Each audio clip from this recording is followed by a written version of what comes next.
Hello, everybody.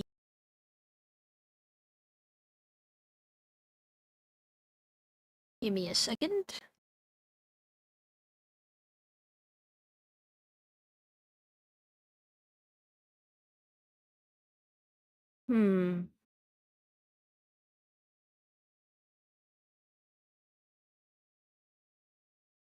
Oh, closed it, that's why.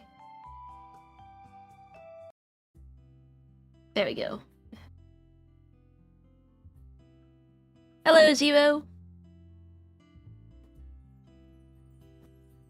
Been a while. Twitch hasn't been giving me notification on lives. Oh no. Well, glad you caught this one. We're gonna make more progress on my stinger transition. Hello, Nestrix. Hello, hello. Nom nom nom. Thanks for the sub. Oh my gosh. We're gonna work on the stinger today. I think I've taken a well enough break. I feel pretty good. Try and work on it. I have gotten over my Tamagotchi life addiction. I think I've just accepted that I'm gonna probably play a lot more of it after my top surgery or during my top surgery recovery.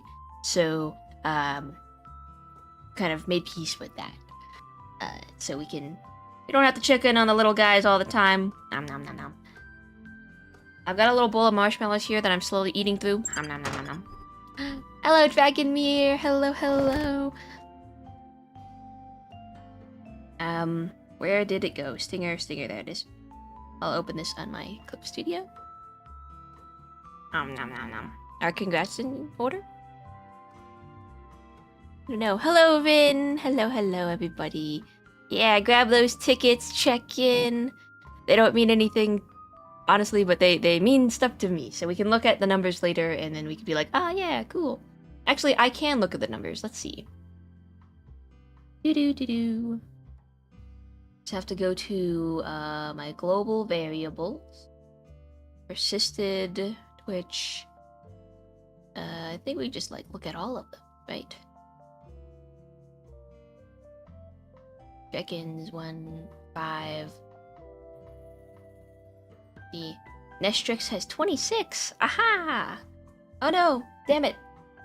Ah, stupid iPhone. It keeps wanting me to update my Apple Watch, but I don't want to. Let's see. Nestrix has 26 check-ins. Dragoneer has 26. Let's see. Hot Rod has 35 because Hot Rod steals stuff. Sounds like Windows though. No, it's the iPhone. When it gets like an update notification, it freezes my tracking app, which is VTube Studio. Yes, Hot Rod has 35. Might be the most.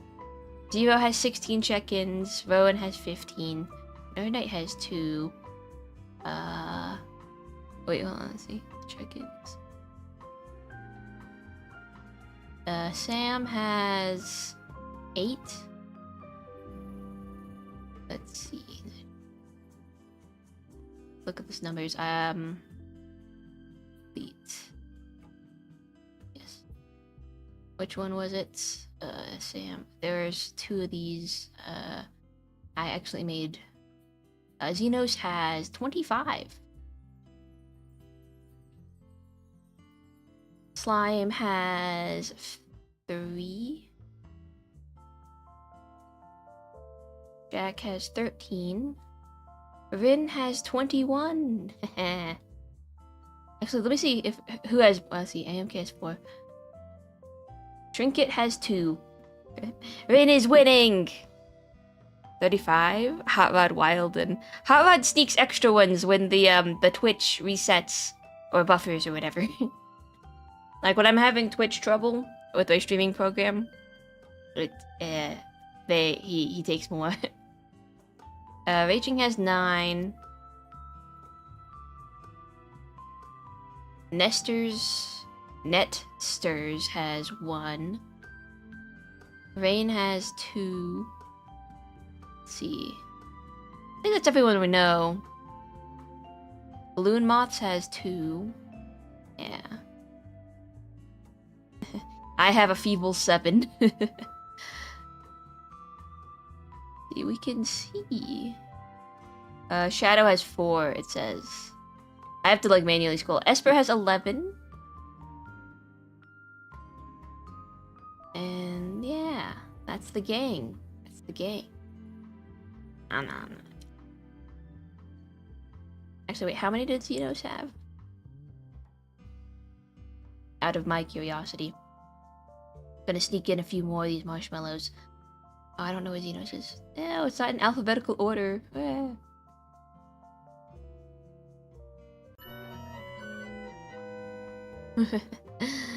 Yay! Go again. Hello, Samara. Hello. Welcome in. Sorry, I'm just looking over the stats. The login stats. Oh, Morgan's silly. He is a silly little guy.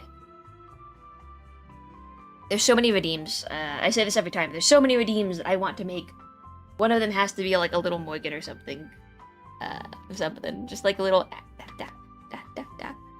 I absolutely love your model. It's so cute. Thank you. I'm gonna have a couple more marshmallows. We're gonna chill out before we step into the animations. I think I'm ready to do it. We're still working on the sketch. The sketch, in theory, shouldn't be that hard. It's just I'm slow. We need to finish the first and second part of it. So once that's done, it's basically just line art. I just need to get my shit together, basically. I would like to get the stinger done. Let's see, what's today? 1, 2, 3. I guess it gets done whenever it gets done. It's not urgent. But after the stinger, I'd like to work on the live 2D stuff. I want a head pat redeem. I want you to use and waste your channel points on head pats, so you don't waste them on my shrimp. I need my shrimp. You can't take it away. I can't remember the name, but I love that basically indoctrinated myself into the cult. The Morgan time cult. I love the wide mouth, artistic decision. It leaves room for so much expression. Yeah! Some people don't like the wide mouth. They don't actually, I saw some comments saying that they didn't like the wide mouth. They didn't like the corners of it specifically, because it makes it look clowny. Which I understand. I can see that, kinda. And maybe the mouth being, having colored line art, doesn't help with that fact. But I don't care. This is how I draw them out. This is how I draw characters. If I get Morgan up, you can see it in detail. Let's see. Let's find my Morgan picture. My name is Effanineffable, but you can call me Effie. And Morgan is kind of like, if you're not in the know, Morgan is kind of like my favorite silly little guy. He's like my secondary. I don't know. He's not really he's not a stream mascot. He's just a character. He's an OC of mine, and I love him very much. Let's see. Whoa. See, the corners of his mouth kind of have that sort of what, I don't know what you call it. Thickness to it. My mouth has. Morgan could have been my model. I was thinking about it. Actually, no, it was not. I wasn't. It was Effie, it was Salem, or it was Morgan, I think, as the thing. But the issue with Morgan is that his hair is, actually, no, there's no issue with Morgan. I'm not Morgan. He's a character. And so is Effie, for that matter, but...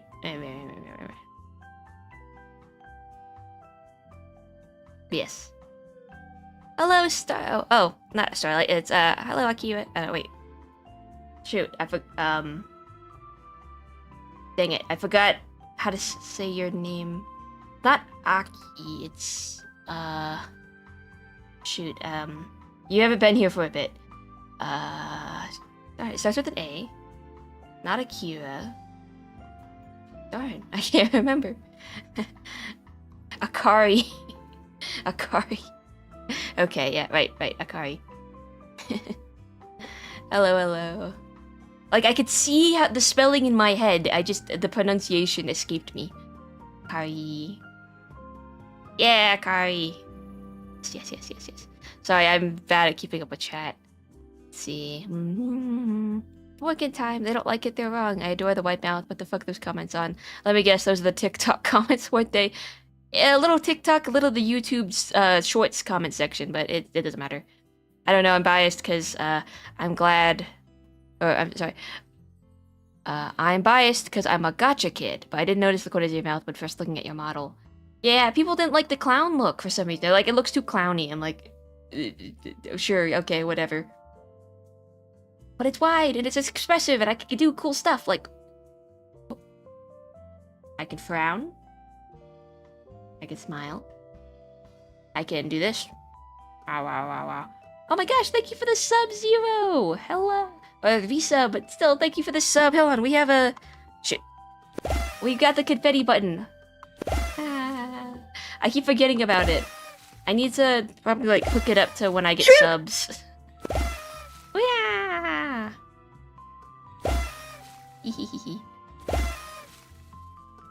I don't know. I've been working on moving, so it has been some time. I see. Prime sub.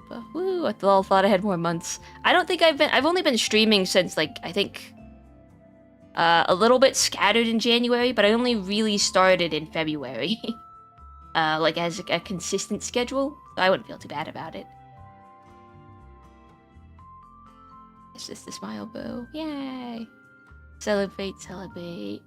TikTok is randomly mean for no reason. Not looking forward to posting on there again. Yeah, I thought the lurking redeem short would do better numbers, and it didn't do much.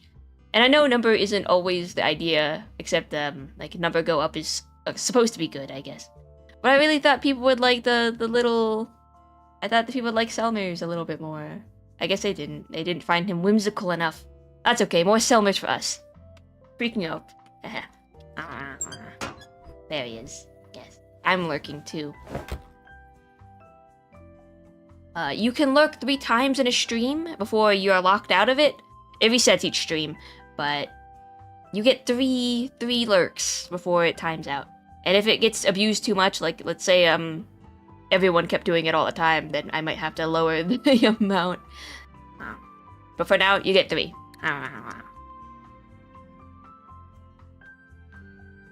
Number go up makes my brain go brr. He's so cute. Yay. Today is tea, which we're back to tea. I mean, I like having a beverage. I don't always have a beverage. I'm not lurking, I just want to see him again. Today's beverage is a green tea with honey. I think I've been sipping it for too long. Oh well, I'll accept the bitterness. I don't know. I'm just eating marshmallows. Not the healthiest meal. You know what is delicious? Is, the Trader Joe's tamales. I love those things. I've spoken about them before. But they are very good. Anyways, we should probably get to the emanating, so let's skedaddle over there.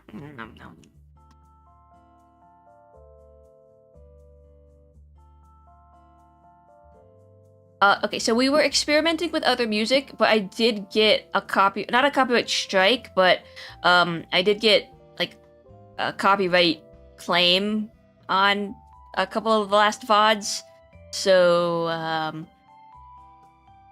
think we're just gonna head back to using the relaxed movement for some of those guys.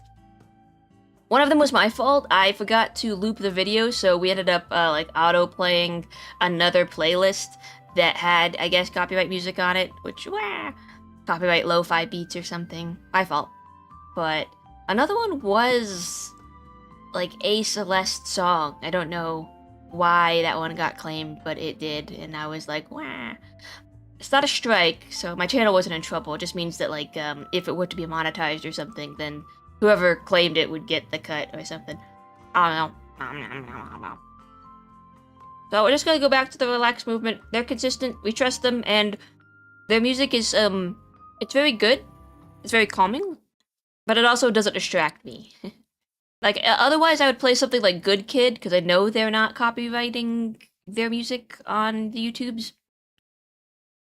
But their music is just so good, I kind of, like, Unless I played one song on loop for the duration of the stream, but I'm not sure if that's something you guys would be into. That's how I would focus, though. I just one song loop for hours.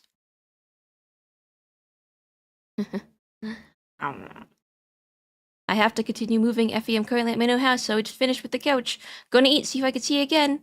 Also, I'm writing a book. Want to add anything? Have a good meal. Move efficiently. I don't know. Good luck. See you later, Akari.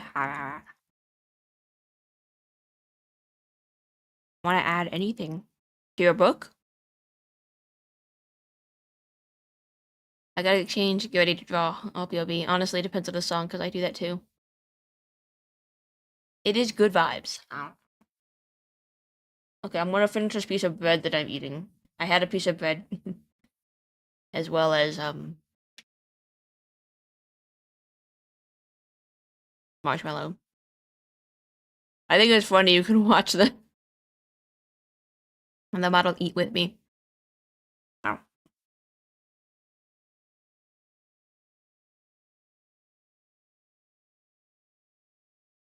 Carbs.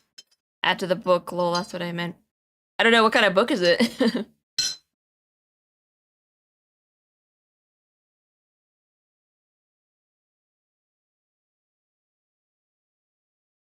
Okay, I think that's my piece of bread.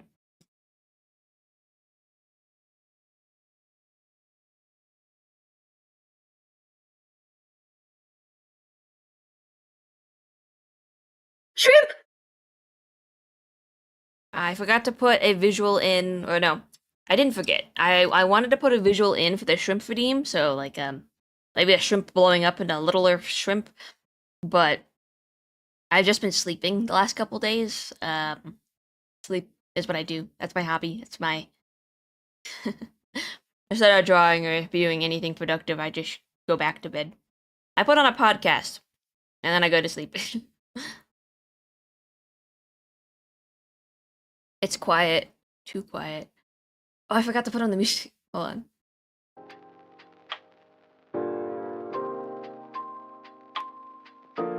Sleeping is overrated. Sleeping is my favorite hobby. I would rather sleep than eat. If I had to sleep more than eating, I would do that. I think we had this conversation last time. The reason is because food costs so much money.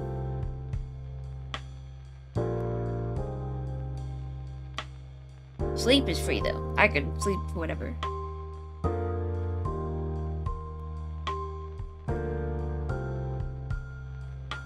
But yeah, that's just what we stopped at. His eyes just looked very weird.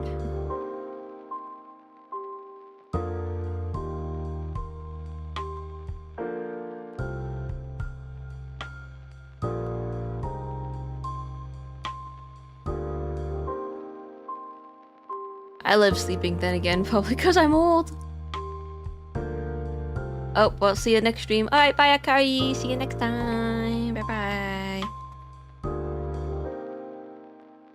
Need a new thing to start drawing. Man, thought my parents were full of it when they said take a nap. Naps are awesome. Naps are awesome. Especially when you wake up and you can't remember anything that has happened.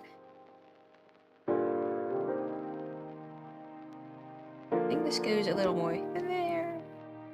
Should lag behind a little bit more, but... Okay,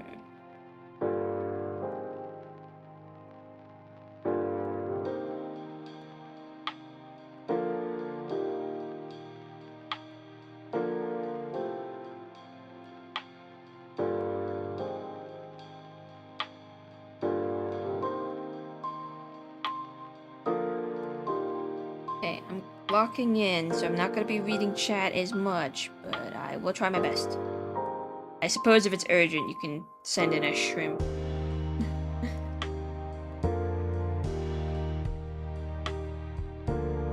I don't have an AMK here to read the chat.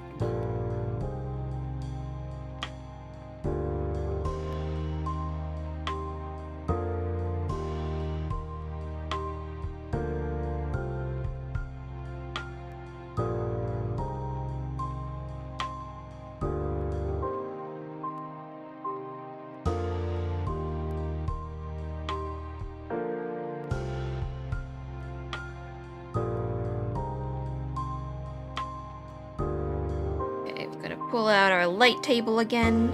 We're gonna stuff that in the box there. And then we're gonna move it this way.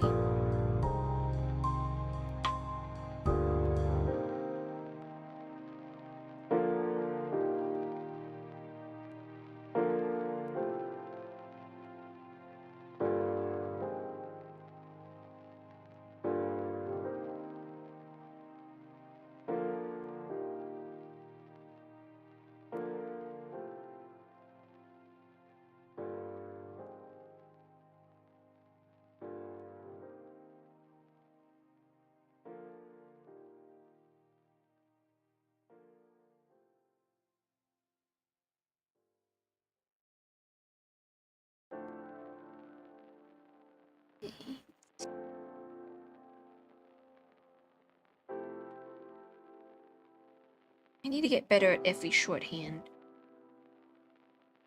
Drawing him faster. Oh yes, I added the not say safe section to the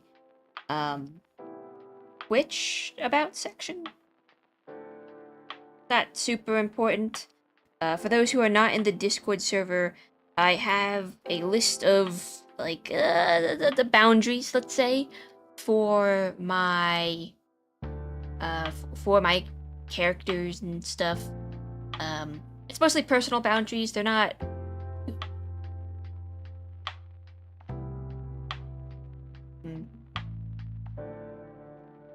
They're not like. I don't know. They're my personal boundaries, so. There are things about the continuity characters. It's mostly kind of like, since I'm gonna make a bunch of characters for these stories that I want to tell eventually. Just kind of my personal pet peeves that I will probably, I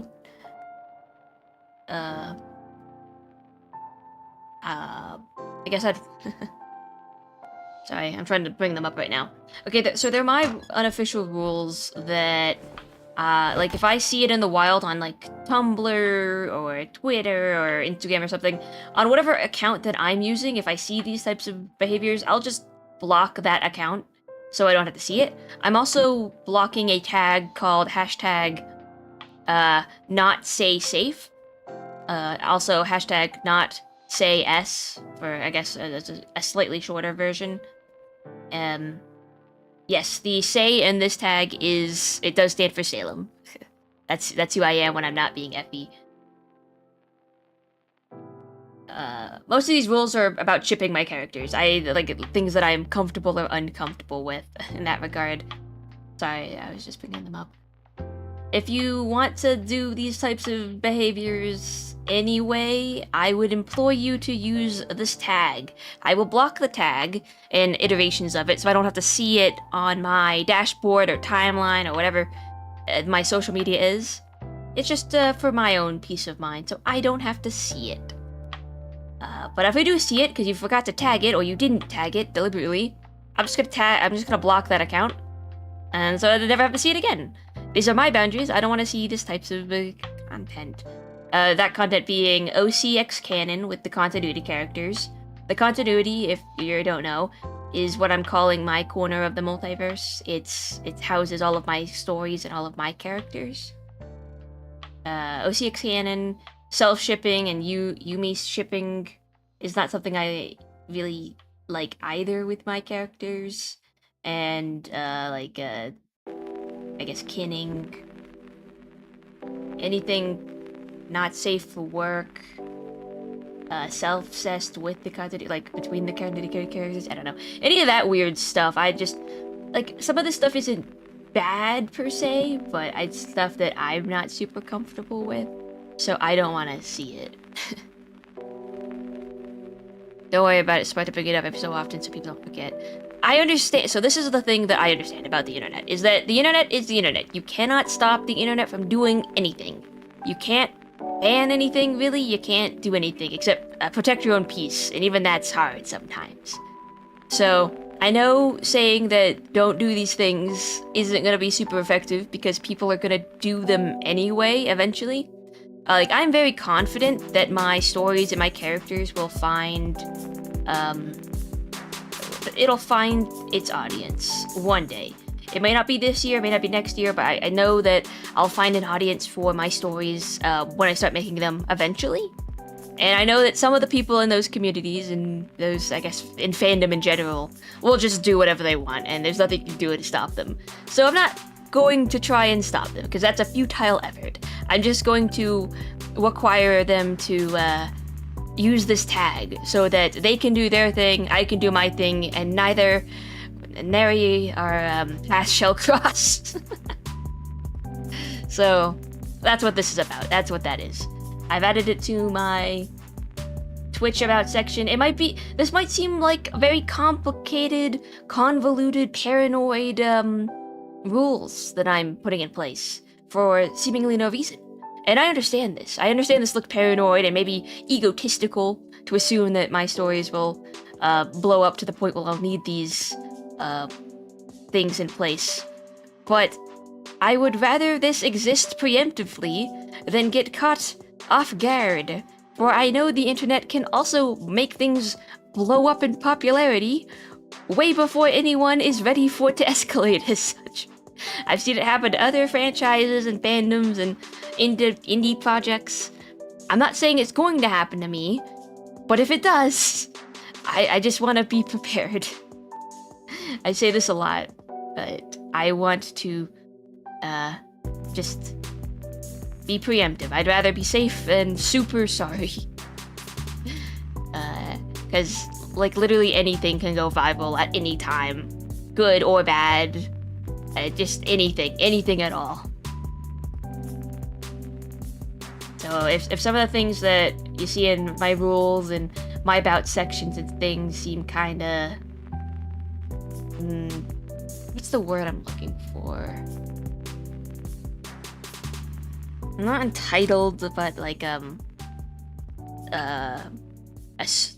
assuming them in advance. I don't know the word for it. I can't think of it. Just preemptive in general. That's why. Anyways.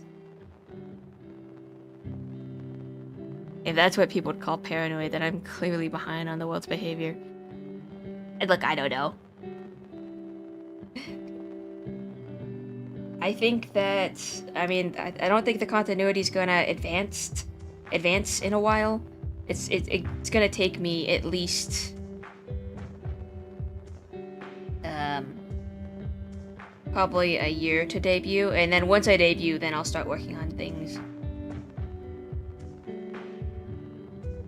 The SunStarsAndAll continuity.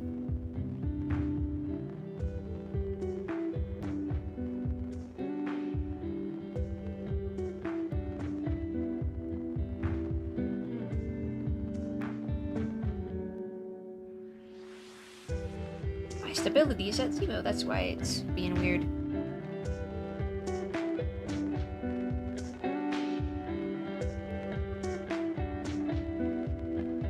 I'm gonna miss your emotes once I lose my sub. Especially that one, it's so cute. Yeah, the Effie vibe! His hair looks so different.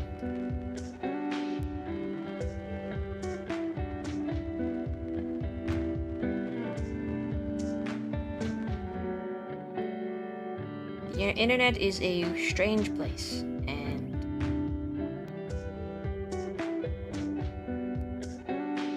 I like to bring this up. My reasoning for the not say safe tag is that you either have to use the tag so I don't block you, or you don't use the tag and I do block you. And then if you want to continue to see my works, my content, my projects, and I block you, you'll have to make a new account anyway. Either way, you're doing the extra work. You're either tagging as requested, or you're making a new account if you want to see my stuff. That's my logic.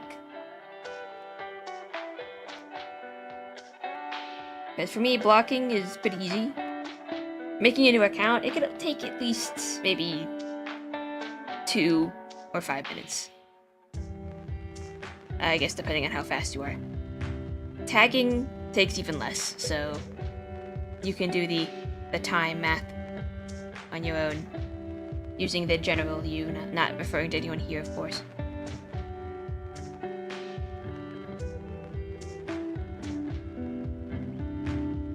This head is still very big. I think this part has to come down. There we go.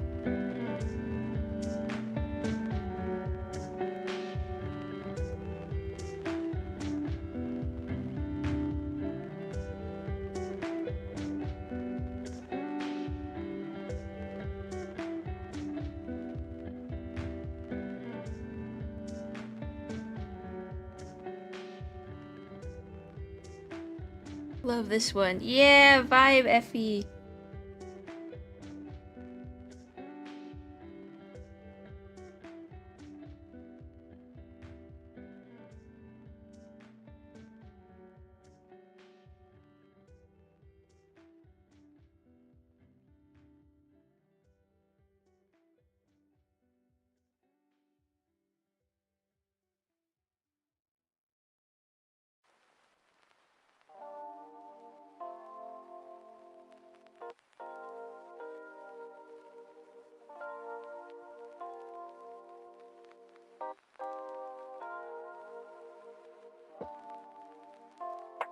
Actually, okay, we're gonna tangent real quick because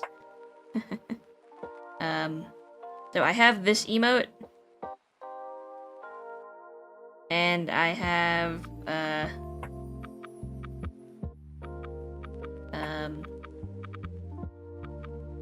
this emote. Some of you know where I'm going with this. I've made the bows extremely in various different sizes, and I kind of don't like. So I'm gonna very quickly just make this one kind of bigger.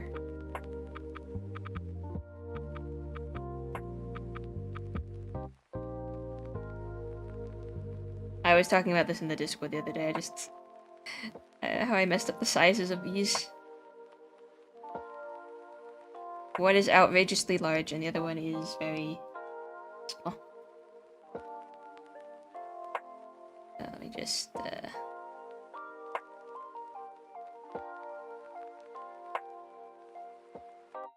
move these things over. This should be a pretty quick fix, depending on what's going on here. Just do that. Oops.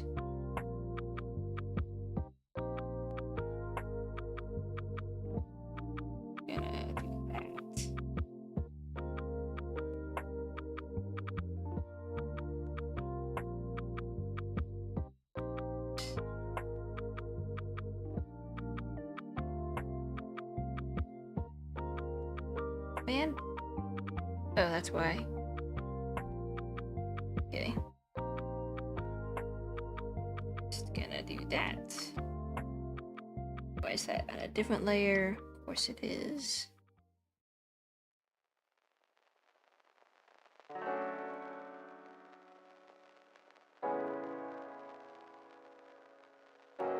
This is fine.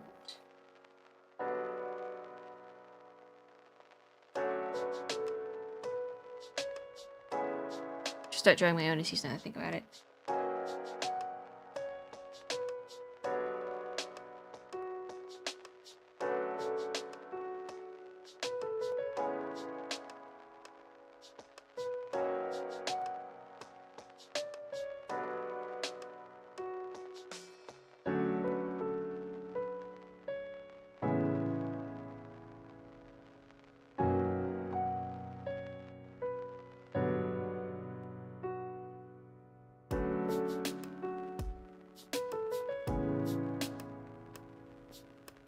Now it's a bit more normal, I guess. Not outrageously small as it was. Let me look at other Effies. Let's see, that one's normal, that one's normal. They're mostly kind of touching the... Oh, it still is small, comparatively. All of these kind of make their way to the gold there, so...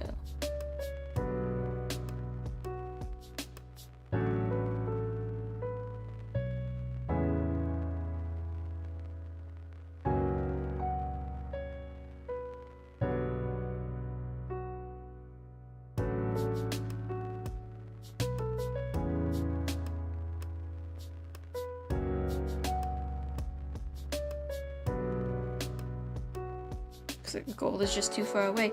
Actually, I think it's the fine size. Save it. Next.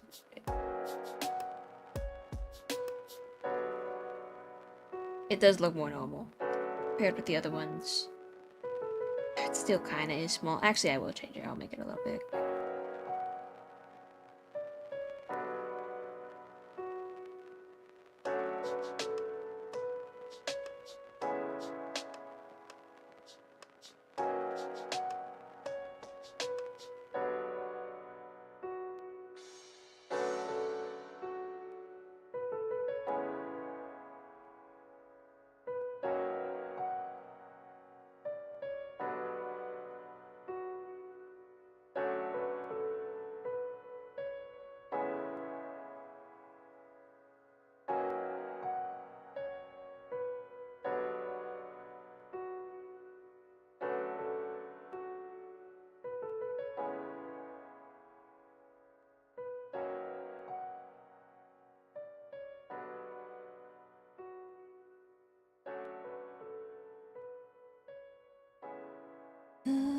And then I did this again. Cheating.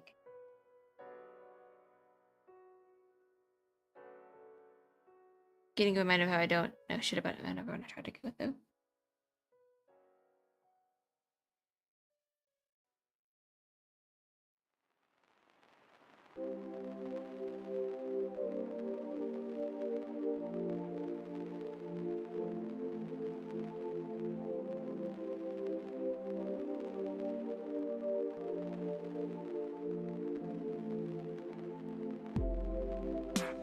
Now I think it looks normal-ish.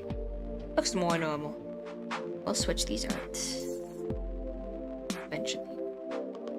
Where is it?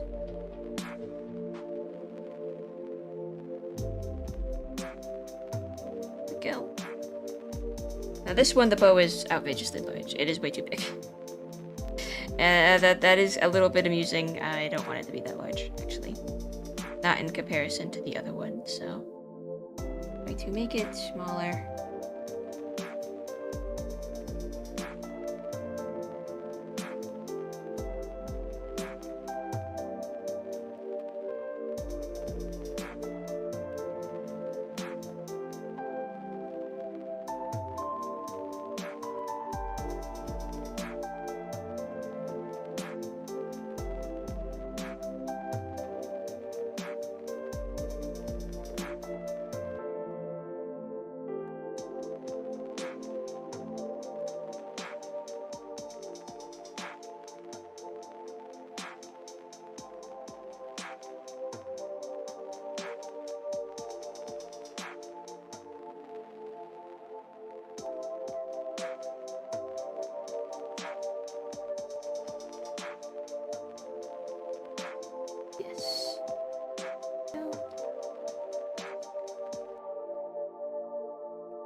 Oh, forgot the...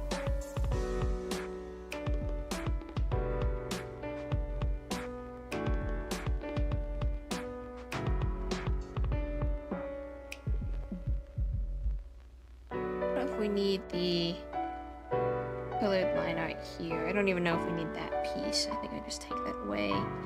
Move this up. Move that up.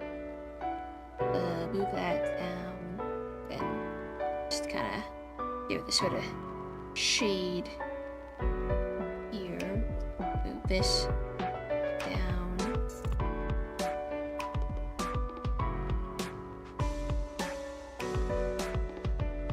Move all this up. And this can go there, I guess.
Oh shoot.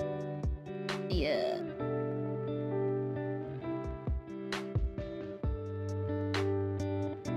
Shine to it.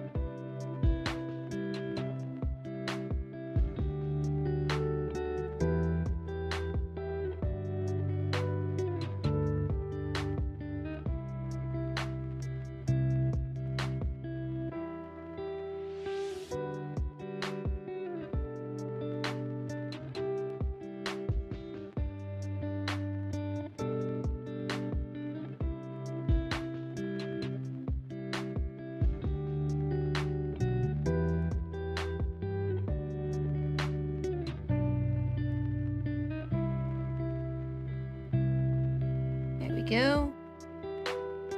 The only thing lacking would probably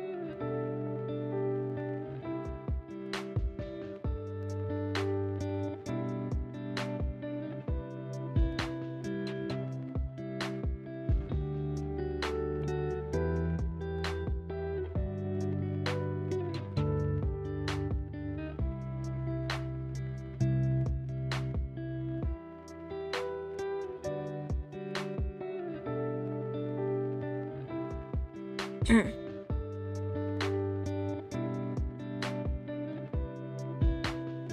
we go, I think. Maybe.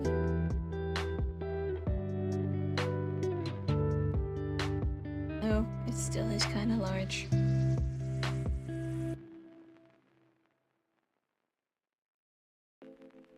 Just running some errands. That's all right. Run your errands, Hot Rod. You don't have to watch the stream. Also, I'm editing the bow to be smaller egg.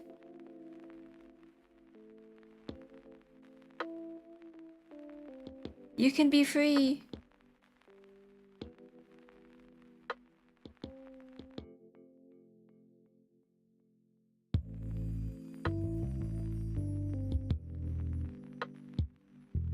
I very much and always appreciate the support. But you don't have to worry about missing the streams. You can do other things.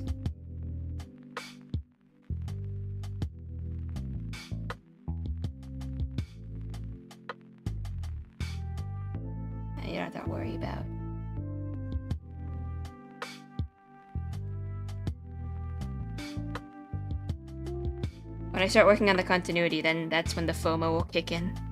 That's when it'll be like, oh, the lore drops. The creator commentary. When I do start making stuff, I do want to do a creator commentary, and I do want to have those be on my... Lol just got home. The FOMO's already kicked in. I love your streams. Oh, thank you. Eventually, I'll do creator commentary streams, and then I'll lock them under my Patreon for rewatch. Like, I'll stream them the first time publicly, but then I'll archive them in the Patreon I'll make eventually. So, if you want those clips, you'll have to pony up. But if you catch them live, it's free. It'd be that sort of thing. And I know some people are like, that's not great. But in doing so, you are supporting this one. Oh no, I forgot! Oh no! It's not, the right color. Anyway, you'll be supporting the SunStarsAndAll continuity. Eventually. I forgot that I have to color the line art. Sorry, I didn't mean to panic anybody. We're all good. Everything is fine.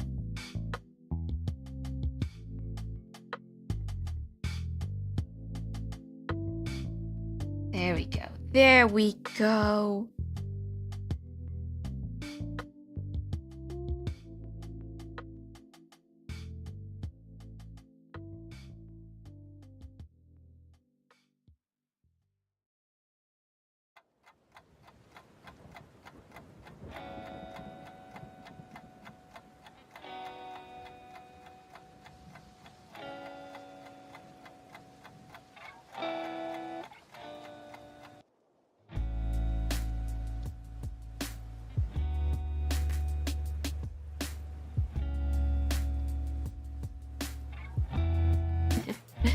How sad.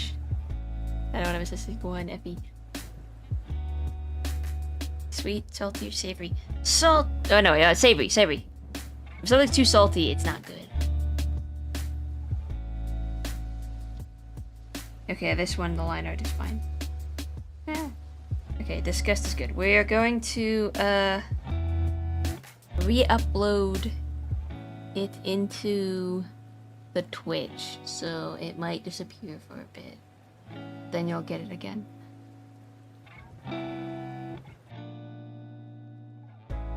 Oops. Hold on. Delete from library, delete emote. Adore, delete. Oh.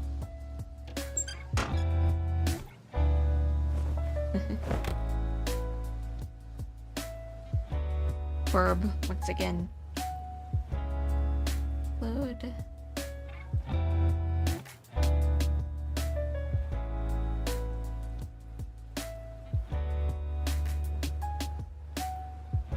I've got to upload them to the Discord server now.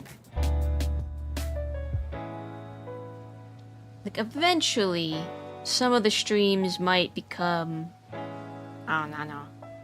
Like, to rewatch them, you might need to... For certain ones, you might need to pony up a little bit. But the thing is, I drop lore drops a lot. Even now, when I shouldn't. Just catch a stream and maybe you'll be able to cook something out of me. That's the meta.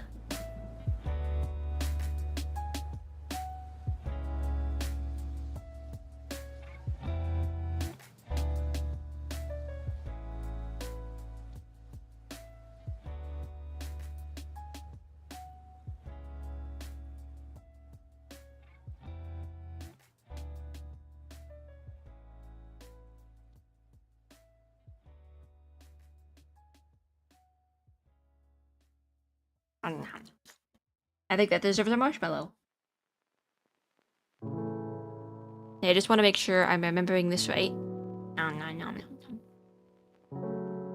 No bullying the streamer, right? Yeah, don't bully the streamer.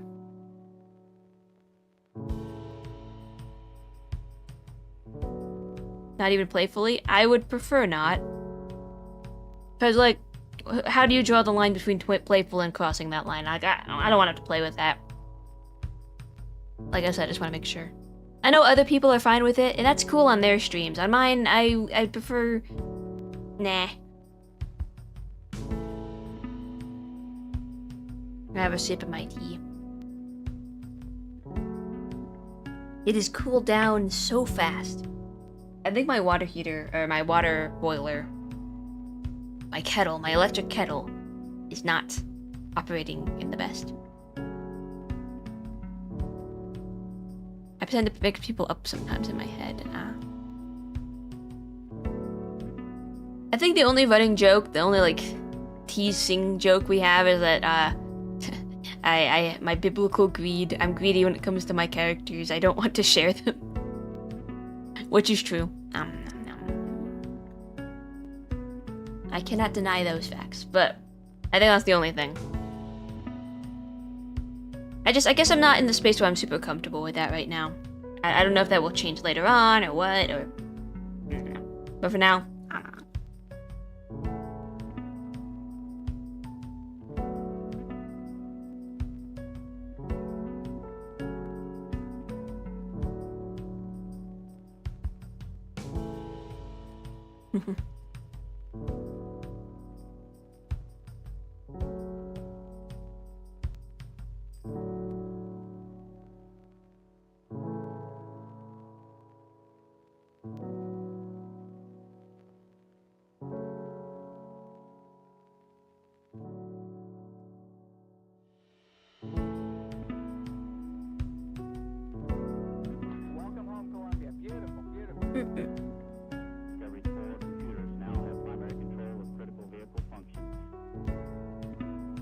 Rules and boundaries are the best thing to set up early, and I respect you for it. Oh, thank you. Alright. I've eaten enough marshmallows. I'm gonna have some water. Discovery Houston, trim to ATO. Back to the grind. I need that back, and I need that back. Beautiful, beautiful. Bangs probably, need to be dragged a bit further down.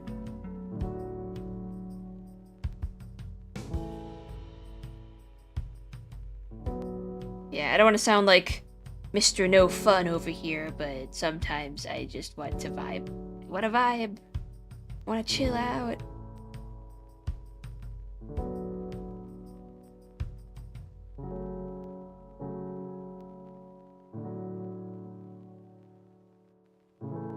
I don't even have that relationship with my friends, I think. Where we like bully, like even playfully bullying each other, teasing each other. Nah, we respect each other's interests. Cringe culture is dead, and we have killed it. Again, as long as your interests don't hurt anybody, as long as it's just kind of whatever you're doing, feel free to do it. You're cool in my book.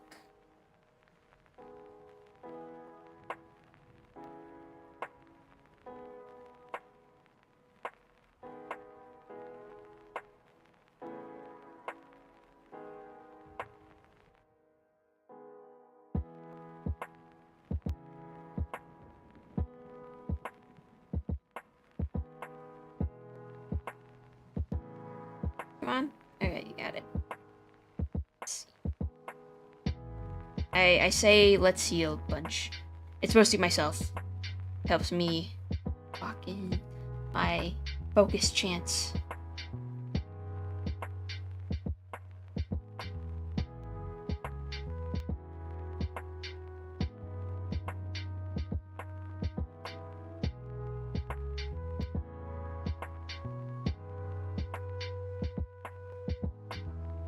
Maybe cringe is gonna be free.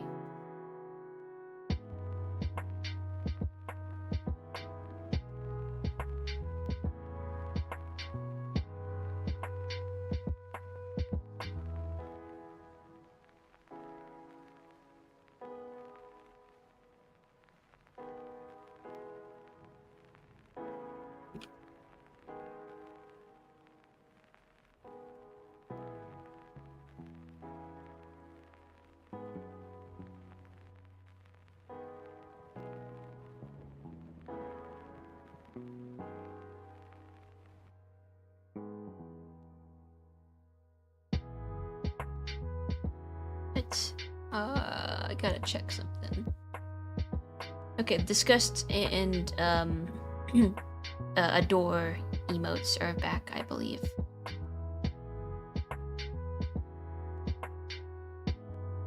Go heart. Go disgust.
Oh, that's not what we wanted.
Going on? Ah! Oh yeah, the blowing up Effie.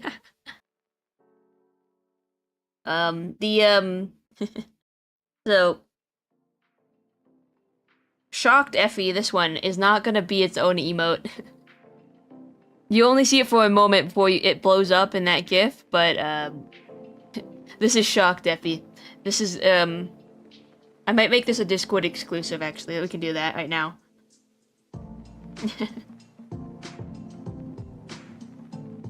Oh shoot, where is it?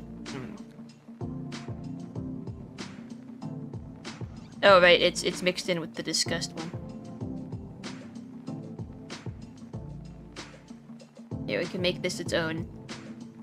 We can't, the reason why we can't do it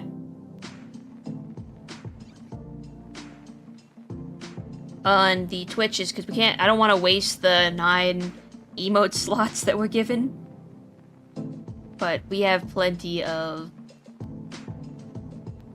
emote slots on the Discord. Which is why you get to have Morgan. You get to have Morgan on the Discord. You get to have him on the Discord. That's it. Oh wait, Effie Shock. Effie Shock 1.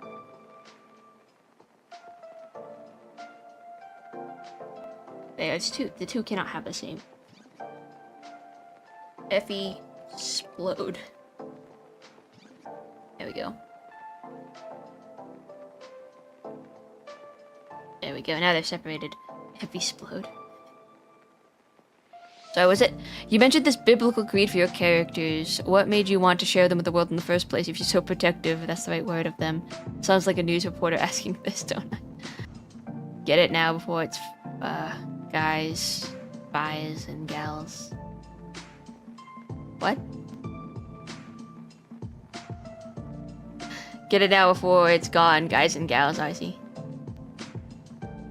Okay, well, I want to share these stories with the world. Like, that's why I want to make stuff in the first place.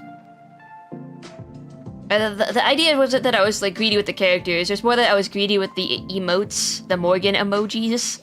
I didn't want to share the Morgan emojis because the Morgan emojis were for a different Discord server. So it's more like just the art, the emotes. I mean, I am protective of my characters, which is why I have those boundaries. If I see people crossing them in weird ways, like, I don't know, shipping certain characters together that I think is kind of weird, then that's just, like, gonna be a swift block, and then I'll move on with my life. Nom, nom, nom. Because I've seen what fandoms do to characters, and I know you can't stop them from doing that, but at least I can pretend that I do not see.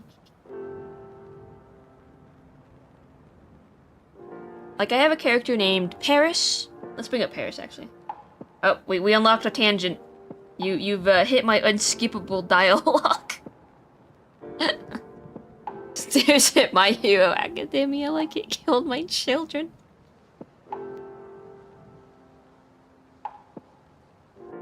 This is Paris. He is a little guy. He's a chronically depressed bartender right now. He loves rollerblading. He's a college dropout. His hair is kind of strange. He doesn't sleep all that well. He's probably got like horrific insomnia. He'll drink garbage coffee. Like he's not a coffee connoisseur. I mean, I think he likes good coffee, but he'll drink the fucking ass shit that comes out of like like a mechanic's office. You know, when you have to wait for your car to be fixed and you're sitting in that horrible little room and they have the worst coffee in the universe. Like he'll drink that and be like, yeah, whatever. He's got little snake bites, the like piercings there.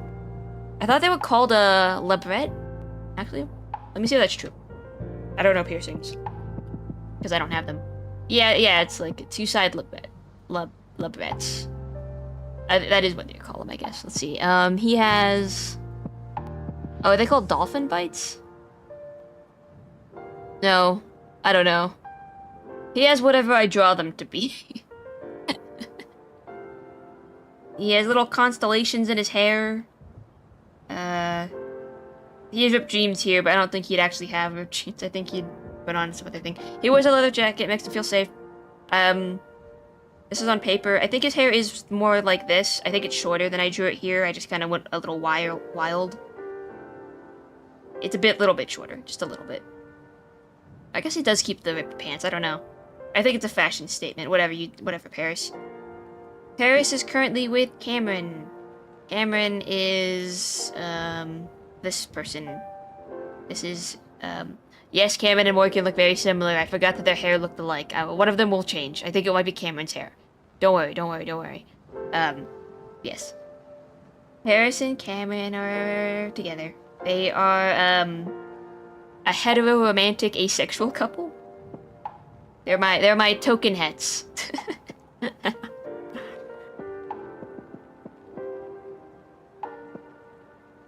And I like them very much together. Let's see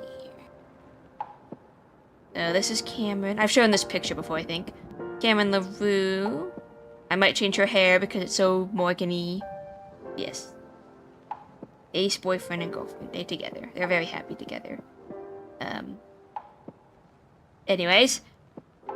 Paris has his, as I said, he's had a hard life. He's had hardships in his life. Token heads. He has depression. He's got some other things going on.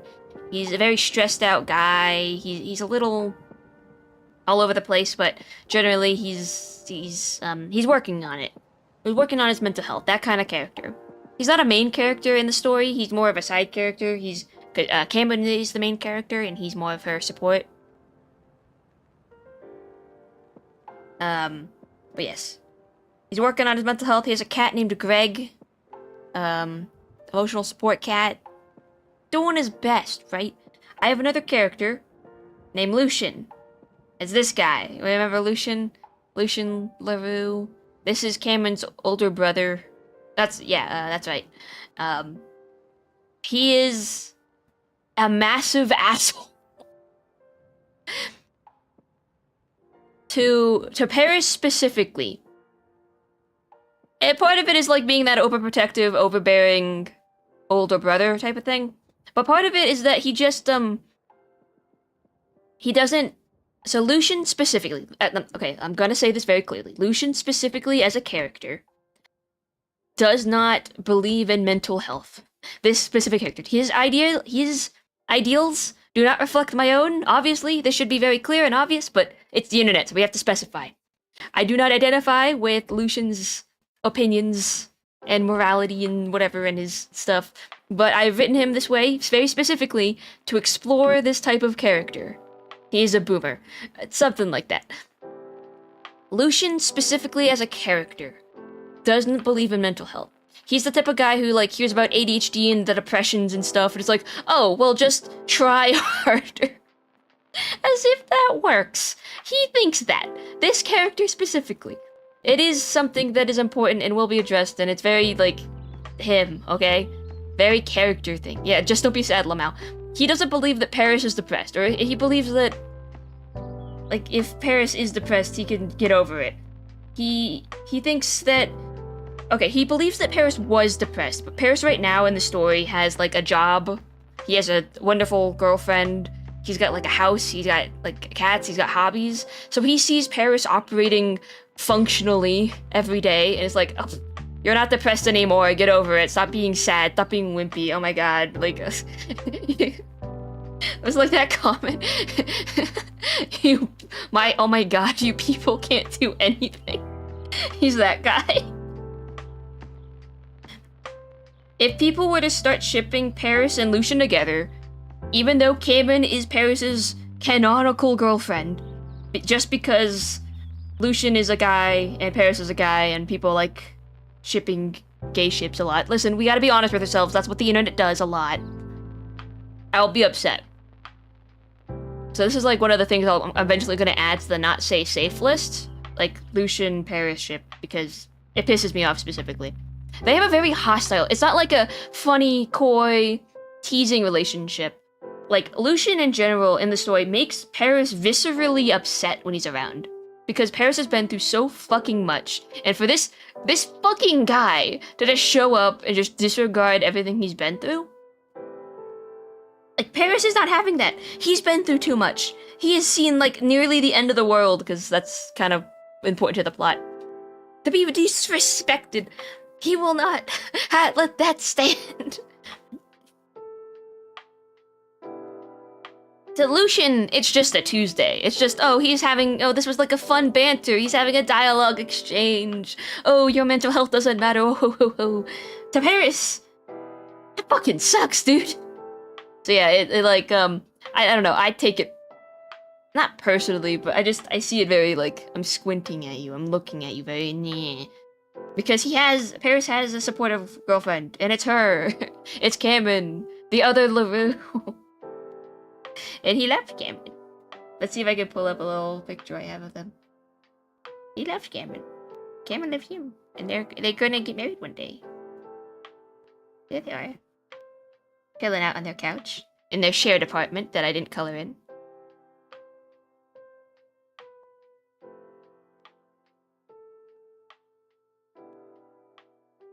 Anyway, the ship I have set up for Lucian is kind of like... I have a hate ship set up between Lucian and Nicole instead. That one you can ship. This one, they do have like a frenemies, playfully antagonistic relationship. And that one's all good because it's on equal playing field. Like both of them like pissing each other off and they both find it kind of hot. So I think that's fine. They both have equal power in the dynamic. Both of them can like opt out whenever, but they're both kind of feeding into it. This sort of... I make a jab at you and you make a jab at me. They like it. These two, like, this they enjoy it. But when he makes a jab at Paris, and Paris is like, hey, cut that shit out, and then he doesn't stop because he's being a little asshole, then that's not fun. Because Paris is like, oh my god, I can't do this right now, I'm gonna have a mental break. But with Paris and, oh no, sorry, with Lucian and Nicole, totally works, totally fine. This is ideal. They can have like their little petty little spats and still come out fine-ish, whatever. So yeah. Also, I don't know if you've seen this. This is my the SunStarsAndAll Twitter banner. They're spelling out love with their hands. Oh, Paris doesn't have an icon. I don't have a good picture of Paris. Let's see here. Let's see something. Maybe we can make one real fast. Just take a screenshot of him or something. Oh, wait, there's no stars in this one. Shoot. Hold on. I have one with stars. There it is. Okay, let's go grab my...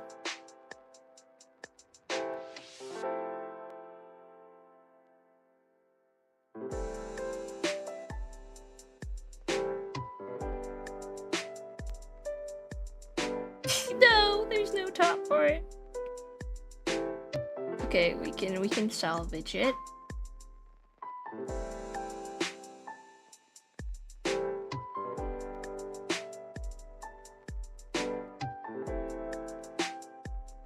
Where is it? Why doesn't it have the Oh, there it is. There we go. Okay, what we want to do is grab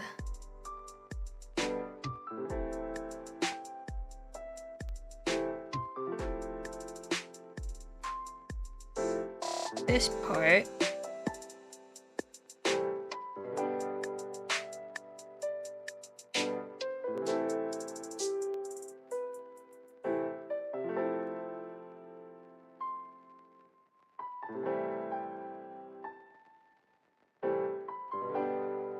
And then we want to grab the rest of it.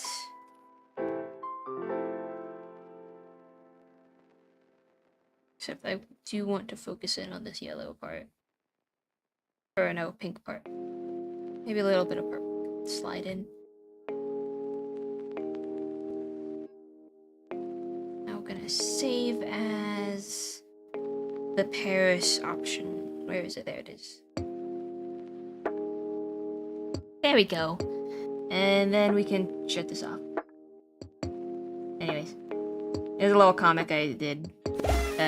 It takes a segment out of my my senior creative writing thesis that I'll share one day.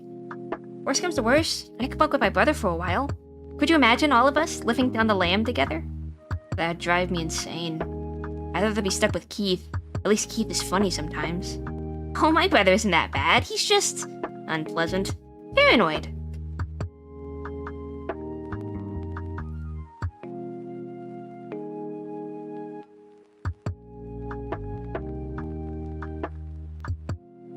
Yeah. Oh wait, I want to show the other Paris comic I have. These are just like little short comics. Like one-pagers. Let's see, where is it? Yeah, here it is. Keith. This is supposed to be like, I don't know, some kind of alcoholic beverage. I didn't ask for ice. Oh no, my bad. Splash. Oh, I'm sorry. You didn't ask for a goddamn cup either.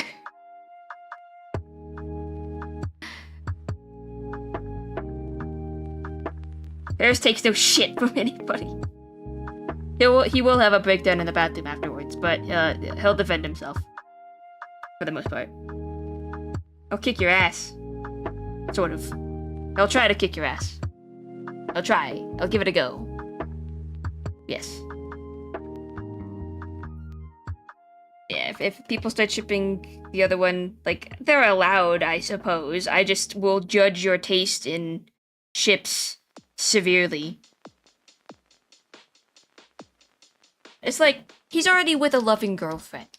he already had. There's other people that you could like if you really want him to be in, let's say, like a non-het relationship. There, like Nicole maybe. Like even I don't even that I don't really like you shipping him with Nicole just because he has a canonical girlfriend. Like wow. But to ship him with someone who just like fundamentally does not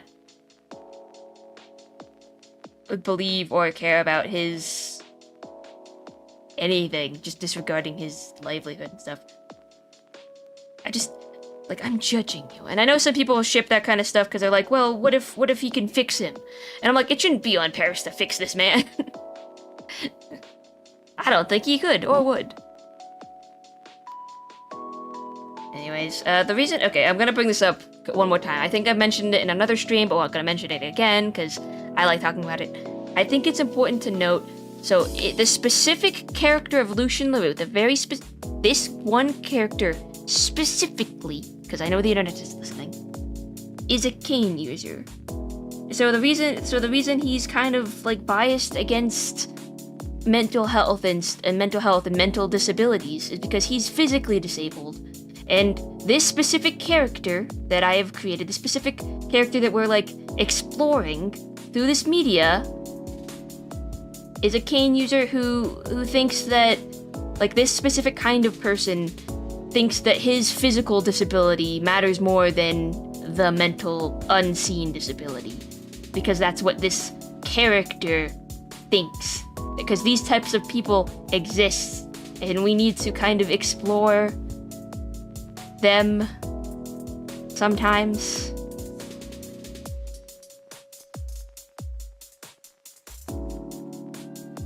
We need to explore and address why they think this way, and maybe, perhaps, why it's wrong. So he exists for a reason. I'm not just like trying to spew this ideology. It gets addressed. People don't like him for it. Just rest assured, because I know the internet's gonna be like, oh, you made an ableist character. You must be ableist. And I'm gonna be like, no, I have intention. There's reason. Some people are gonna be like, oh, so you're saying all cane users think? No, I don't. I believe a lot of cane users are good people, and like, you know, people are people, but some people think certain things, and you know, these people do exist. I shouldn't have to defend myself for that, but whatever. But yes, this specific character. This specific one. There are other characters in this specific story that also have different types of physical and mental, I guess, disabilities, handicaps, etc. Like, Cameron has a cochlear implant. Nicole's got a bunch of stuff. When it comes to that kind of thing, they're kind of spread out a little bit. So, anyways, the boomer-ass mentality, yeah. OMG, I knew I recognized him. You talked about him before when we were playing Tomodachi Life. That asshole. Thank you, Mod. He seems like the type of person to compare traumas to bitch. He is! He's like, let's play the Trauma Olympics to LMAO.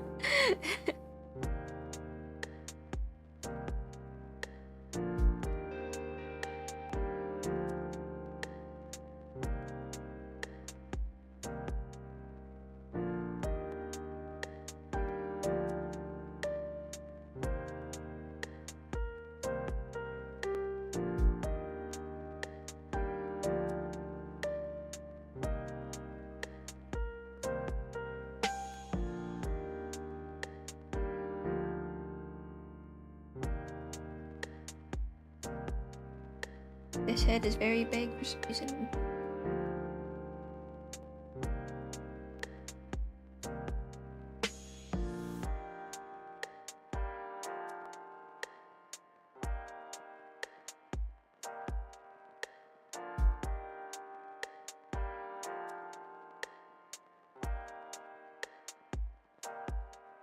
I had a lot of people were surprised at the lack of accessibility options in Tomodachi Life. Like, no wheel... Like, there's not even heterochromia, first of all, but, like, they couldn't even do that small thing. There's, like, no cane user, no wheelchair outfit, or, like, a wheelchair option. I assume they'd make it some kind of outfit or whatever. Or, like, an accessory type of thing. But they didn't even do that! It's, like, just not existent in Tomodachi Life. Discovery Houston, press to ATO. But I guess if they weren't fucked to do the heterochromia, they wouldn't go above and beyond in any other respect either, I suppose. But it was disappointing.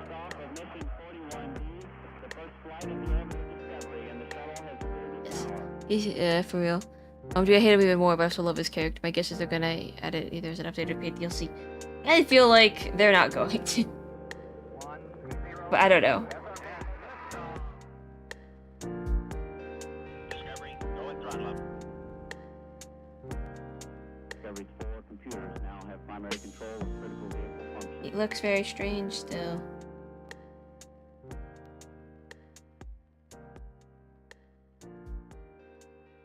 Yes, I feel the need to restate that the opinions of my characters are not ones I share. We just, etc., etc., want to explore certain things.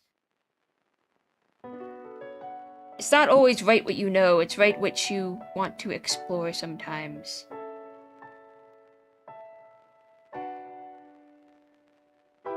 Like, what was it? Like, I think, Lynn something, Miranda, Lynn, what's his name? The Hamilton guy. I'm pretty sure he spoke about something like this in an interview. About like, hey, listen, so I don't ever want to have an affair.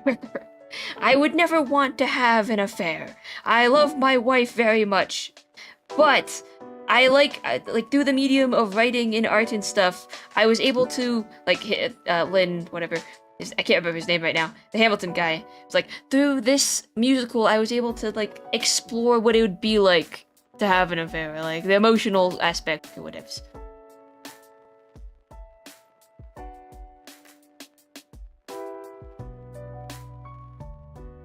Like, I never want to do it in real life. But I got to explore it through this musical, like, the emotions and the baggage, and made something interesting with it.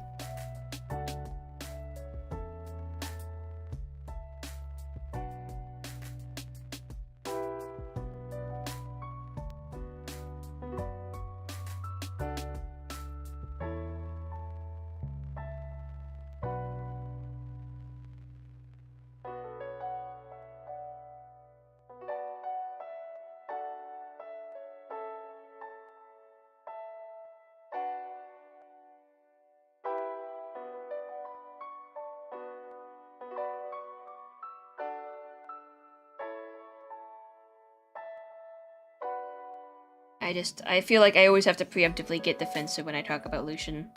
His character is important-ish. I mean, I feel like it's important to talk about. So the other characters of Paroxysm are also, I feel, important in their own ways. I'm not here to preach a message the whole time, but I feel like you can have intentionality with some of your theming, some of your messaging, while telling another type of story. Like, the main plot of Paroxysm is also for entertainment too.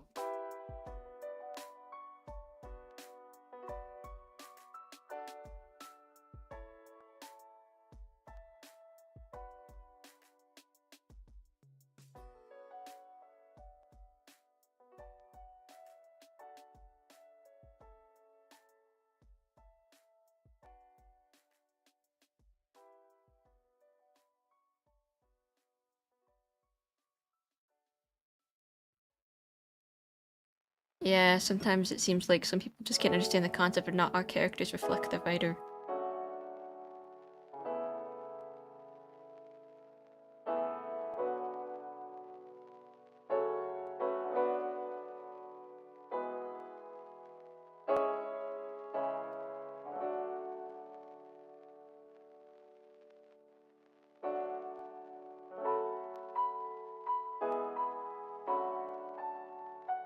Like, I already know what's gonna happen, just... Oh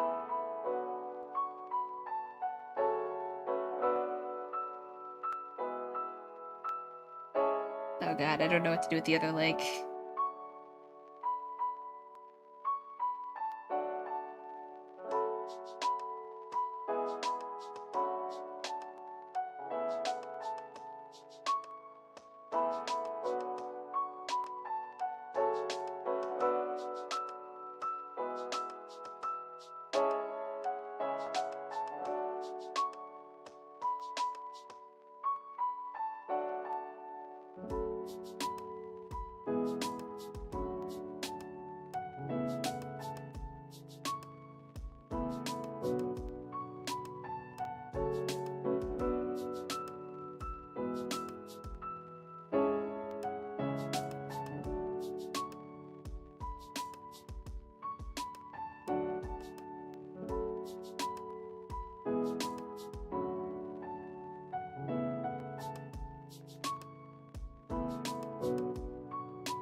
Maybe it just can stay like that. Actually.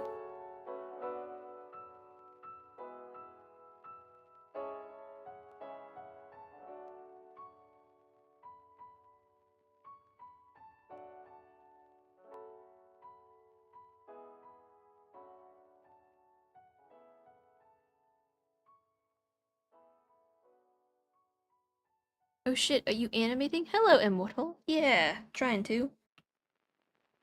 Uh...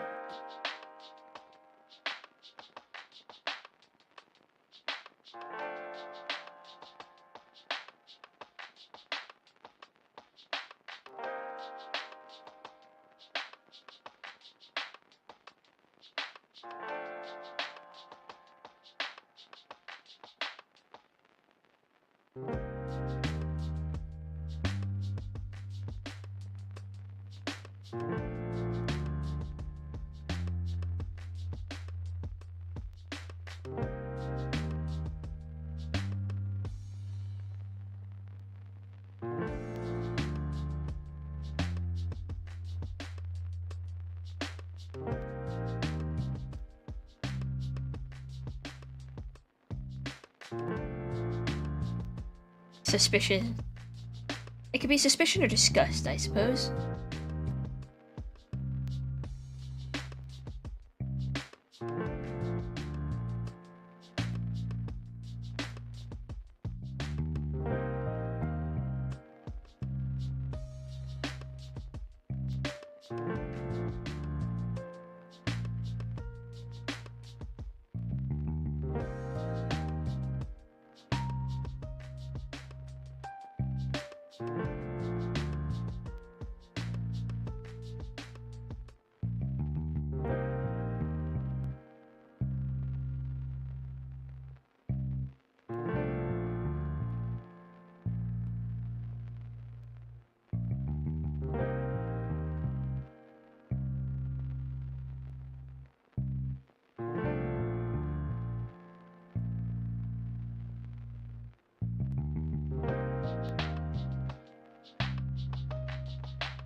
Welcome to Folly with a ticket. Hooray.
realized that I need to write. I mean, that's not a new revelation.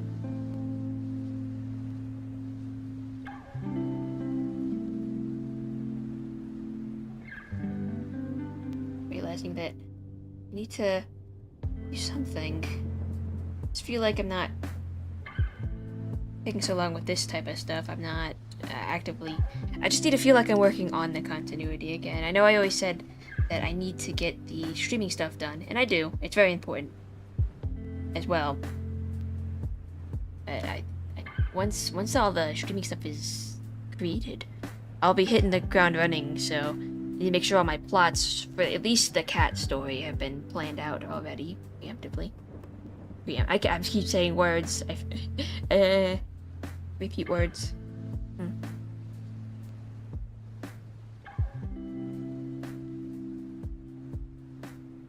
Let's have that hit. Okay.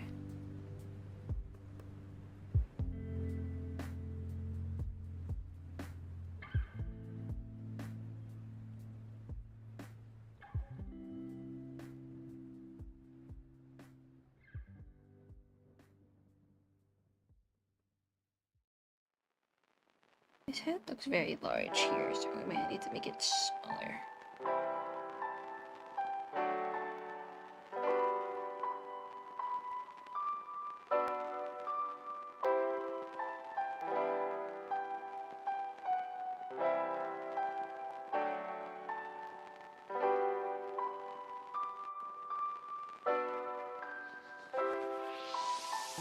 Can't wait for the cat comic. Yay!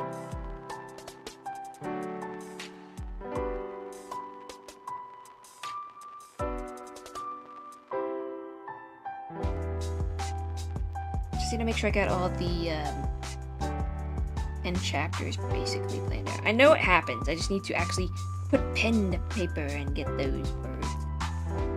Things. I do need to sketch out designs for the characters. I know in my head basically what the cats look like, but to get specific design, I need something like turnaround sheets. Maybe not as sophisticated as turnaround sheets, because I'm not sure I need. They're cats. They can't be. Once I have a picture of them, I think I can imagine, or at least look up other pictures of cats.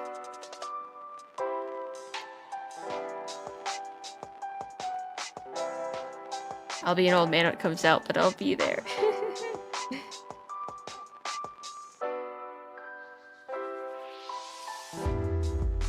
You and I both are fine.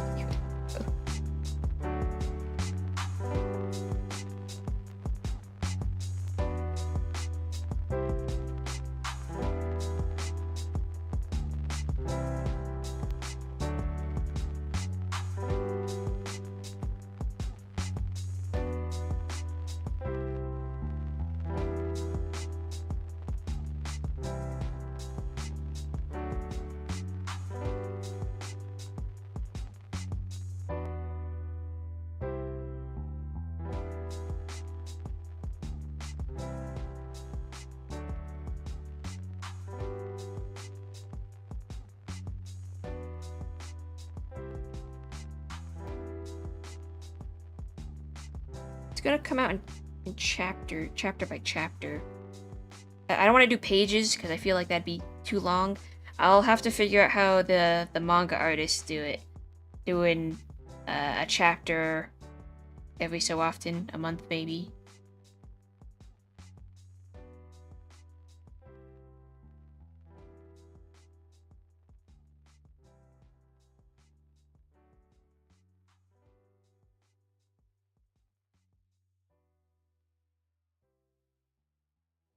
No problem. No worries.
not even at the second part.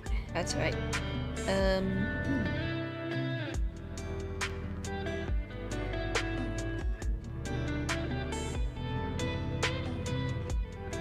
Remember what that was supposed to be. I'm gonna save this.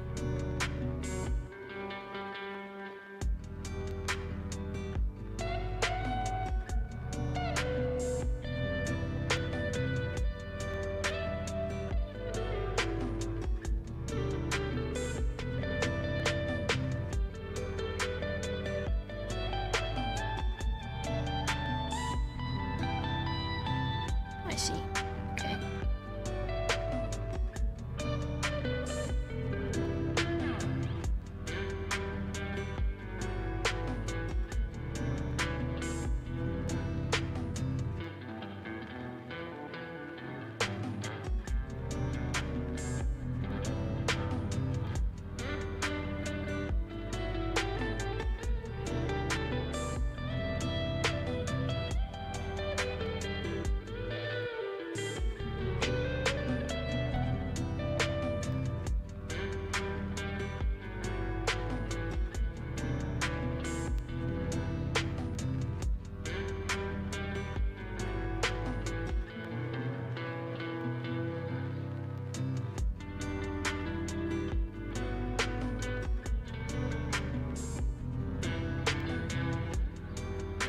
Aw man, I wanted to talk about a trope that I really liked, but I realized that's super spoilery for a lot of continuity works.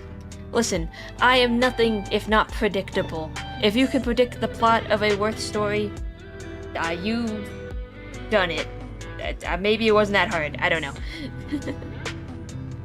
I like what I like, what can I say?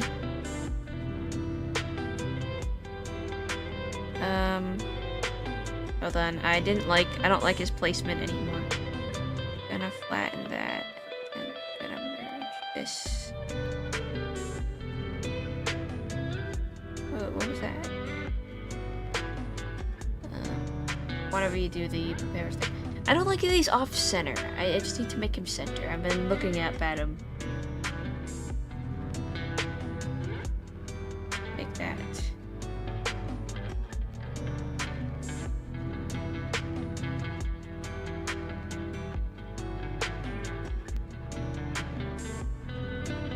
Even if it messes up the other part, doesn't matter. There, that's fine. This is good.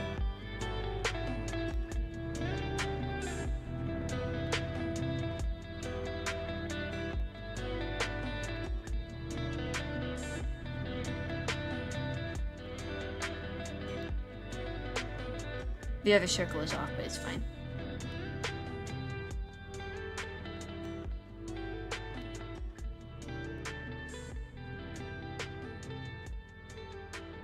There we go. Fixed.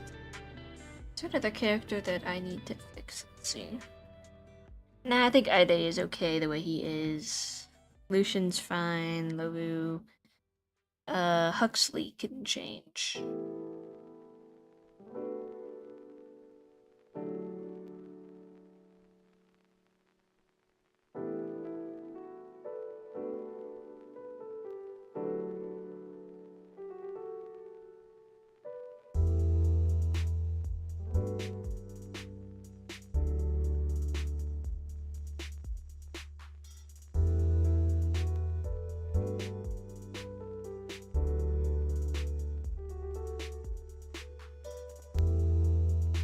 Whoa.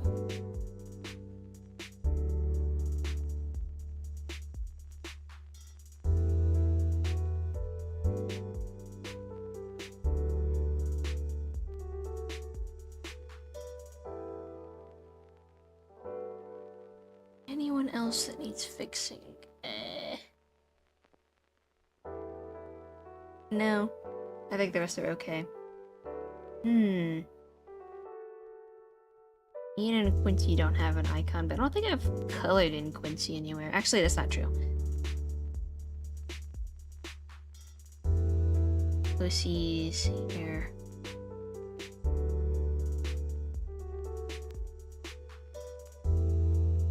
No, those aren't good pictures of Quincy.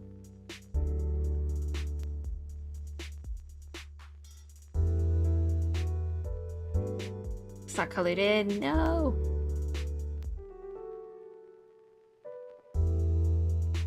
What if I just take a screenshot of all the me's in Petopia?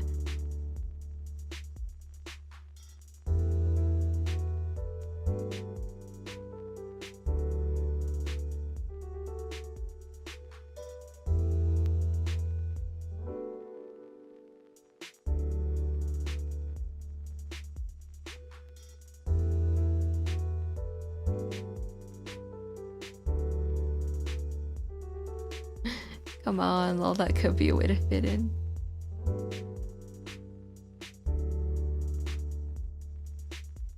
I only have this, but that's not an icon picture for him. I need to make another one. But that'll be another day, another stream. This is Ian. Oh, I don't like old art. No.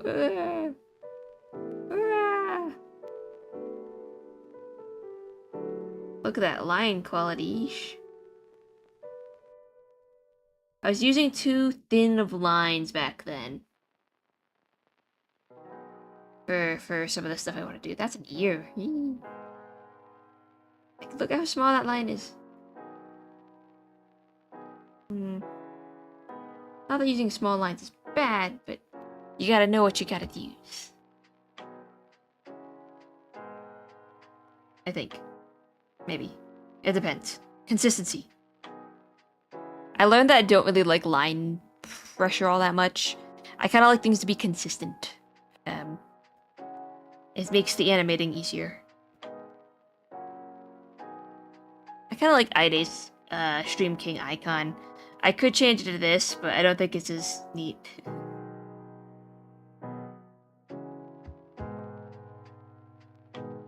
Ooh, maybe a Sean icon.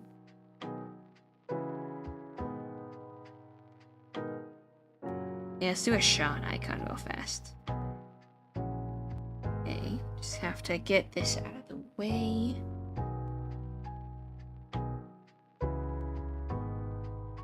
Temporarily.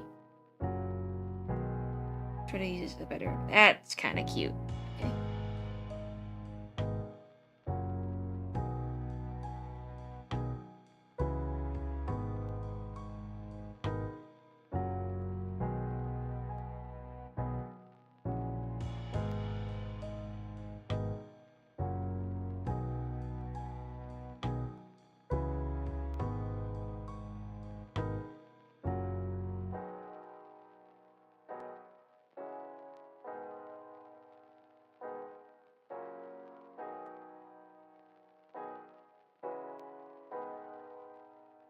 All you have to know about Sean is that he's not actually a businessman. Just kind of dresses nicely. He's more of a project manager slash program analysis. Or he does program analysis. What do you call that? Software engineer. That's it. Stream King allows you to proclaim one of my, or slash the continuity characters as the stream favorite. The stream king, as it were. Where is he? There's so many of them. Where is Sean? There it is. Yes. Okay. Okay. Jules. I don't have a picture of Jules again. This is a fun thing to put up your favorite character. I don't have Julie anywhere. Maybe I can find a Jules. Let's see.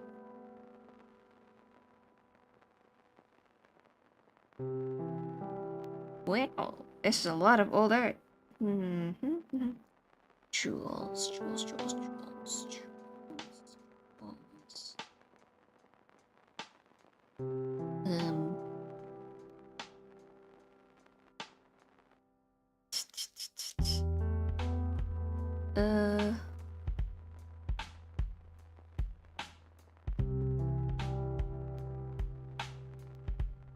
Now, one of the other kid? Nor of the other kid?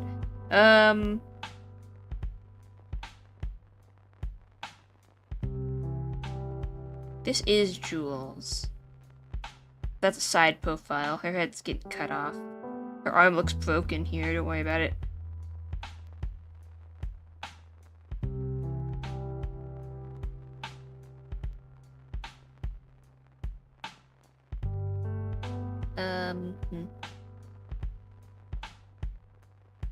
I mean, I've got this, but I don't really like it all that much.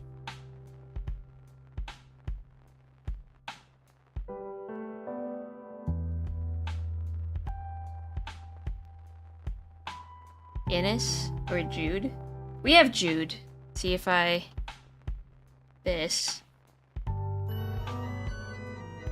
Jude's there. If you mean the other kid, then no. Innes?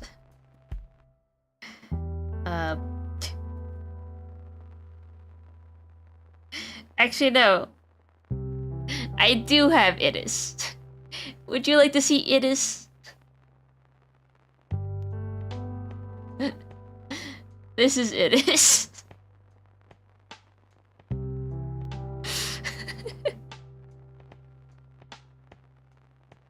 Innes is an AI.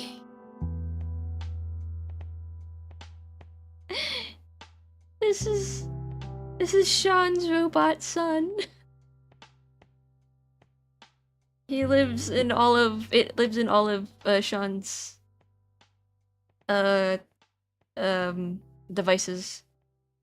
You can see it's see-through because it's supposed to be like a glass device. This is Innes.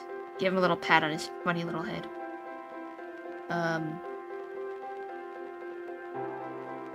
I think I used a perspective grid, and it still looks wonky, so I'm not sure. Maybe I didn't use a perspective grid. It doesn't look like I did, actually. This is kind of wonky. So he doesn't have a body yet. He has one in theory. I just have never drawn it. Here's old Sean. He was always kind of dusty looking. Very gray. He used to have in the very, very original version of work, he used to have some kind of claw weapon, but I took it away, and I also don't think he'd wear fingerless gloves anymore. He's not that cool. Because I don't think he does a lot of field work. He's too much of an old man. I say. He's in his, he's 30 years old, and he's already got back pain.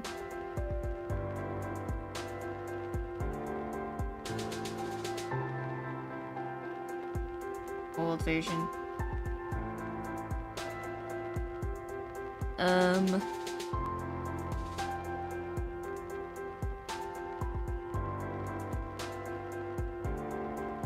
He's not that old. I just like to bully him too.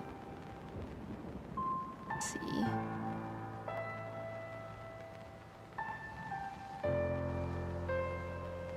Same LMAO.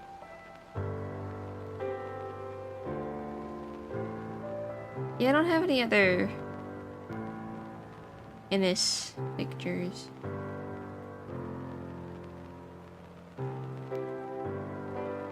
I've got some Briar angst. Really messy.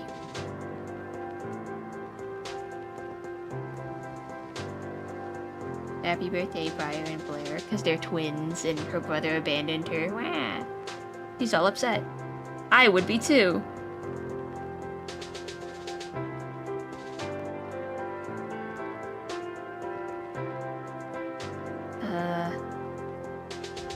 This is Briar, by the way. This is Blair's twin. She's missing a leg. I realize now that this leg, A, like the angling here doesn't make any sense, but B, like having this tiny thing as the joint would suck. Like that thing would not do well. So I would like to redesign the leg at some point. Make it cooler. She needs a cool robot leg. My back sounds like a bunch of Rice Krispie treats that I crack it. Yes. This is Briar, and this is Blair. My pathetic wet blanket of a man. He's actually very strong and very dangerous, but he acts so pathetic, and I get to bully him. he like acts so miserable when it's like, dude, how many people have you killed? Can you count them on your fingers? And he's like, yeah. You can make your knee like a wheel. I think I'd want to give it some kind of ball joint. Some kind of ball joint, but like maybe put something in the ball joint. Like a little design inside of it. Like make it, I don't know, it's weird sci-fi nonsense, right? Or sci-fi technology, so maybe it's a ball joint. And like inside is like a little resin rose or something. Fun.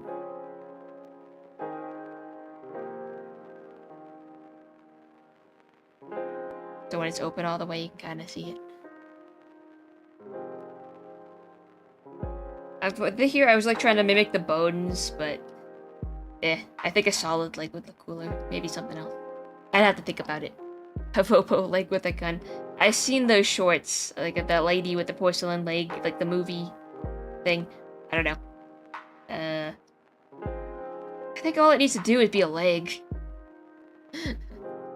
I'm thinking now that the accident actually left her with more of a leg, so she would only need this part down plus this part. So she's got a bit of a stump here.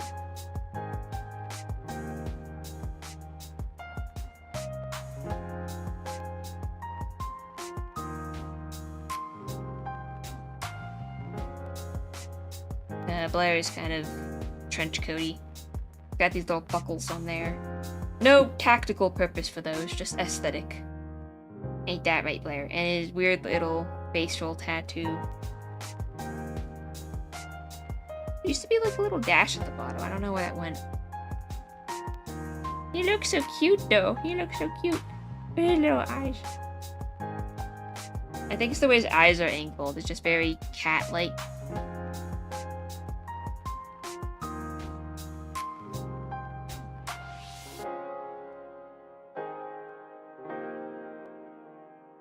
He looks like a little guy.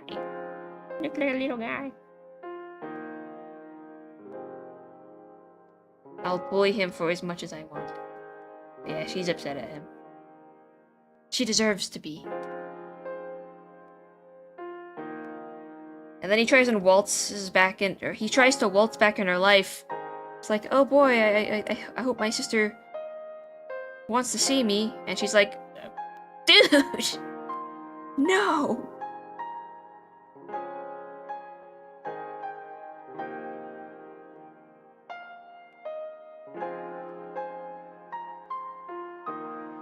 I mean, she is glad to see him, but also isn't. Blair gets bullied with love, but only from me. I'm back. I've got 3 marshmallows left. We're gonna... I didn't draw that much else for worth.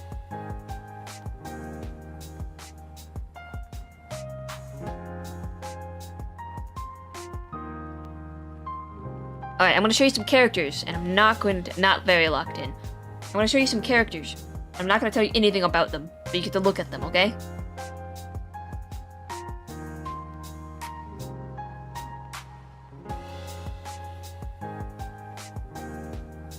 Character 1. Character 2. I think I changed my mind. Her hair is more of a blacker color, like a darker. Maybe like a...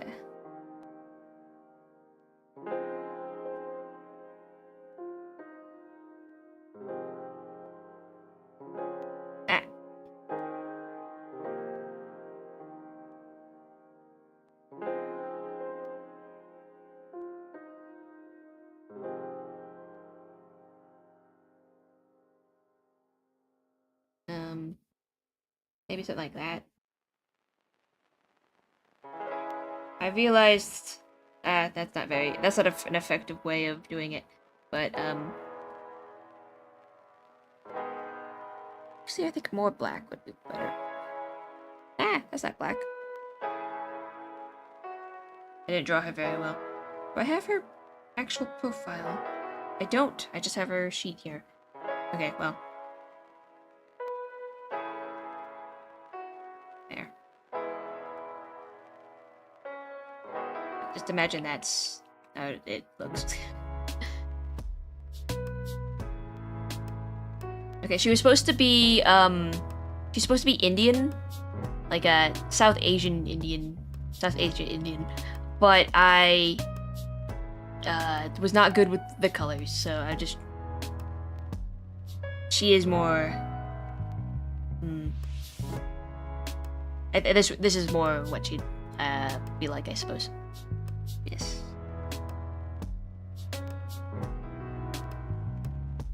I'll have to correct that in the final. Come on, Effie, they're from Worth, just a bit of lore. Okay, this is a boring, pasty white man, don't worry about it.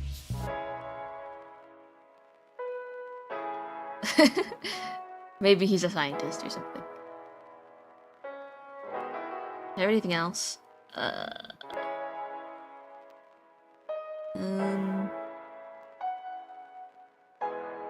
do, where is he? Oh yeah, here he is. Another pasty white man.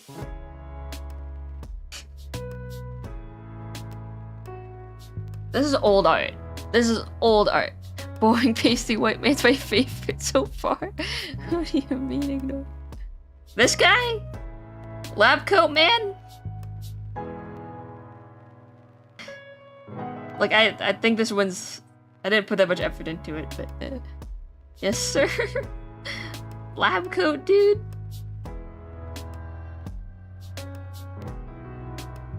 Okay, I'll tell you a little bit then. This woman's name is Noir. Or no. She goes by the name Noir publicly. But her name is Natalie Mikola. And she is... from Pars. But she owns a company called Spectra. It is a pharmaceutical company that sells luxury goods like shampoo and champagne and everything in between. They deal in a lot of like liquids and powders. Spectra. But they're known for their luxury goods. Behind the scenes, though, they are a pharmaceutical company studying a lot of different chemicals and the effects on people and stuff. Would you like to buy their new... Would you like to invest? Would you like to purchase their latest alcohol? Yeah? Yeah? Anyway. Some nose candy. Yes. This is Reagan. She is a disgraced pirate captain. I'm sorry about the line art, yeah, I just... Let's see,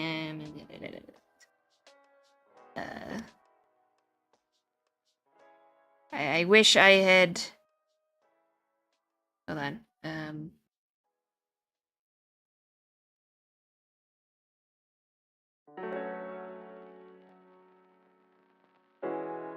That's a bit better. I wish I'd been better about, drawing people with more diverse skin tones back in the day, but I was afraid of screwing it up, so I just didn't do it at all, which is not the solution, of course. So, here we go. If we could go back and recolor. I don't have the file on me right now, so this is the best I can do. There. Again. I'm too broke investing in working time. Disgraced pirate captain. She has like a black rose on her lapel. Just for fun. Not much else to say about her. But she works as, I think, a bounty hunter now. Because she can't find work elsewhere because people know she's a disgraced pirate captain. The reason she is disgraced is because she did not go down with her ship. Something that she will talk your ear off about.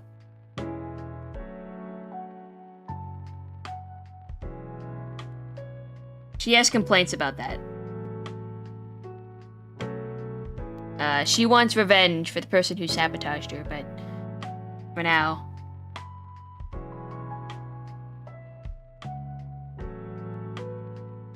pasty white guy, his name is Dr... No, wait.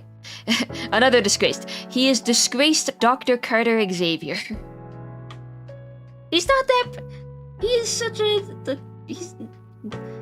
I don't think I literally know I didn't spend that much effort on his sheet because I needed to get it out really quickly.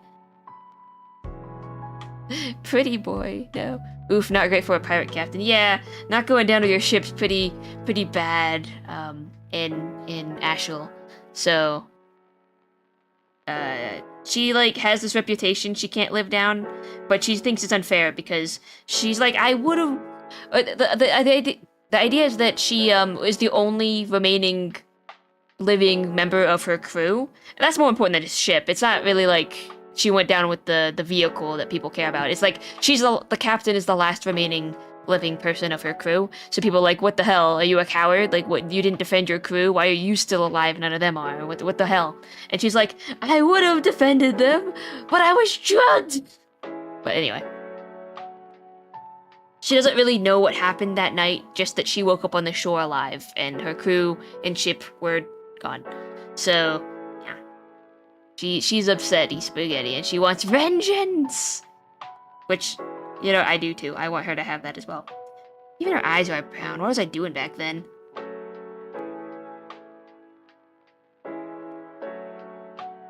Much better. Much better. Let's save this as Reagan 2, I think. I'm trying to get better at doing that. Better skin tones. Yeah. She was like... A lot of stuff happened to her. Okay, so she did get... What's what?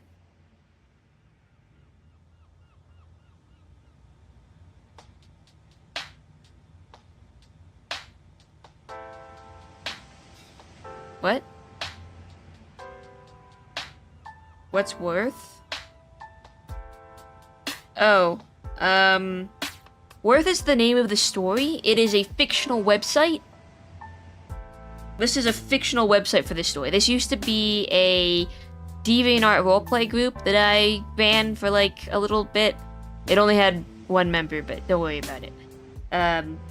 It's called Worth. The story's called Worth. It's about an evil AI website that's taking over the world or something. Actually, no, it's not taking over the world. It's taking over, like, the specific nation of Ashel and Pars. Force remember yourself, silly. We don't have to go into that. But... yeah.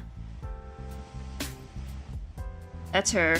Oh yeah, her whole deal was that, okay, she did get drugged, but it wasn't like a drink or a roofie. It was more like a pass-out gas or something. Some kind of gas knocked out everyone on her ship, and then she woke up and the ship and her crew were gone. And I guess eventually the bodies of her crew washed up on shore, dead eventually. And so it was like, oh my god, they're not missing. She's not like looking for a missing crew. They are in fact gone.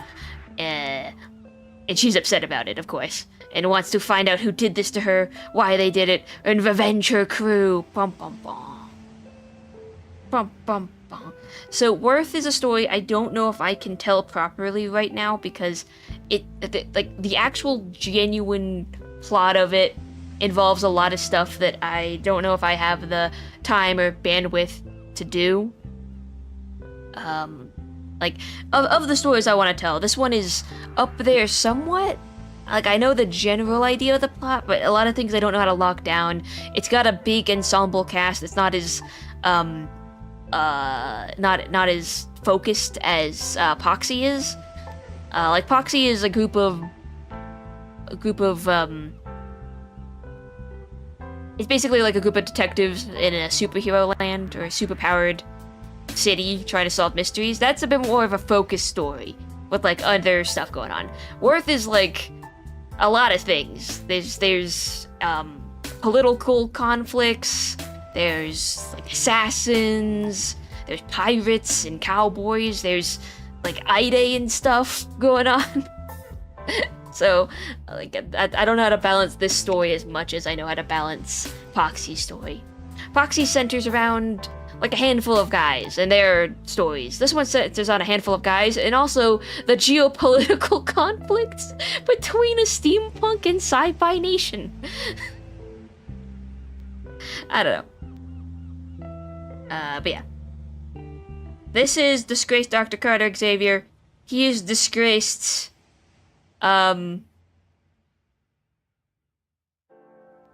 Anyway, like, I don't know, there's not a lot to say about him. Like, Sean used to work as an intern for this guy. He's pretty old, I guess.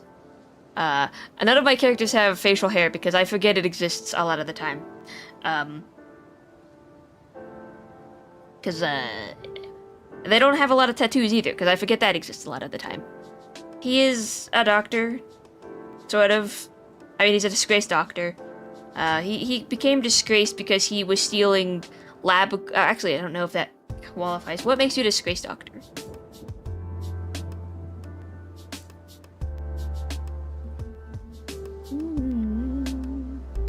Lost their license, faced criminal charges, unethical, or due to profound ethical breaches, I guess. Let's see. Oh yeah, okay, insurance fraud could make you lose your thing, selling prescription drugs, etc. Falsifying records, definitely did that.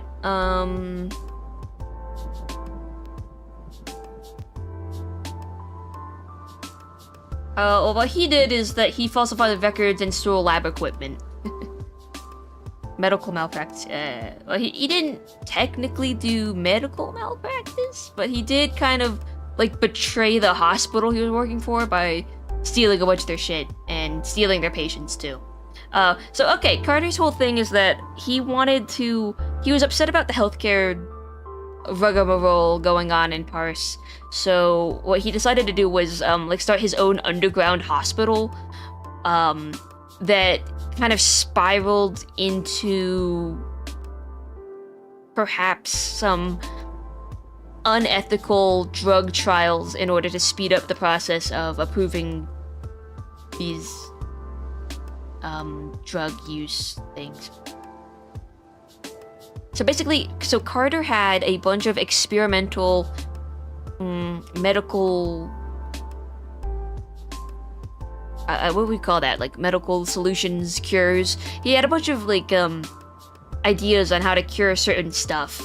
But he didn't want to wait through, like, the years and months, like, the years of trials that you'd have to do to, like, approve it, actually. He knew his shit worked. In his heart of hearts, he knew his shit worked, so he just wanted to start giving it to people. So that's what he did.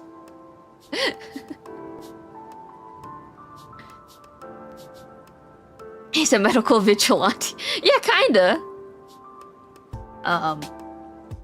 But he kinda got in over his head a little bit.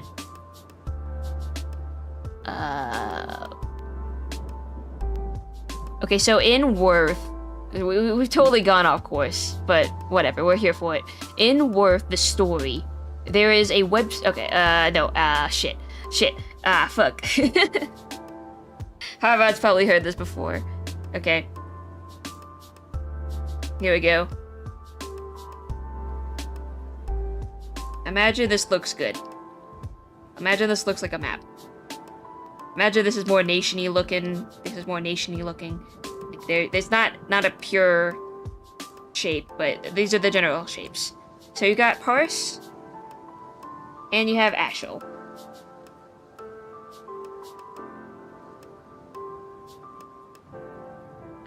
Paris is a sci-fi.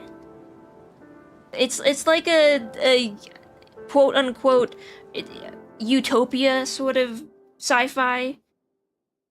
As in, it's like I'm imagining very sterile white hallways. Everything's concrete. They don't have a lot of wildlife. Everything's automated. There's a lot of technology everywhere. Like, a lot of tech. High tech. Ashel is steampunk. It's lawless. They got a lot going on. They got, like, a bunch... They're total anarchy. Kind of. No laws, kind of. Like, you're kind of responsible for your own safety in Ashel. Ashel has privacy, while Paris has safety.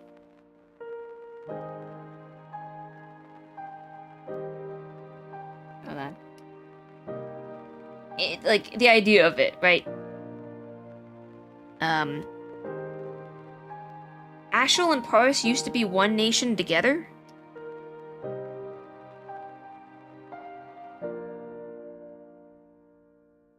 It used to be called Equin.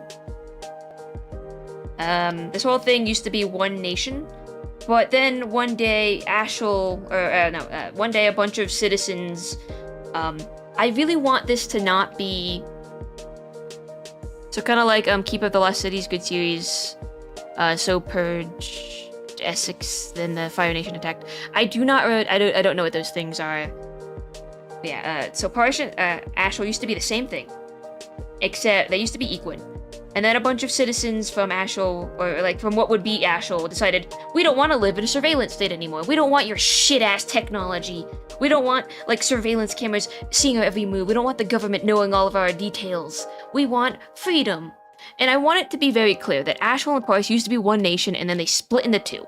It was not, I don't want this to seem like Parse has better stuff than Asheville. It's really important to me that they both are kind of equal in what they have. And I know about Avatar, I was just like the other thing you were talking about. So Asheville eventually develops a bunch of really advanced steampunk technology. And Parse remains with their, digital stuff. But, yeah, basically, the soon-to-be Ashilians, hello, Akari. The Ashilians decided they didn't want to be haunted by those fuck-ass 5G towers, and so they found a way to disable all Parsian technology. There's basically like this old Cold War thing going on, where they just split off and decided, we're gonna be hick-ass, we're gonna be free, we don't need you anymore.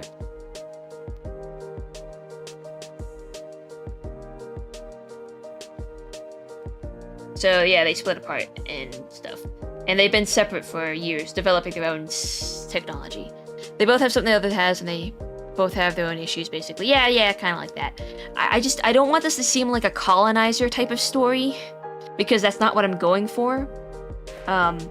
Parse and Asheville used to be one thing, and then the citizens of Asheville just decided they didn't want to live in a surveillance state anymore. They didn't want to have all this tech. They wanted to be free and have their own freedoms and rights and everything else. They wanted their anarchy.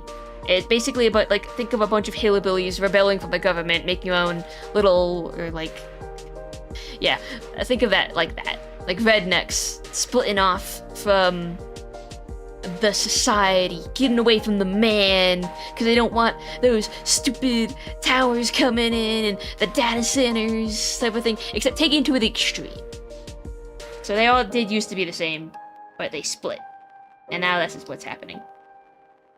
Then one day, like maybe 5 to, I don't know, 3, anywhere from 3 to 5 to 8 years, I don't know yet, years before Worth's canon,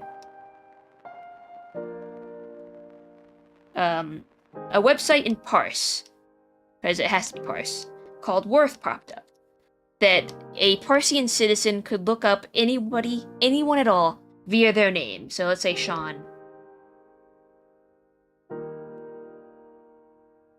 And it would list out, basically doxing you, giving you all of the information, like address, schooling, what you did, what you've done, who you worked for, all your connections, who knows you, who you would know, every location that you've lived at, every job that you worked at, all your schooling, all your education, if you have a dog, I guess, how big the area you live in is, if you live in an apartment, if you own 3 or 2 apartments, I don't know why you would,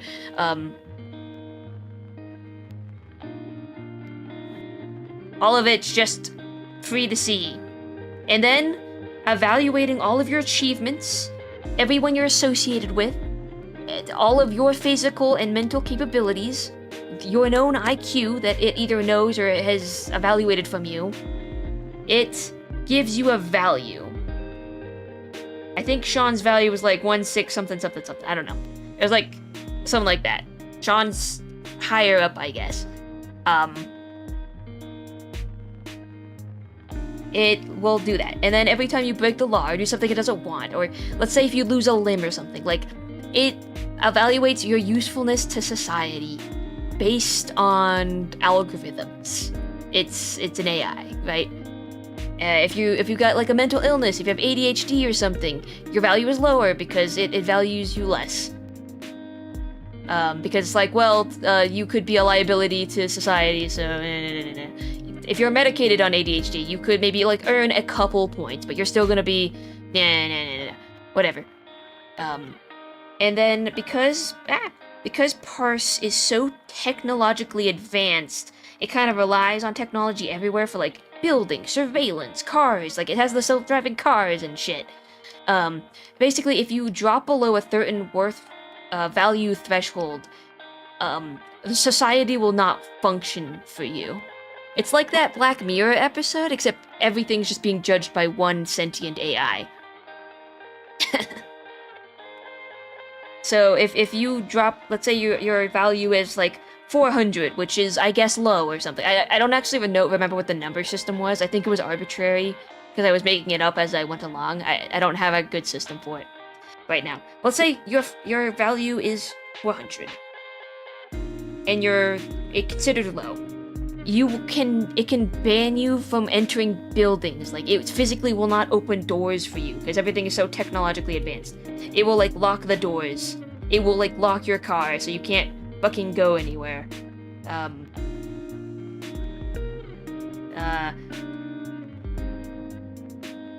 It's pretty harsh. And if your value drops to 0, it values you as, like, not a person. Like, you're not valuable at all to society. And in theory, if any crime would have happened to you with a 0 value, Worth, the AI, would look the other way. Like, any documentation of you would just kind of vanish. You don't exist. For better or for worse. Like, if you were to get kidnapped or something. Like, the cameras, like, no one would defend you in court. Because Worth in Parse is also a very bureaucratic place. But basically, anyway, all of this to say,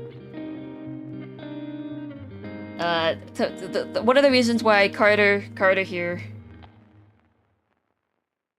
isn't a great person is that he would buy up. He would, there was like probably not a good trafficking system, but he would basically acquire people with a value of 0 and enlist them for help with his studies in exploration of experimental medical technologies. They would get mugged every other day. Then I'm cooked. So you can kick crime after crime and get out of there easy peasy once your worth gets to 0. No, once your worth gets to 0, you become a target for crime, because any crime done against you does not count. If you commit a crime against someone else, then they'll probably still put you in like a jail or something. So yeah, so Carter here would find people with a value of 0, and he would acquire them. Maybe through not so legal means, like he might hire someone to kidnap you. And then he'd be like, listen. I'm not a bad guy. I just need your help with some science. I need your help with science. Listen, people are gonna do much worse things to you out there. Help me with science and I'll keep you safe. I don't know, I feel like he's still kind of a bad person buying into the system, but he was doing what he thought was best. But he's also a straight white man.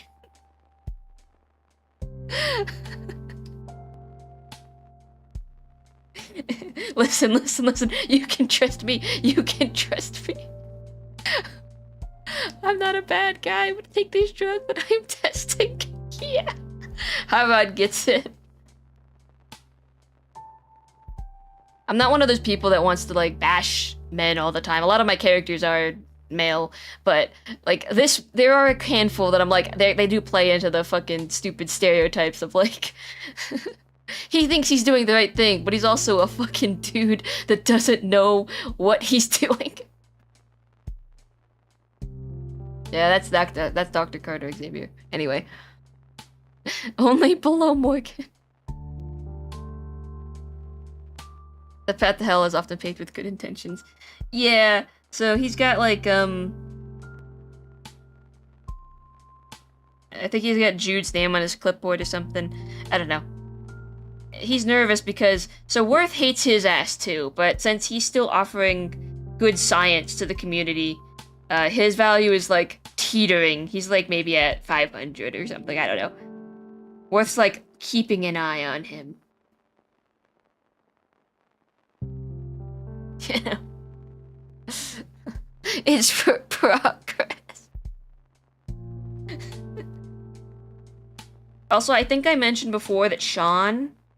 Let's get him up. We have veered far off course, but that's what happens. Welcome to the Effie streams. So this is Sean.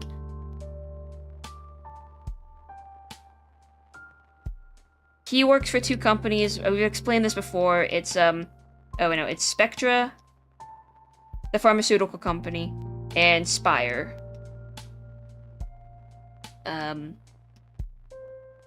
He works for both of them because he accidentally signed a contract. Like, 2 separate times, Sean has signed contracts that he shouldn't have signed. The first time he signed it, it was like a playful contract between him and his college friends. Like, oh yeah, I'll work for you. If you guys make a company, I'll work for you guys for, what's that word? It's for perpetuity? Perpetuity?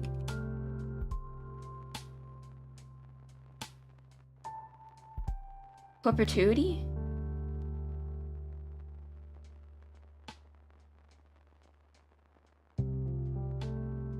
That means forever, basically. For all time, forever, indefinitely. Yeah. So he signed one. That was like, I'll work for you guys forever. And so now that Worth is here, and Worth is stupid, it's smart and stupid at the same time. It takes this contract, this stupid little contract he signed when he was, like, young, because it has, like, all the history of all the security cameras of parts everywhere. It's like, well, I have to hold you to this thing now. You cannot quit this job. They can fire you, but you cannot quit.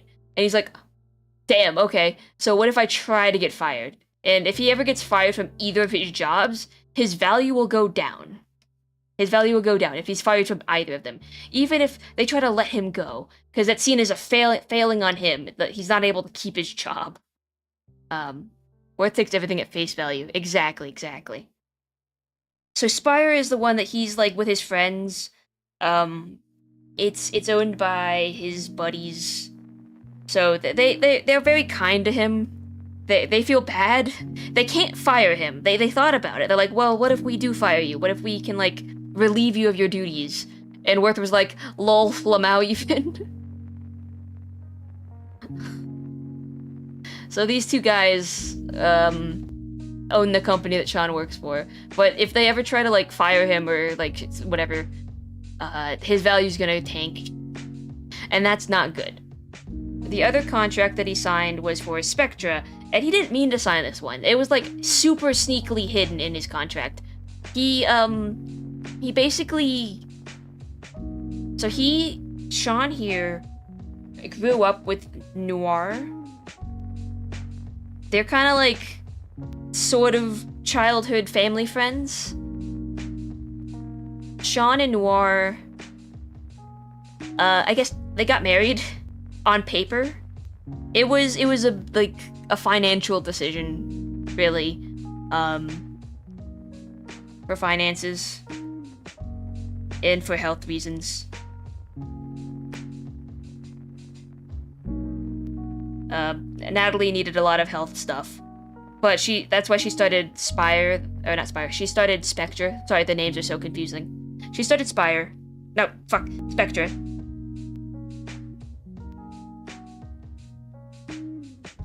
As a pharmaceutical company to like help her with her medical stuff, because she's got a lot of it. But then when Sean and Noir decided to like split, because they didn't need it anymore, because she was doing so well with her Spectra business, he was like, alright, we're gonna sign some divorce papers. Let's get it done. In doing so, she snuck in a little phrase into his contract that's like, lol, you're gonna work for me forever. But, like, in really sneaky language. Like, the kind of stuff where you change the meaning of words. Like, from this point forward in the contract, we're going to refer to, working for me as something else. And then they, like, refer to that as something else, the contract.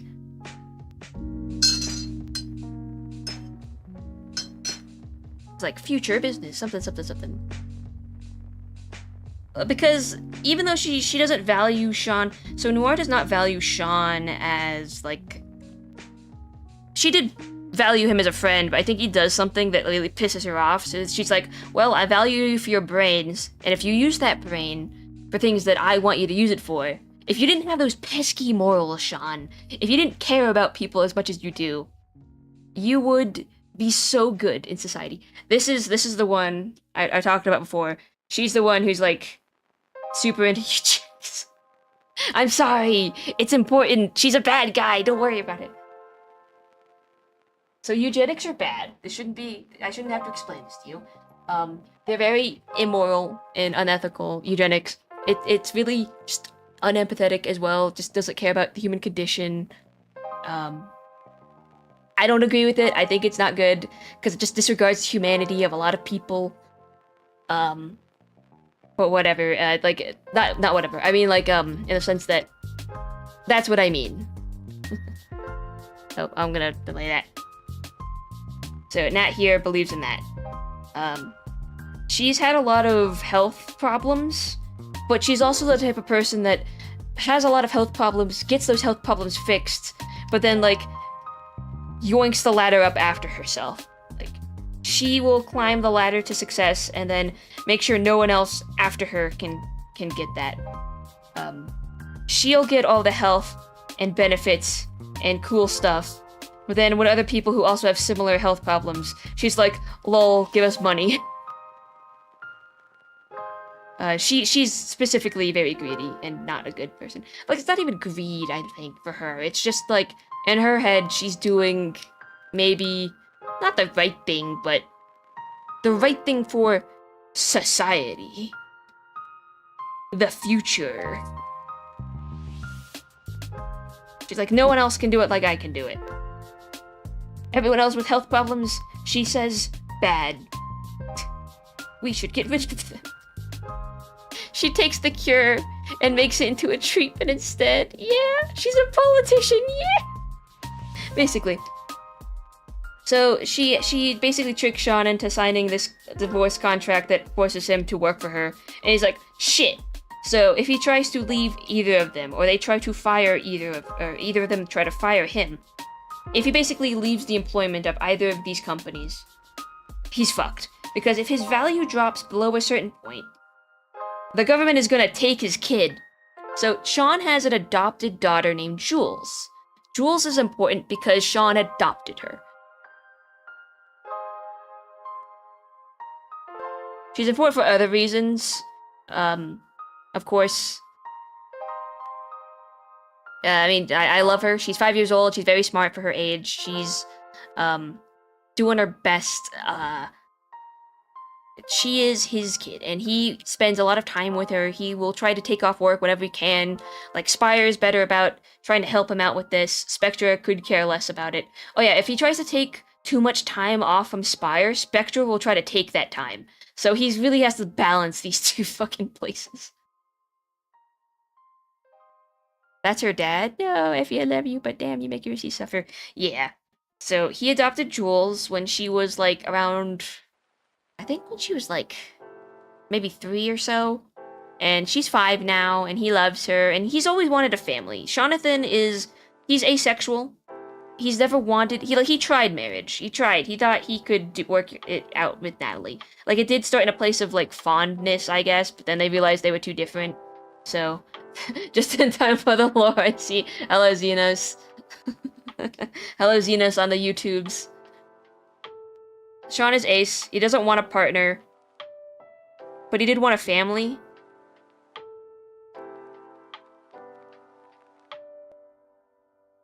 So he adopted a daughter, and he loves that daughter very much. He loves Jules so much. He wants to take time off, like, I think he takes off Mondays, so he only works, so, I don't know.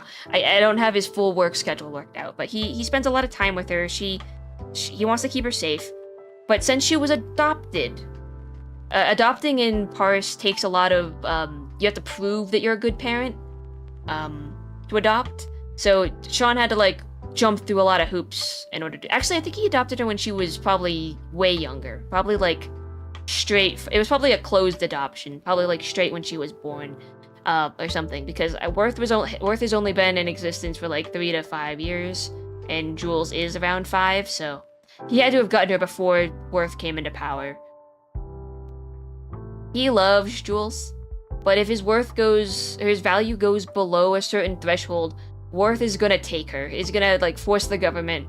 This AI is gonna force the government to take her away from Sean, because in its sophisticated AI brain, it's like, well, he's not useful to society, because either he's too distracted by this kid, or he's not fit to be a father, in Worth's opinion. So it's gonna take his kid away. Filling in shadow on the techno-crazy. What does that mean? Hold on, we're gonna look that up, Xenos. Filling in the shadow. I see. Is he Arrow Ace? He's like... I want to snooze it one more time. That's the last of my snoozes. For 5 minutes. He's like demi-romantic. Ace. Though very much leaning on the other side of the arrows. He's very Arrow. He's like leaning towards Arrow. But I'd say it's not impossible for him to feel a romantic affection. I don't know, I feel like it's a sliding scale. I don't want... It's complicated. Like, asexuality, a romanticness, that's, it's a scale. It's a sliding scale, you know? It's not something he's looking for, or something he really wants, but if he were to spend a lot of time with someone, he could grow fond for them. He eventually does enter a QPR. No, I do think, yeah, no, actually I think he is Arrow. I think QPR is the highest he'll go in terms of relationship. So, yeah, that's him. But he loves his daughter. He loves his kid. A QPR is a queer platonic relationship. I have various opinions on this. It's not romantic, but it is very... I wish there was a term for platonic too that wasn't romance, because I feel like when I say platonic, everyone just thinks regular friendships, and friendships are very strong, they're very important, but I feel like the idea that people have of friendship isn't as strong as I want people to feel it is. Like, I need a platonic too.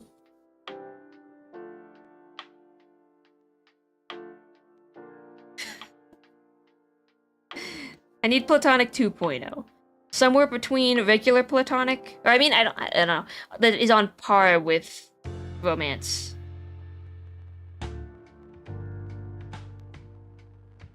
That's what I need him to be. Anyways, yeah. So, I hope that made sense.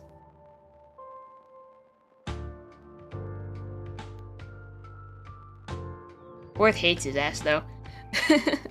Worth has tried to kill this man.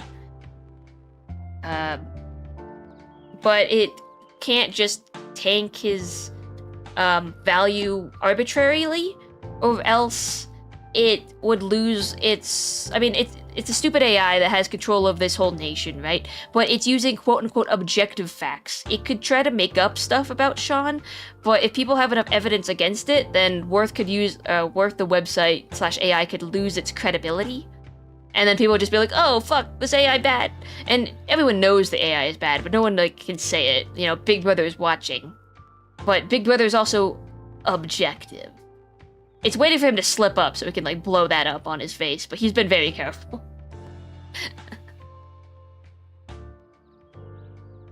I genuinely love hearing about all your OCs, thank you. Even though I'll forget about a good majority of them over time. You don't have to remember them. It is okay. A deep bond of closeness, ride or die to the end, but not romantic, but more than friends, something like that. Xenos is correct on the YouTubes, yes. Yeah, anyways. Like, Worth could make stuff up, it could try, but then people would just kind of be like, oh, so then the value system doesn't matter, you just fucking make shit up. So it's trying its best to be objective. It could try to make stuff up, but if he's like, I have an alibi, what are you fucking talking about? Then people, I don't know. Worth kind of cares about its reputation a little bit, just in a sense. It can't fuck it up too bad. Not immediately. Worth likes Natalie. Worth is like, eugenics? Hooray! Worth is like, yeah, you go, girl. I'm all for women wrongs.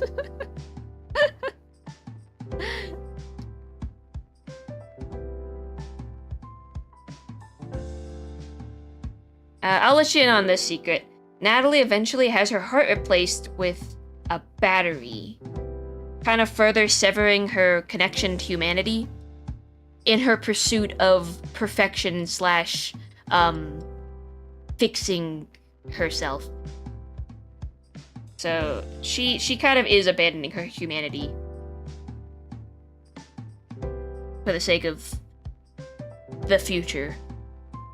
But then she's like leaving behind everyone in the present, like, oh, you have physical disabilities, mental disabilities, you have like illnesses.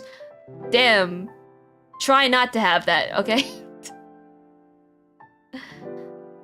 Well. I cannot fix it.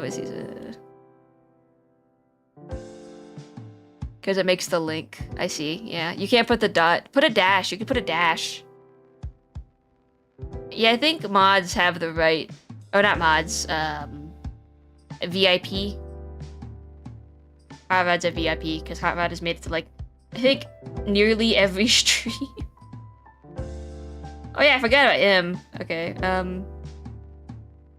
this is Liam. He's from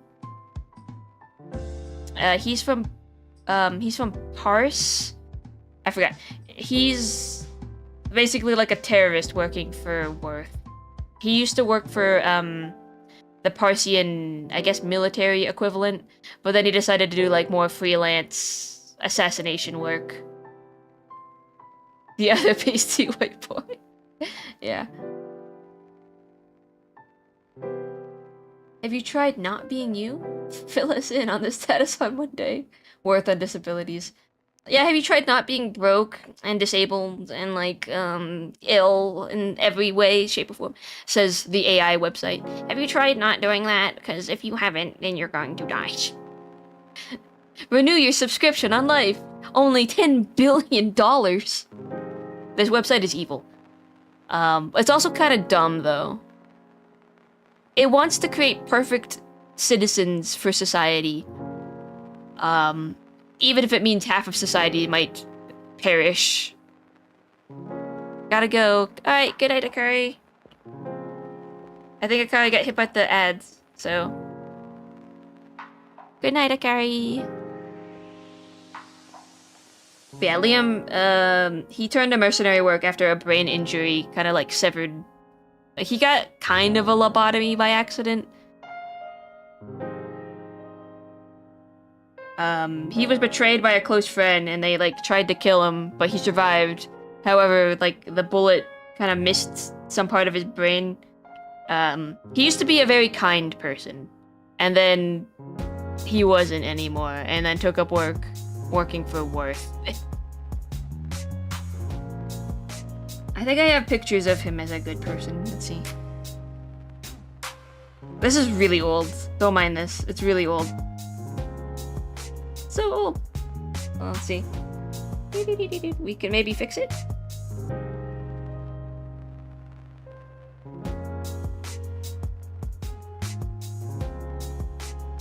In a sense, his design was kind of like Nicole 1.0, but a lot of things got swapped around if you think about it.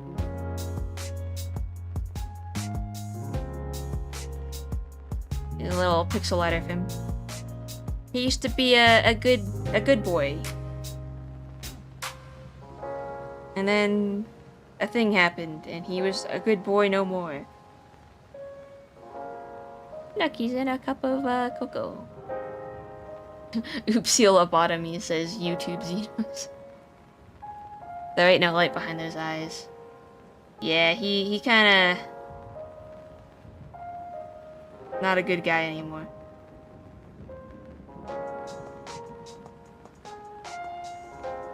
I really like the idea of these fuzzy jackets. That's why there's so many characters that have them. Little guy. Almost forgot to check in. Oh, hello, Xenos on the Twitch. Yeah, now he's like an evil terrorist or something. Yeah, again, I'm very happy with Megan's improvements. Just,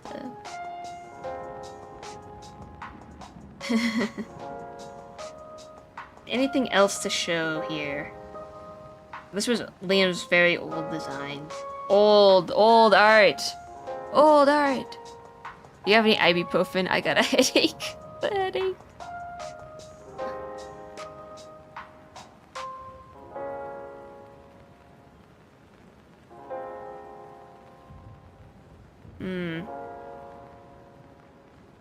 I don't think I have anything else. I didn't make a whole lot of worth content. I've already shown off the Blairs, like Chain Smoking Blair and Nighttime City Blair. It's so dark in this picture, yeesh.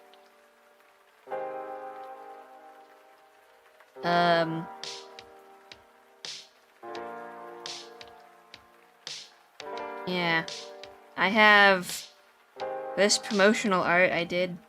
I don't know what's going on here. I just noticed that. What's happening there?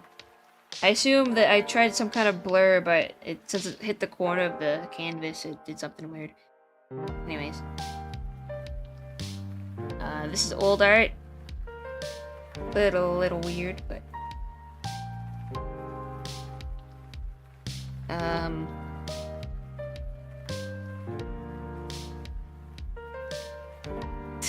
This is Blair dying, I guess. He's not actually dead. He just kind of fell off a motorcycle or something, I think.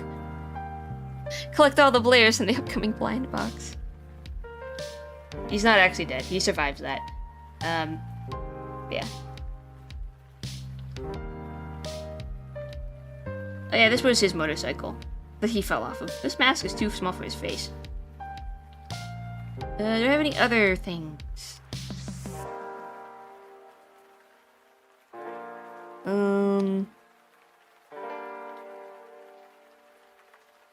I have an old picture of Charlotte. Her name is Charlotte. She is one of Sean's friends. She's her from the picture.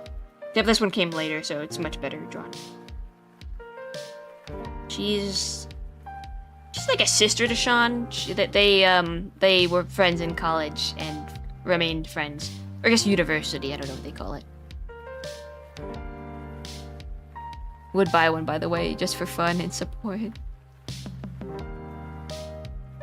I guess I could talk about him. I never drew his full body, but this is Matthew Platsky.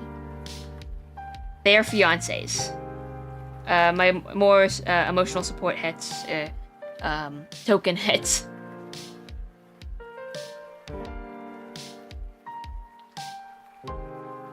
His name is like the, no wait, I think I had it right.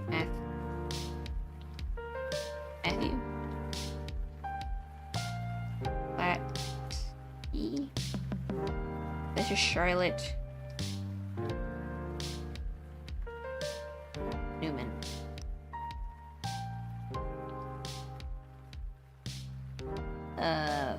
They are engaged. Sean is... he doesn't really third wheel them. He's like... Charlotte's a sister to him.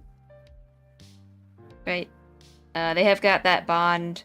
And then Sean and Matthew have a very weird relationship. They look hoarse, a little hoarse. You mean like the noses? Yeah, I wasn't very good back then. I mean, now I just do kind of like scribble noses. But yeah, no, I get it, yeah. Looks like a fucking snout or something, right? How do you come up with last names? I just kind of pick them up. I don't know. Token het name number 2. Or token het couple number 2.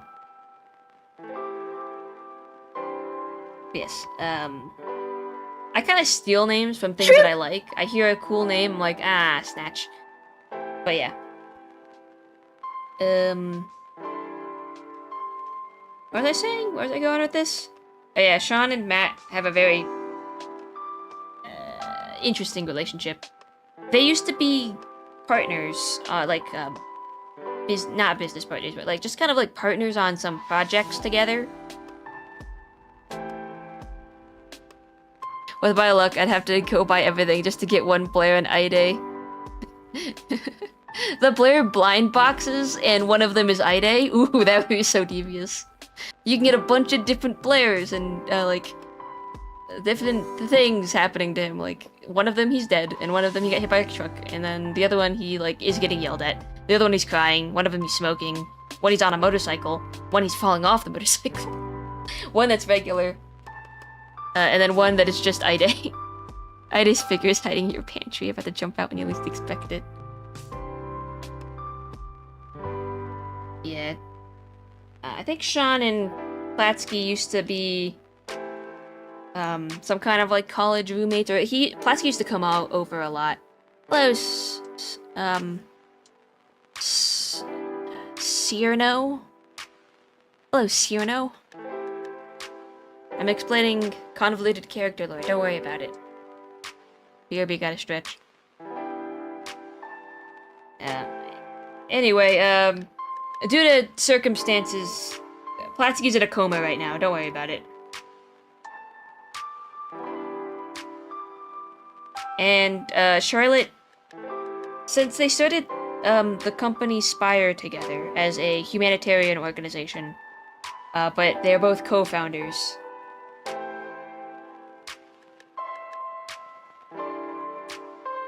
Charlotte only has half the power that she should have in this company, because she needs approval of that guy, of her fiancé, who's in a coma. Worth, the stupid AI program, is like, well, he's alive, he has a heartbeat, so, technically, you still have to ask for his approval. And she's like, he's in a coma right now. Worth AI is like, he's still alive, though, so you still need to ask. So there's a lot of things that she can't do because the stupid AI that controls her government just won't let her do anything. And they can't even pull the plug on Matthew because he has too much value.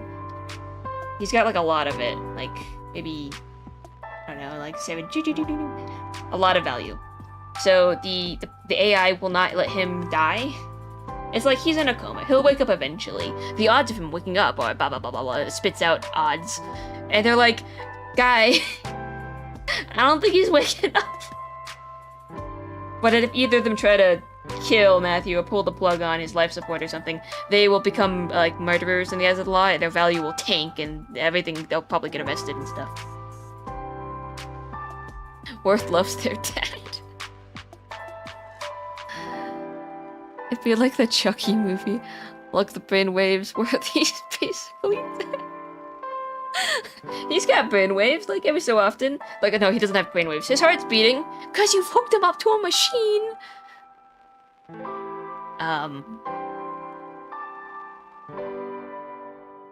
Anyway, both, Charlotte and Sean are very frustrated with this endeavor. They're very upset. They're like, dude, what the fuck?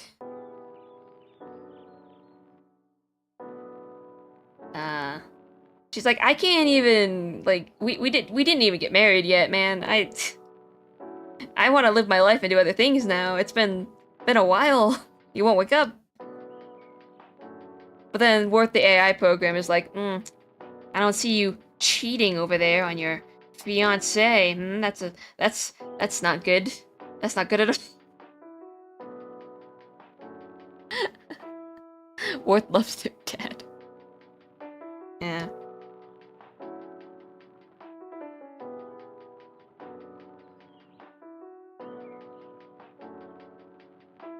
His face is threatening. But she's stuck. And Worth hates both of them.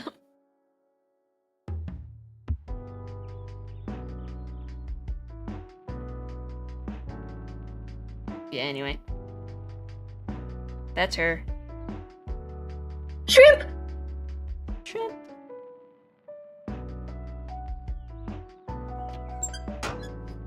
Gotta go. Alright.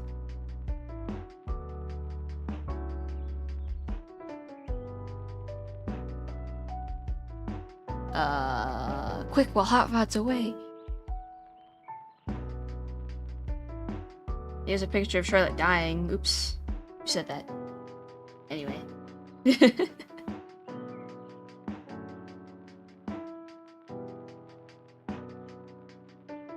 that's about it for Worth characters and NPCs. Excuse me, what?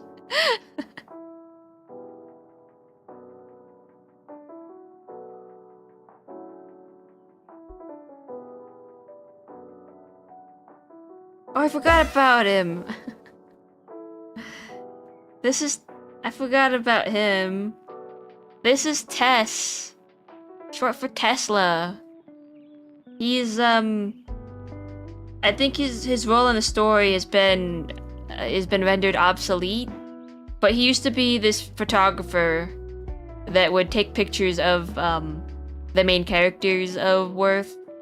And then, like, he pretended he was from Ashel, so he pretended to be a steampunk boy, but he was really from Parse. He's a double agent, and he was taking pictures of you, like surveilling the main characters to give information back to Worth, because he's a double agent bad guy.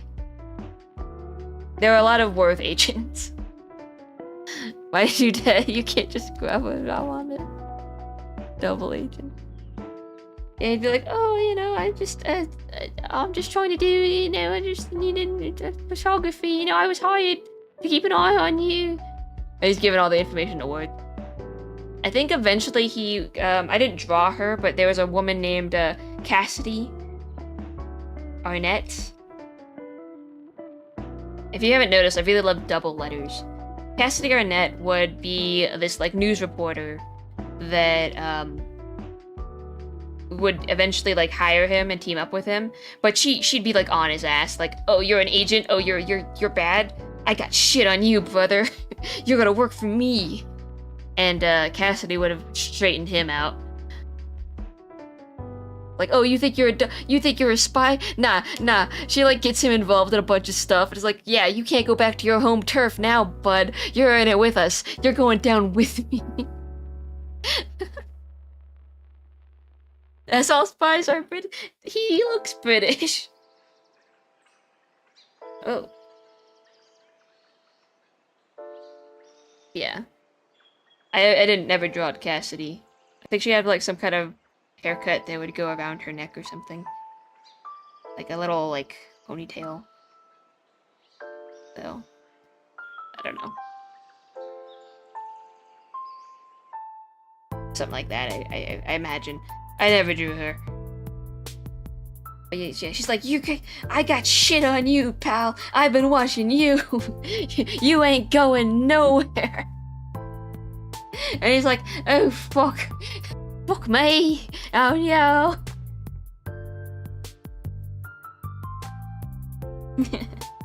But yeah, that's the Worth tangent. I literally don't have anything else to share for it, I believe.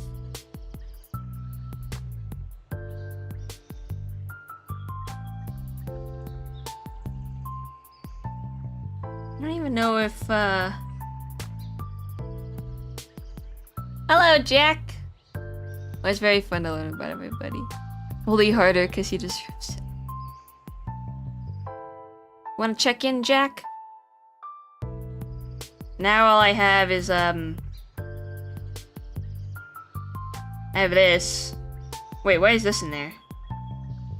Confident, insecure, energized, stressed. Well, I think you guys can understand this now. You know who some of the characters are. Is that all the lore? Can I return to my drawing yet? Yeah, I think that's most of it. Yeah, that's pretty much. Energized and confident, Ide. And we got this good middle ground. Whitney is all of the things. Sean is stressed but confident. Paris is stressed and insecure. Blair is energized and insecure. And then we have, like, the littler guys. Quincy is stressed and insecure. London is energized and insecure. Nicole is confident and energized. And then, Kenneth is stressed but confident. To you, love you, bye. Oh, bye-bye.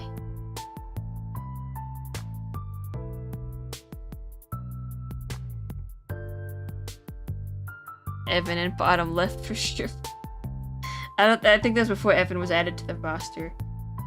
Yeah, the only thing else I have to add is, oh wait, yeah, the eye days. Because as a treat this mosquito bite, you can place bite in really hot water, as hot as you can withstand, and the heat breaks down the proteins in the mosquito's saliva so it doesn't itch no more. I've tried that before. It doesn't seem to work for me. I've tried with a boiling spoon. I've tried multiple attempts. I've tried to heat it up as hot as I can. It still wouldn't... Like, I am super allergic to mosquito bites, though. So maybe I'm, like, the outlier. But I have tried stuff like that. Good to know. Spoon? Like, yeah, like heating up a hot, like a spoon and boil, like a metal spoon in boiling water so it heats up so you can hold it against your skin. I've tried that before for a mosquito bite. Because it gets way hotter than, I mean, it's about as hot as hot water. Boiled water, except you can keep it on for longer. I've tried it. I've given it a go. Oh yeah, here's the edgy Blair picture. That I don't like anymore. That was the other thing I had. Wait, I just hair was weird back then. Well, let's see. It was still kind of fluffy, but I think nowadays, instead of making it fluff this way, fluff to the side, I now make it fluff down. Still looks cool. When was this made? Do we have any stats on this? No, no work time. No, actually, we can actually see maybe the details behind it. 2020, interesting.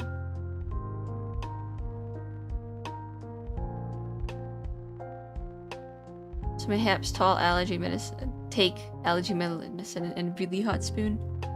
Yeah, I don't know.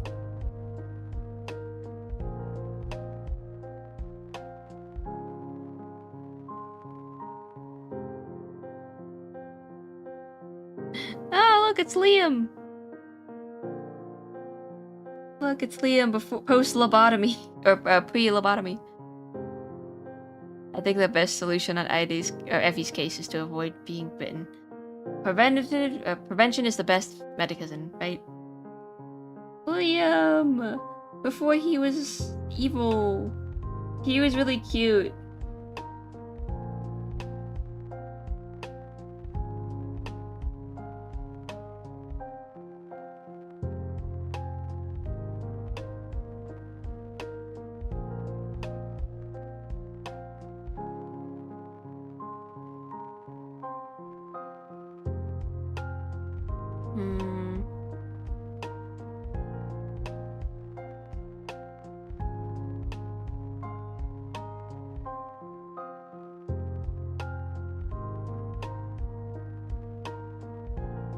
Can I eat their leg?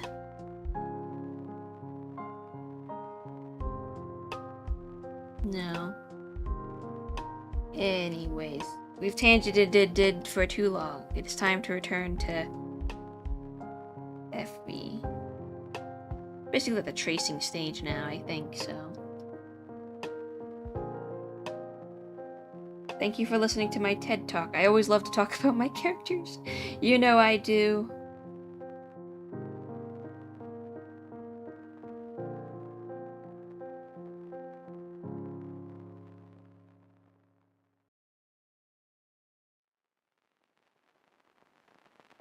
Sean loves his daughter very much. One of the plot points that comes up is that he has to decide when he's traveling to traveling to Ashel. He is from Paris. He's traveling to Ashel. He has to decide whether or not it's safer to take his daughter with him to this lawless land, or to leave her in the care of, like, people she knows in Worth, but with the chance of Worth having control over the government taking her away for any reason.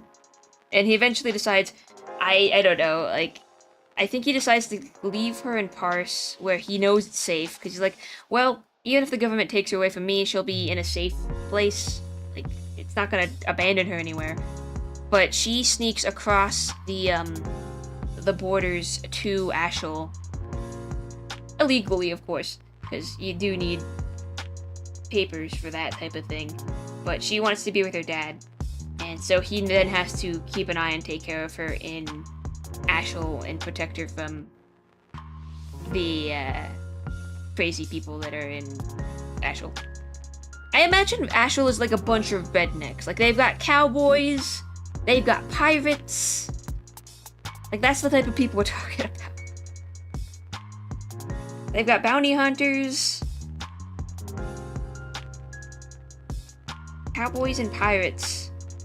The two types of people. Land dwellers and sea dwellers alike. Hello, Hot Rod.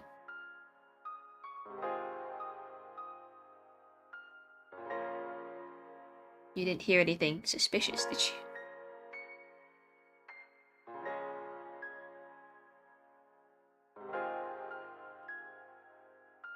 Love the toilet talks, no matter how long or short they advance.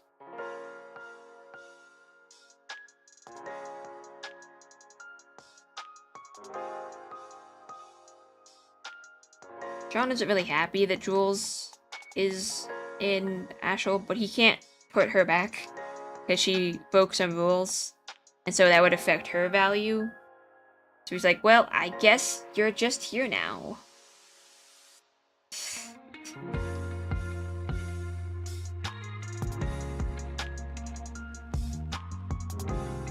I hope all the things are good and well. I did hear everything.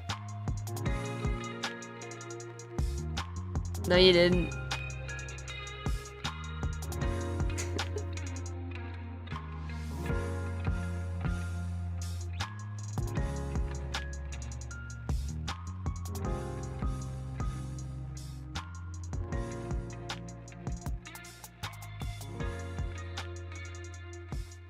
Stabilization got turned down again.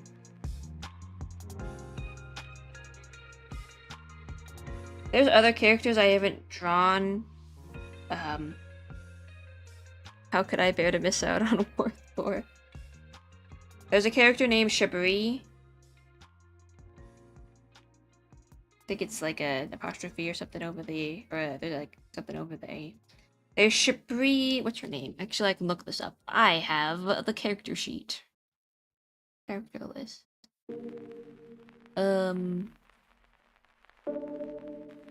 Oh, Shabri Tyler? Maybe there isn't something. Oh, Shabri Tyler. And there's also Victoria.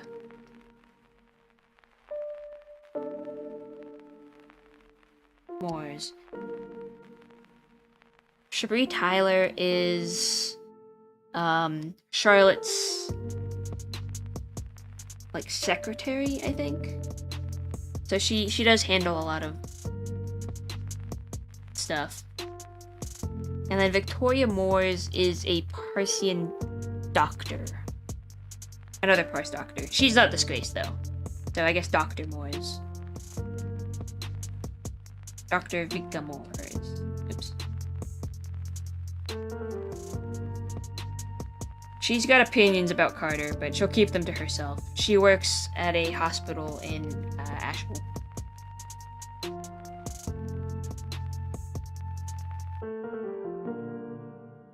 Why is it not letting me grab all these? What? Oh, there we go. Who else do we have? I think that's everybody. Yeah, there's Sean, Jules, Charlotte, Shabri, Vika, Blair, Briar, Ennis, Ren, Cassidy, Reagan. Oh yeah, the pirate.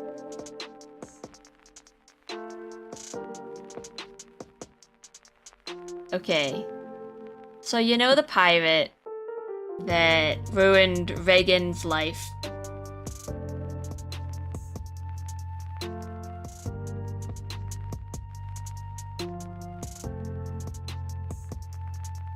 And they will be added to Me Island soon. Eventually. I'm working on the work, guys. They're the first on the list. So, remember the pirate that ruined Reagan here's life? It's also the same pirate that Ide stole the earring off of. I think ultimately Reagan's gonna get her revenge on him, but Ide did get a solid bite in, so a sure weakness.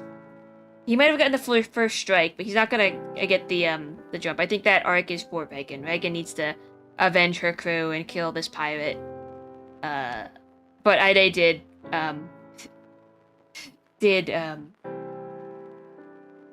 wound their pride, let's say. It's all connected. Well, yeah, because it wasn't just a pirate. It was like the boss of the pirates. I didn't draw them. But their name is, Emami Adate. I don't know if I'll keep that name. I think I was, like, going through a phase with that one.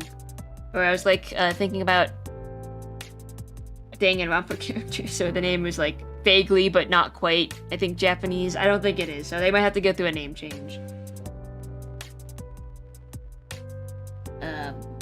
Because I wasn't thinking about it. So, I don't know. So, I'm just calling them the pirate for now. They need a new name. Ave Maria?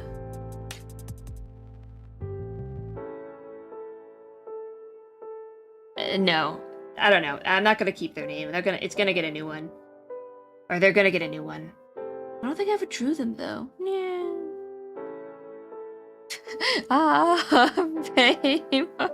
That'd be a funny name for a pirate.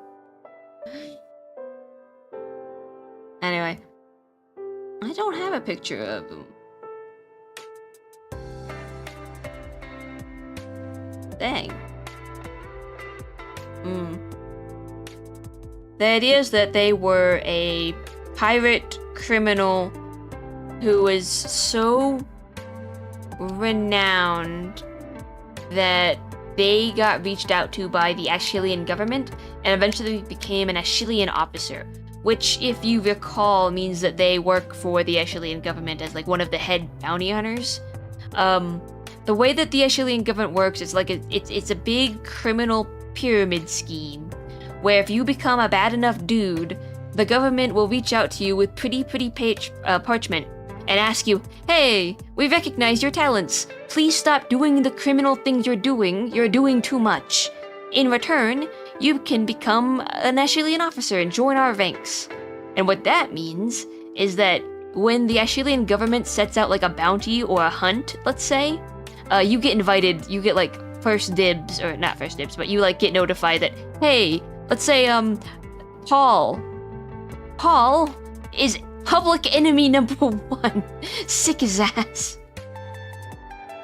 And that basically means like everyone else who's an Ashilian officer gets notified to kill Paul. So everyone is just after Paul. And when his head is brought back to the Ashilian government on a platter, you get rewarded handsomely.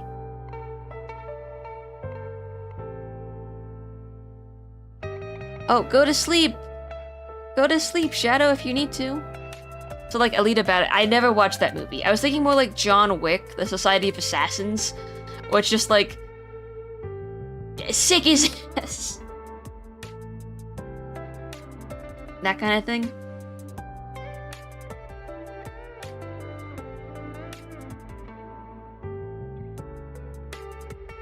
So yeah, Amami, or that was his name. I should probably change it. The pirate.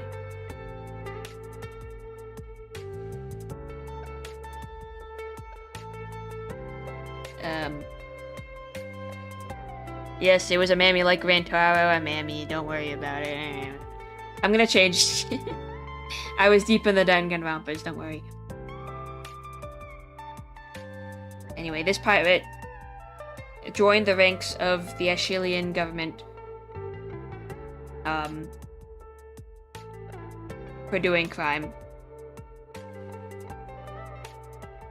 And I think one of the crimes that he got recognized for was the like takeover and murder of Reagan's crew. The Chilean government was like, yeah, look, we know you did that. We know it was you.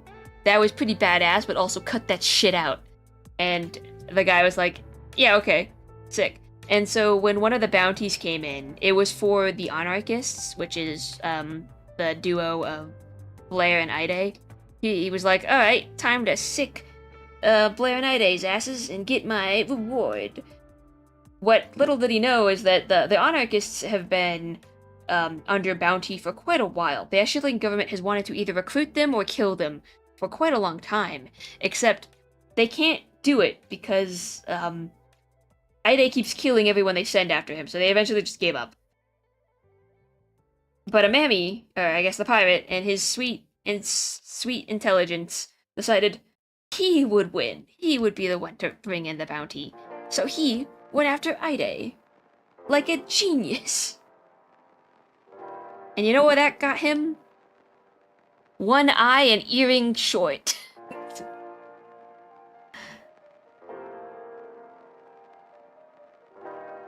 Then she'll nap for the rest of your stream. See, I'm not the only one who crashes into dreams with stream on.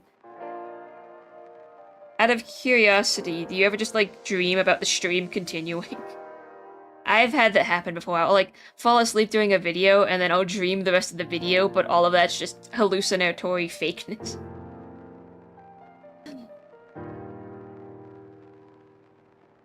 And I'll wake up, and what I dreamt was not real, and the video ended a different way, and I was like, no! Dream video, no! I can't rewatch the part I thought was funny!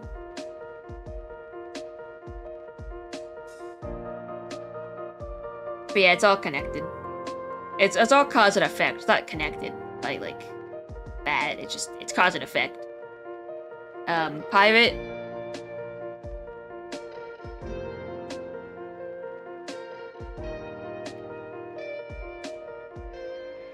Maybe Starlight funny enough, otherwise it's more fading in and out. The pirate, by dissing Reagan's crew and murdering them horribly, gets recognized, becomes an Achillean officer, decides to go after the highest bounty that they have, Ide / the anarchists, and then he loses an eyeball and other stuff. Probably wounds his pride on it too.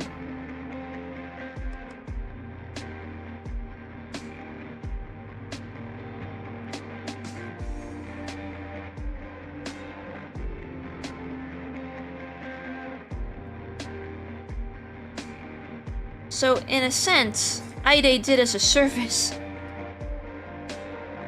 He didn't avenge Reagan's crew for her, though. He just kind of proved that this guy is not as strong as he seems. Which gives her hope that, like, oh, okay, yeah, no.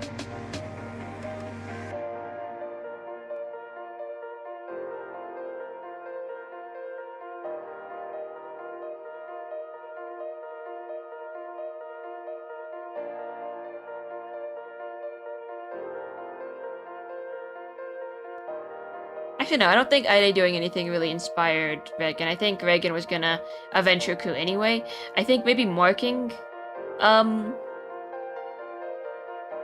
don't know. I think marking the pirate with, like, making him lose an eye and stuff kind of put him on her radar. Because you're not, like, top dog pirate and then suddenly start wearing an eye patch for funsies, unless you are kind of like that. But he has also got, like, this rip in his ear. He's lost his really precious, earring. So I was like, wait, what happened there? What did you do? What was that about? And he's really cagey about the story, because he doesn't want to admit he got his ass kicked by Ide, or the anarchists about people. So, it's really fishy. Really fishy. It's not quite a lead, but it definitely puts him on her radar, and then she investigates further on her own. She's like, oh shit, that's the guy, the fucking guy.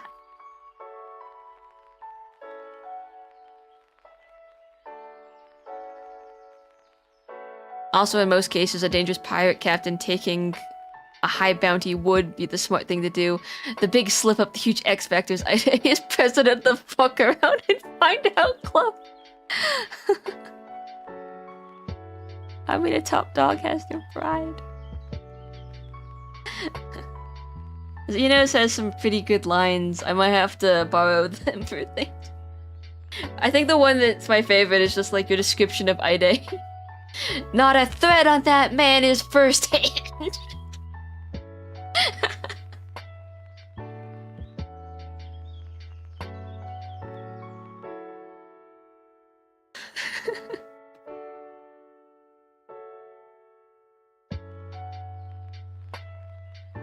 I think maybe eventually Pirate does slip that he went after the anarchists.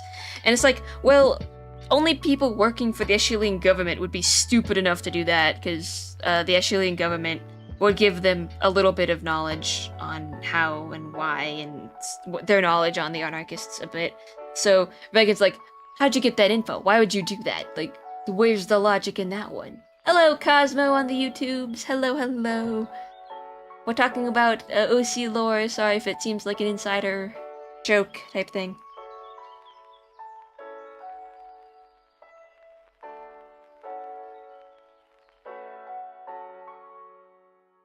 I think that's what starts getting the clocks ticking, or the gears churning. Reagan's like, how'd you lose that eye exactly? And she hears Yanak is like, why would you a sky pirate? Oh yeah, the pirates in Ashel. I kind of buried the lead on this one, I think. The pirates in Worth are sky pirates. So Worth used to be a DeviantArt roleplay group, which means that it had a DeviantArt roleplay group icon, which is 50 by 100 pixels, I believe. So this was the icon for it. Oh shit. Oh no. Okay, here we go. But yeah, they were sky pirates. They were always sky pirates.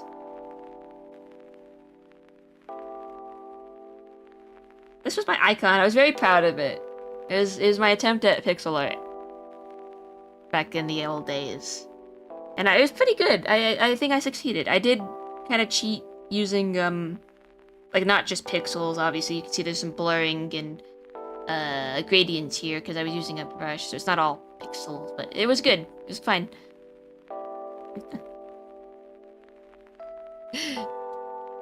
Not a threat on Ida is firsthand, and that's how he likes it. Yes, all the pirates in Worth are sky pirates. They all have big blimp ships.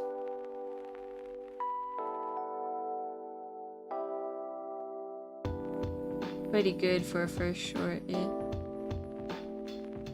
First shot. Hello, Cosmo YouTubes. Let's see, I came back, like I said, a bit ago when I came to watch one of your lives. It was similar to the one you were drawing. Ah, probably because I haven't made too much progress. Well, thank you for coming back and seeing. Thanks for stopping by.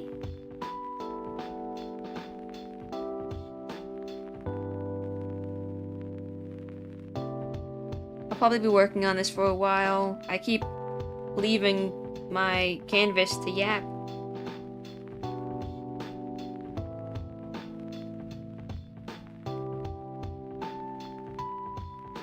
I like to yap, as you'll find out.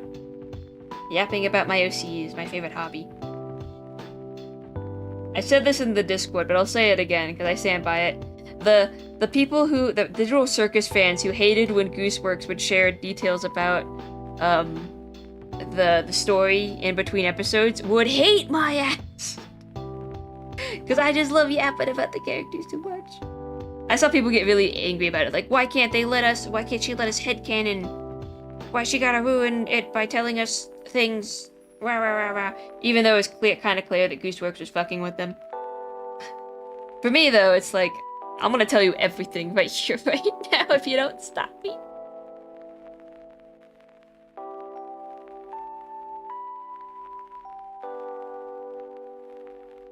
But yeah,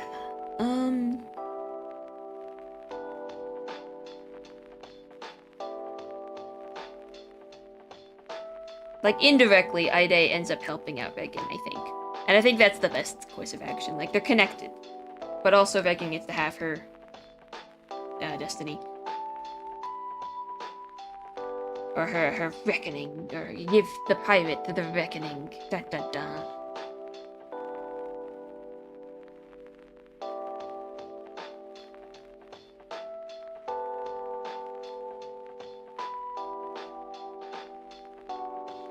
Some of the plot points from some of these stories were written when I was a bit of a less experienced writer. I was doing it more for fun. I guess sophomore of college, I kind of didn't think about all of the implications of everything I was writing. So I am trying to develop them way more now, which is why Worth has some catching up to do.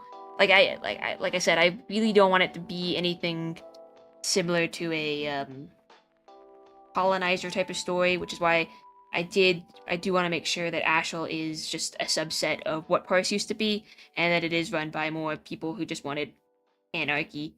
They were all one thing, and then some people just decided, look, you're giving me those 5G towers I don't want. They're making the frogs. Well, no. I don't think they care that much about LGBT whatever stuff. They're making the frogs. I don't want them surveillance cameras looking after my kids.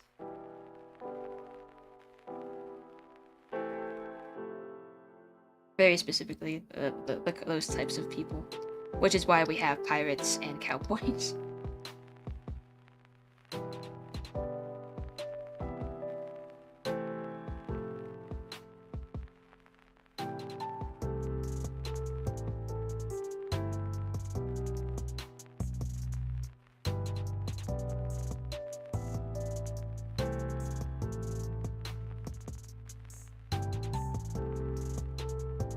I didn't want it to seem like one nation was coming in to save the other. They both got issues. Lots of issues. The live I watched OC's back was turned from us. I look at the sky, I think. Ah, I see.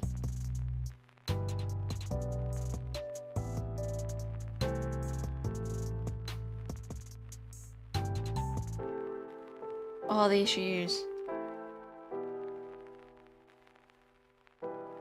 I also want each character. I would also want each character, after like going through my visions, to have their moments and not upstage the others. Like Ida is super cool and OP and powerful stuff, but he can't resolve the pirate story. That has to be for the pirate character, you know.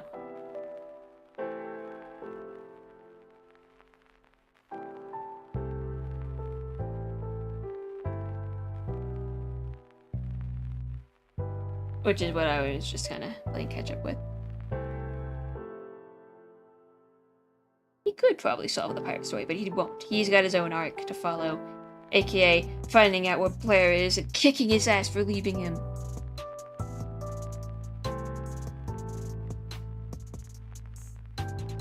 The issues have issues. True that.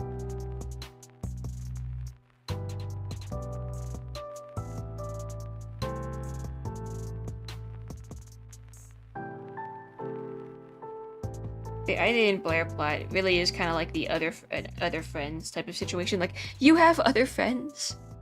Kicks your ass.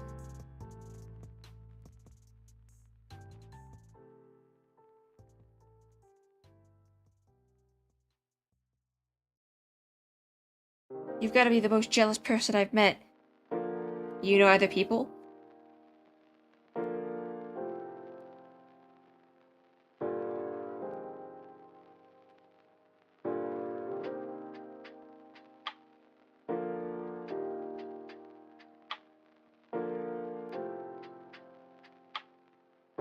The tail thing disappears so fast.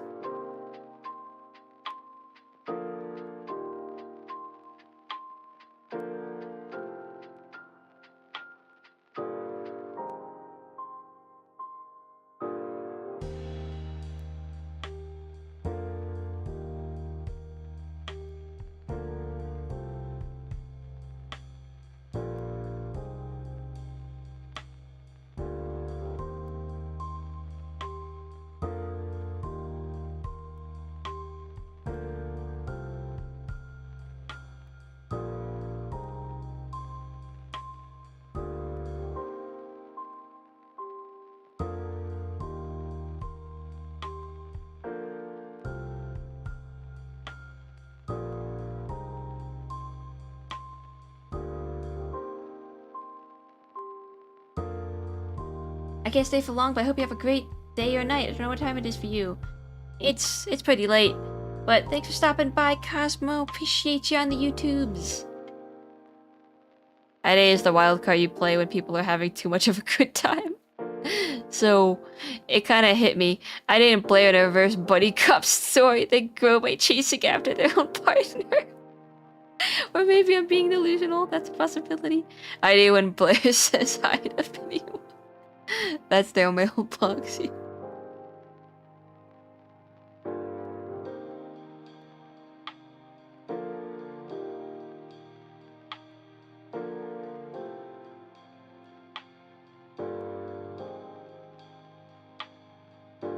Ide is a very obsessive person. He needs to latch on to somebody. It can either be Blair or someone else, or some other guy, I guess. He just needs somebody. And unfortunately, once he found somebody, they're kind of roped in forever.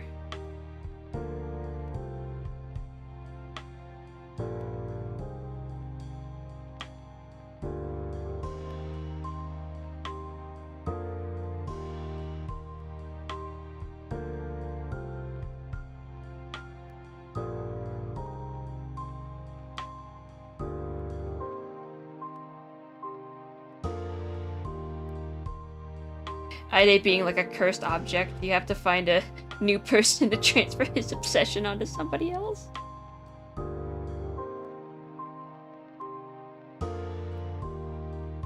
Good night. Alright, bye, Shadow. Night, night.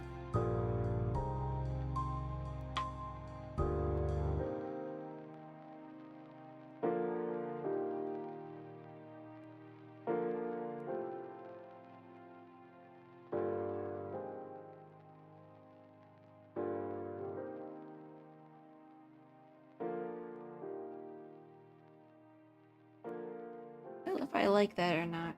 That was like head jitter. I don't think I do.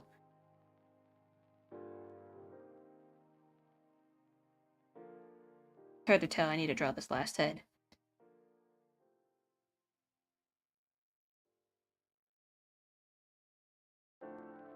Oh, holy shit. Hello, Cherry, Lemonade BT.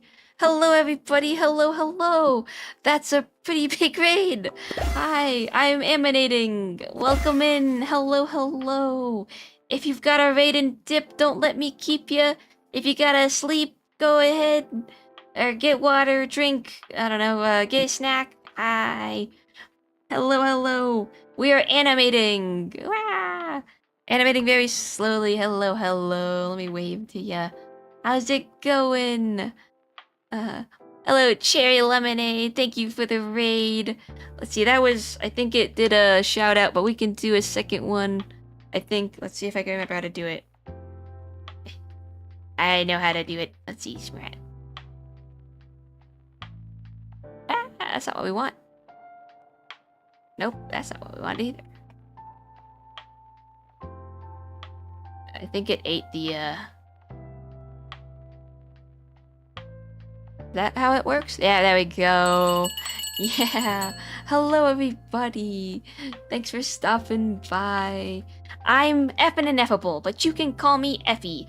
I'm a fallen star boy who likes to animate and yap about his characters 24/7. All I do is talk about OCs and other future works that I want to achieve. But for now, we're working on my stream assets. So that's what we're working on. That's what we're, doing my best to create. At the moment, if you want to see, right now I am working on my BRB screen. Oh no, sorry, we're working on the stinger, the transition stinger. I can show you right here. So this is what we have so far, and now I have to animate the little guy in the middle to make the transition scenes. Working on it. So yeah, that's what we're doing right now. This is him turning around. I'm just trying to get the sketches in order. Oh, he does shrink. No, wait, that's okay, because he's like, his head is craned up. So it's okay if he's a little short over here. His head is still big. I might adjust that real fast. So yep, I was just dropping some cool OC lore, getting this done. Yeah, we're working on it. But yes, like I said, if you gotta raid and dip, go ahead. If you want to lurk, feel free. If you do the command !lurk, it'll play you a funny little animation to indicate that you're lurking. But don't feel pressure to stay. You can hang out if you want. We go for a little while here.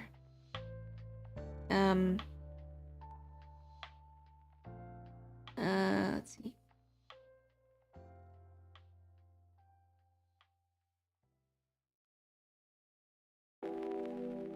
His head is still kind of too big.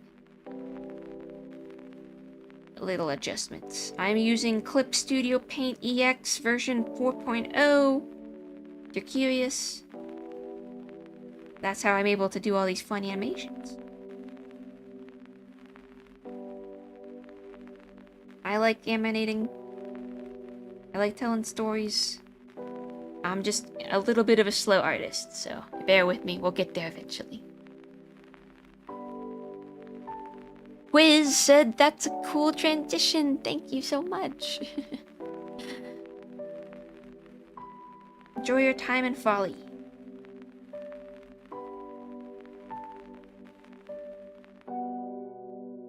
Is he looking at the camera? Kinda. Let's move this around.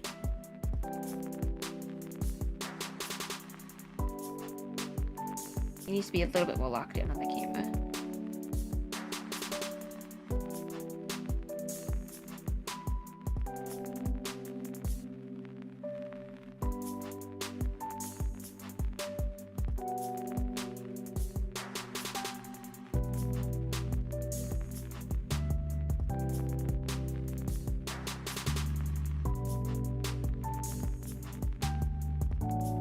So at the beginning here, we have this hand kind of swoop in for this transition.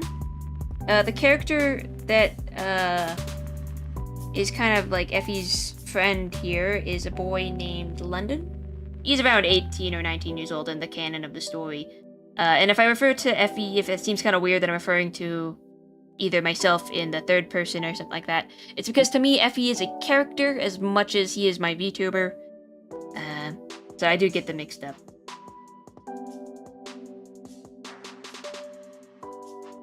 The cameraman, London, is this boy right here. Yeah, he's in the corner now. He's got a pretty cool weapon. I want to eventually make a little web series or something with Effie and London. But right now, he's just my VTuber. Ah! My concept art. Yeah. His head looks a little big still. Maybe it's better? Is it because he's a little short? Right, because he's a little short.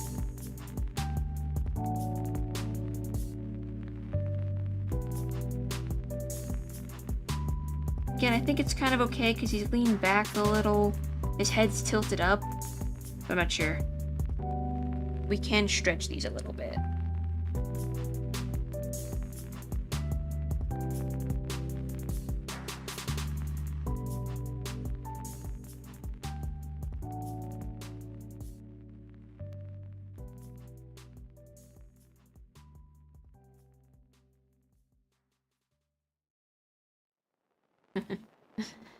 Many projects, many characters, many irons in the fire. True. Why art so good? Hi, Nestrix. Of course, he's looking at him.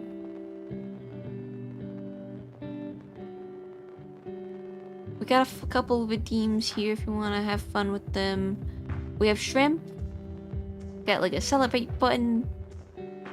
The thing you see in the corner is King of the Stream. It is a redeem that allows users to proclaim any of my characters or the characters of the SunStarsAndAll continuity. That's what I call my inner universes, my many stories, my collection of stories. I call it the continuity. You can declare any continuity character your favorite, and then it'll sit in the corner and be the favorite. I think right now it's pretty costly to declare a stream king. Who did that? Heart Vidator Shrimp. Anyways. That's all I can offer you in terms of entertainment. I hope you enjoy your stay. 66 shrimp. Better than what it could have been. Sweats.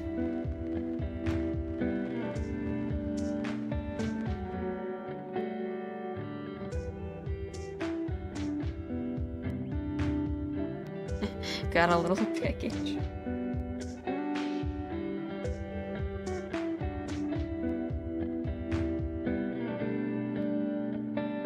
Yeah, I mostly just do art right now. I was playing games for a little bit, but I realized I need to work on my streaming assets, of which I've got quite a few. We do have a Discord, of which you must be an adult to enter, but we do have a Discord. It starts. Oh, and now you're gonna get hit with the ad beam. I apologize in advance. All I could do was turn off the pre-roll ads, but in turn we get long ads. So, good luck, soldiers. I will be here when it is over. I got the points to burn to make it the funny number. And then we play more Tamagotchi Life.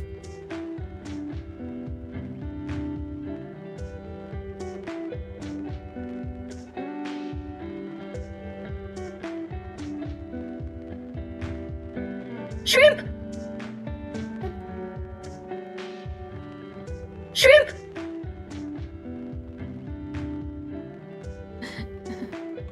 Shrimp! I forgot to make the visual for that. So you just hear AFK screaming shrimp, but you don't, I need to make a shrimp pop into the screen and then explode into smaller shrimp confetti. That's what I'd like to do. You wouldn't.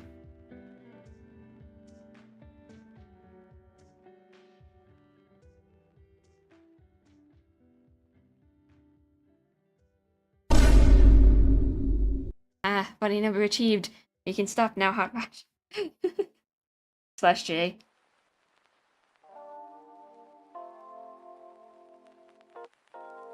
Unfortunately, there are 2 funny numbers in this domain.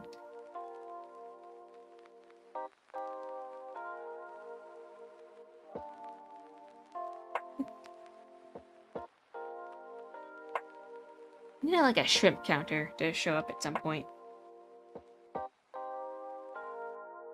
On-screen shrimp counter. Balance is all things should be.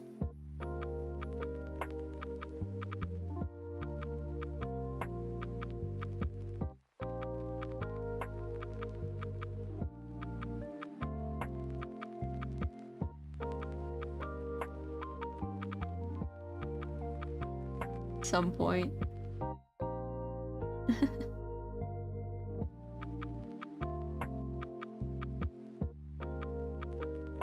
Balance is all things shrimpy.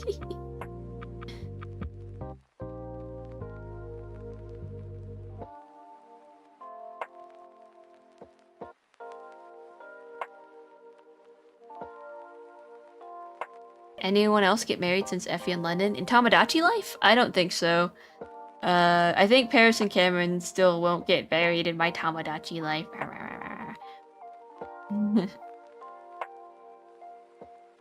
Gets added to the to-do monolith. Forcing more marriages. My current objective was trying to get Nicole and Lucian to break up. I think it's funny if they're exes.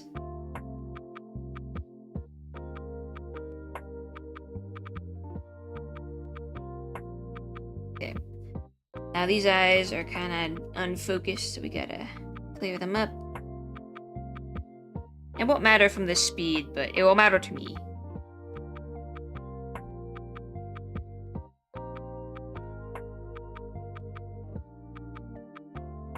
And then he's gotta do that. Oh no. Well, let me save here. Zoom out a little bit.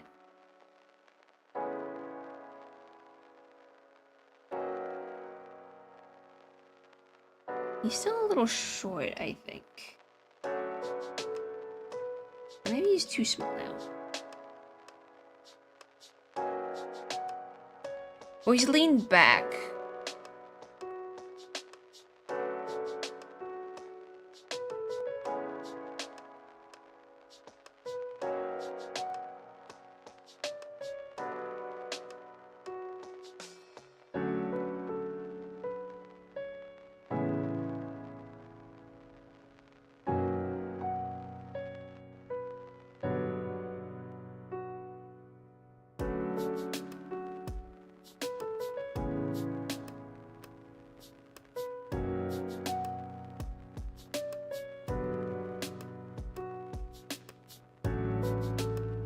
As always, what we like to do is edit track and put in timeline order. You can't see that window pop up, but I see it. Okay, so...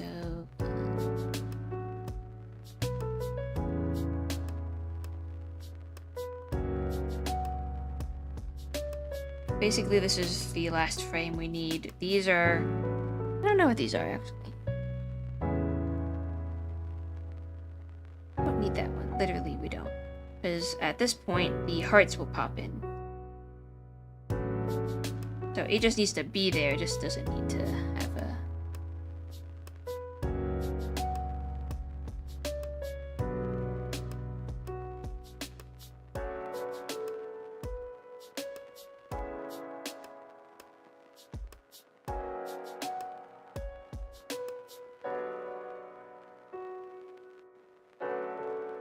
One, 2, 3, 4, 5, 6, 7, 8, 10, 11, 12, 13, 14, 15, 16, 17, 18, 19, 20. 5 frames remain. Okay. This one I'm gonna cheat, because I think he just kind of leans back a little.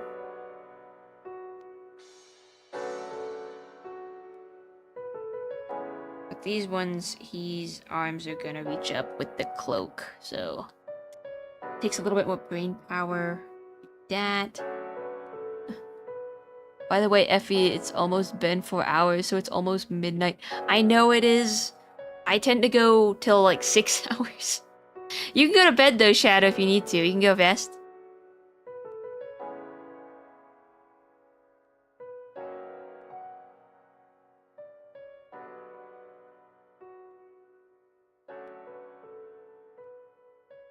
Sorry, I turned away from the camera for a second.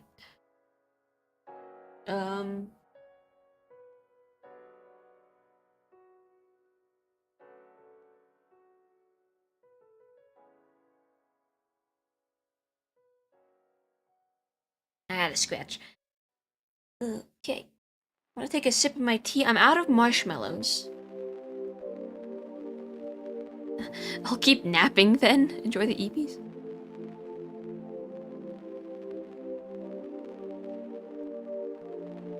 Are you just resting your eyes while I stream?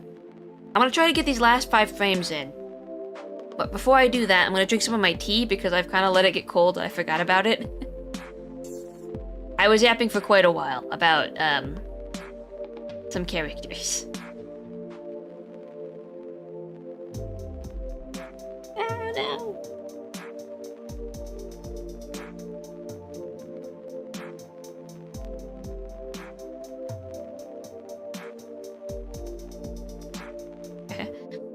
Still cozy, yes. He is good.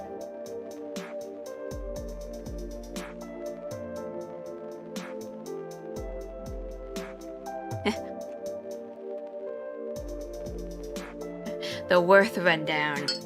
Yeah, I'm not gonna go into it all over again, but for those who rated in, I've got a handful of stories I do want to tell eventually, and whatever shape, form, medium I must. And I like to talk about them every so often, just to share my thoughts. I try. It might seem like I don't, but I do try to be a little secretive sometimes. But if I can't share details, I will. and then I'll talk about them and talk about my little characters. Complete with PowerPoint for true immersion. I still haven't changed the PowerPoint screen. I know I should. The PowerPoint screen is still too small. I need to make it bigger. It is still kind of a small window. I need to make it at least a couple more checkboxes bigger. The issue is that it involves scaling and stuff, and not scaling. I have to go into my drawing program and manually change the box, change the width, change all this other stuff because I wasn't intuitive about it. I should have been better. I should have been smarter about the box, but I wasn't. So yeah, this would be my tea station. I mean, I'm always sipping tea, but tea with a presentation, talking about it. You should get a pointing stick for FE hole in PowerPoint mode. So I did think about that. I thought about how to make that in Live 2D, but then I realized since the presentation window is so far off to the side, I wouldn't be able to get it to track well. I wouldn't be able to get it to like the end of the stick to track the other side very, very accurately. I thought about it though. I was like trying to figure it out, but I think it would be more complicated than it'd be worth it. I thought about having a little stick though that I could run up and down. Nah, just a nice little prop. Well, if I had a prop, I'd want it to work. I think T-mode is fine. I'm disappointed too. Just know that I considered it.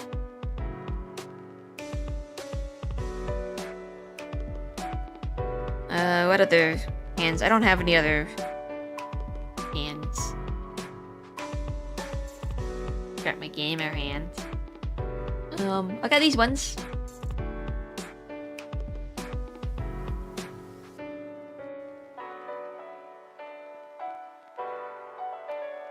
And these ones.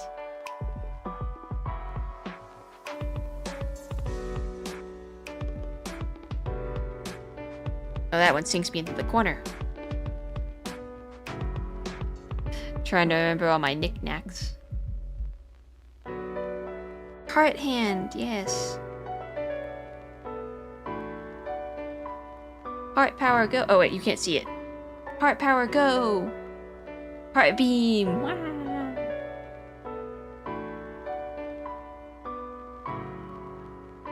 If AMK was here, they'd be squealing.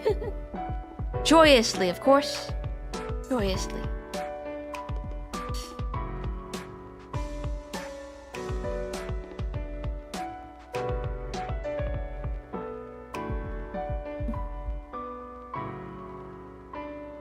Alright, I'm trying to think about this with my big ol' brain. How to draw the little guy. So with his hand sticking out,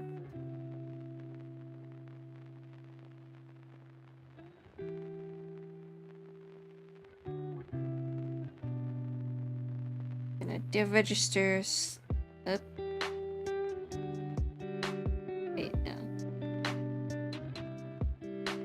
Stick that one in there.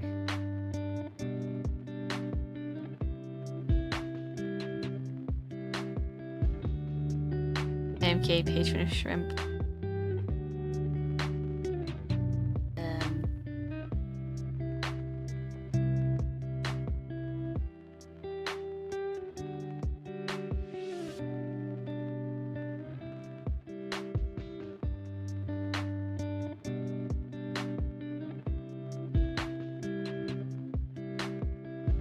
The cloak will have to be kinda. This one is gonna be fine, but this one's gonna be pulling a little bit.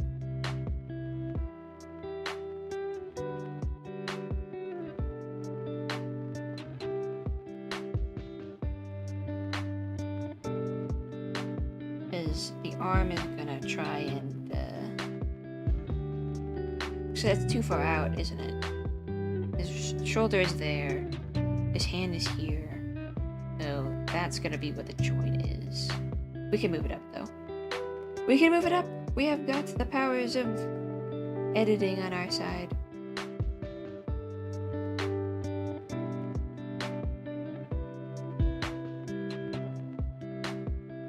Of course, that means this is gonna be brought up.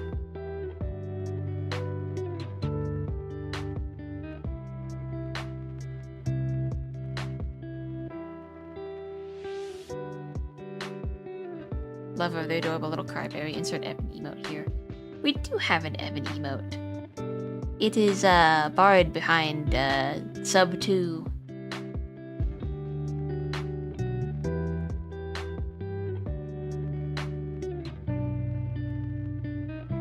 We've also got this lovely Ida emote.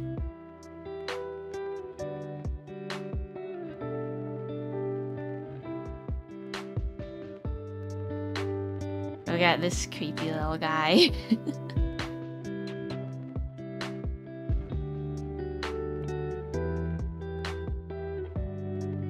Don't even worry about it. Oh, there he goes. there he goes.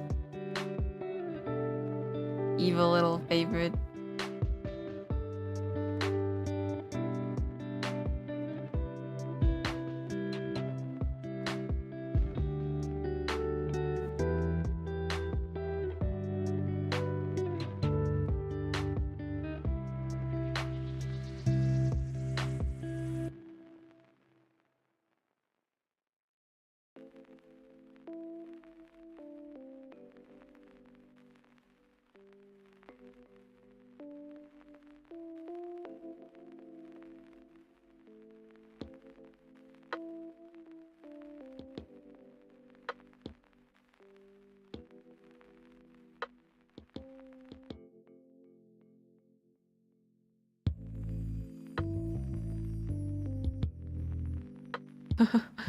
When did Exploding Effie make its debut? Last stream. Still going, Effie? I usually go for like 6 hours when I'm drawing. It's usually like around 4 if I'm gaming, because I run out of things to do. I get tired. But when I'm drawing, can't stop, won't stop! That's the idea anyway. I'd like to at least get the sketch done.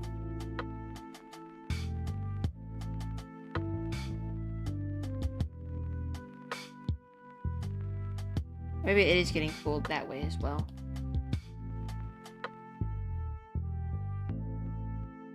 Shrimp!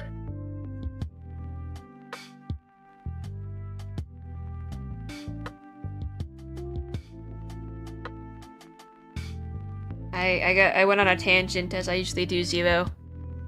I went on a tangent.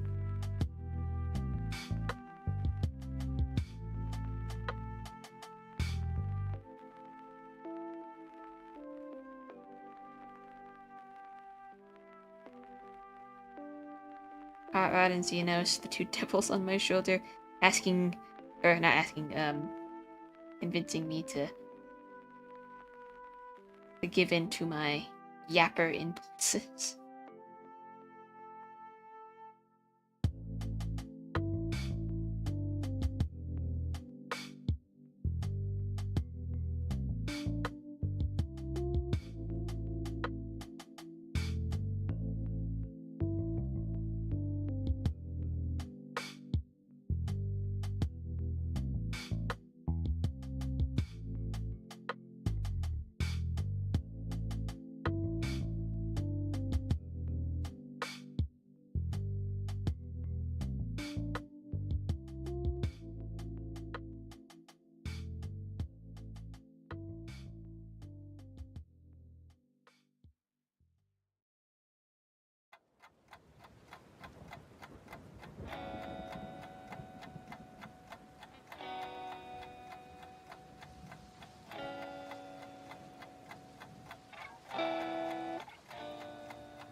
I'm not really sure how the tunic would look.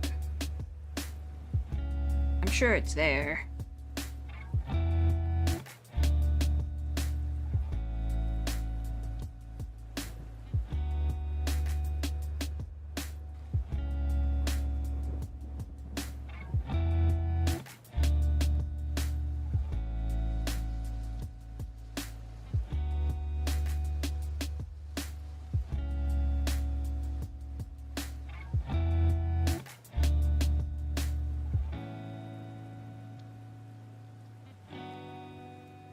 If I sat on your shoulder, you want to make dad jokes. Ooh.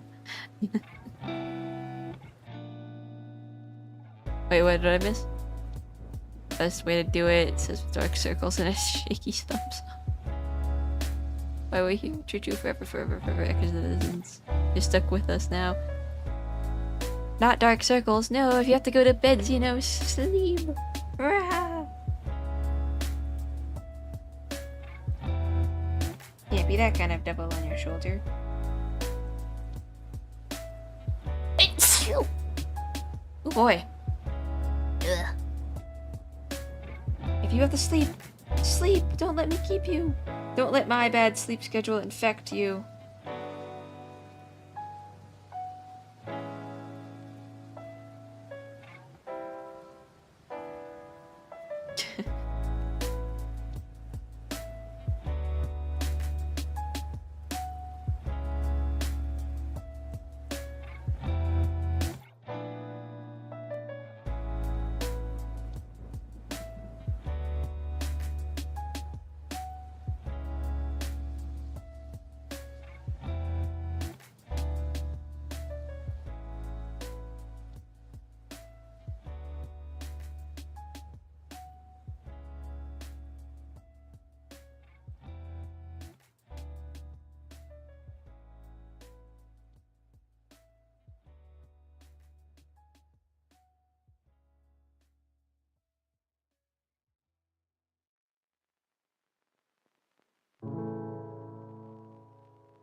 Now the dark circles comment is me showing my badge of late night hyper focus. Oh. Circles under my eyes are my badge of 30 years of third shift. Bags under my eyes is, no matter how much I sleep, I'm still tired. So what's the point, right? I don't know how this tunic would look. I can't remember what it looks like to wear like a long, dressy thing. Let me look this up. Let's see if I can find a reference. Sitting with cocktail dress? Effie does not wear a dress. He wears a tunic, but it's like a long tunic. Yeah, no, that's what it would do. Not this shape, but it would kind of...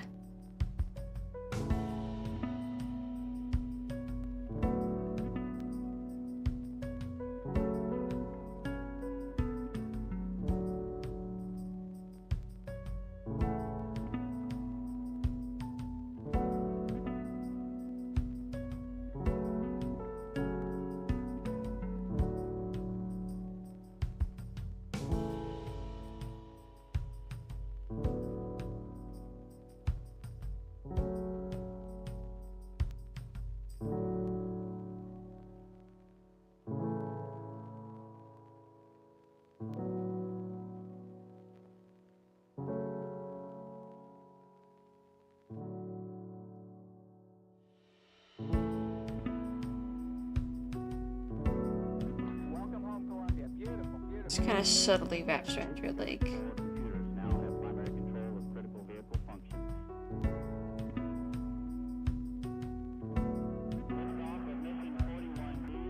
Depending on what kind of hip you have, it looks like it just kind of... Discovery Houston, trim to ATO.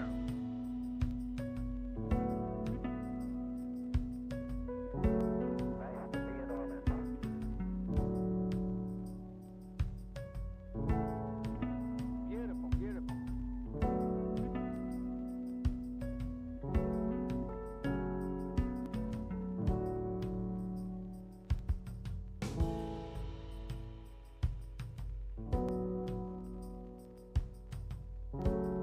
Here's where things get kind of interesting, because the fabric is folding. His hands are kind of, let's see, they're, try maybe yellow? Ooh, that was the wrong choice. I need this one to be yellow.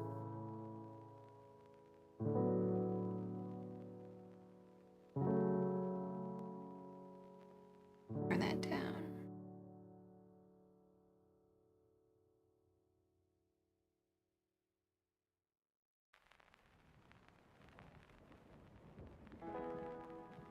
His hands are around here. Oops.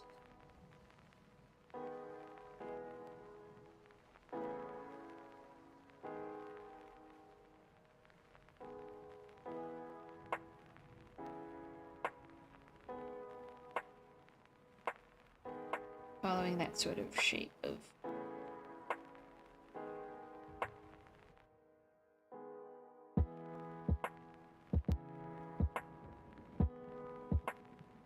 preparing his hands for that shape.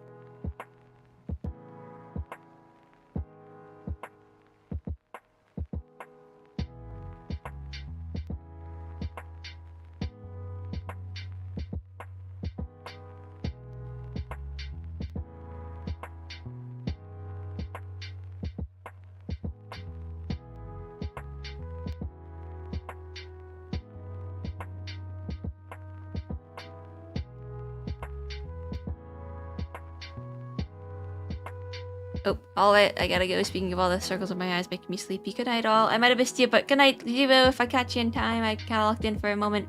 Good night, good night. Yeah. I stay up late, reading or gaming. Time to buy part of the Effie cosplay for reference. Oh yes, part of the Effie experience, the Effanineffable stream experience, is that I will read chat 5 minutes late. All the time, every time. Few exceptions. It's my specialty.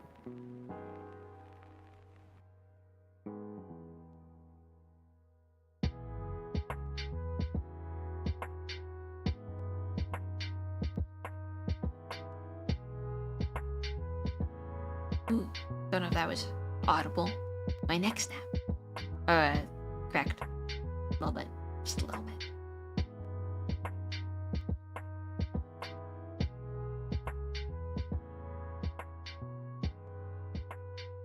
Looking at my references.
crap. Okay, I gotta think about this now.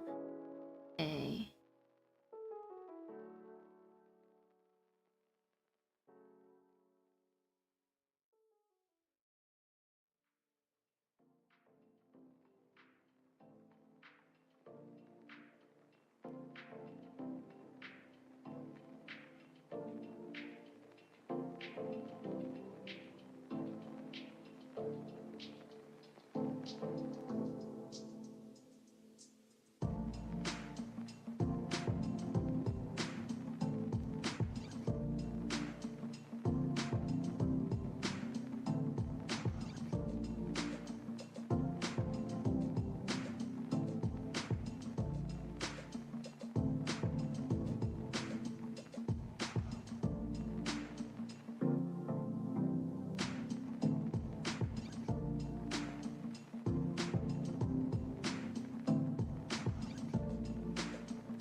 Want to see a magic trick locks in for 10 minutes?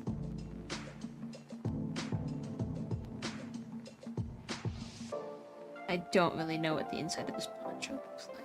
Or I don't know what this looks like. Or maybe I do. No, I don't. So with the Effie toggles here, none of them... I kind of cheat by having them all end at the elbow. Like the, it never folds over, see? But here I think the fabric would fold over a little bit. I don't know what that looks like.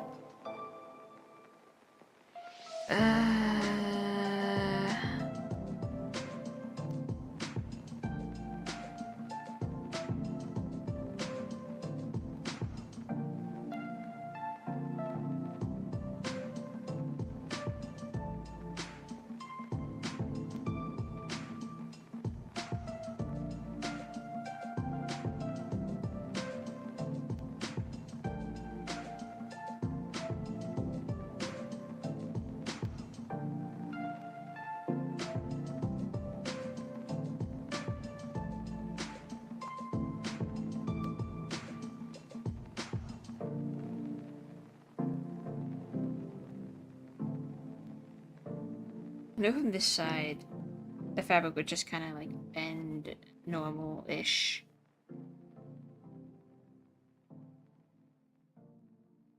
Kind of droops back down again. But with the other half, I don't know.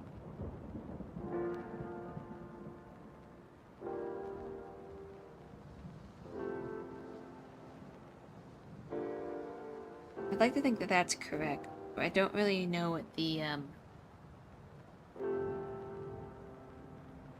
can't just be that. I've got a really thick blanket with me, but I think it's too thick to really demonstrate what I need. Let's try it.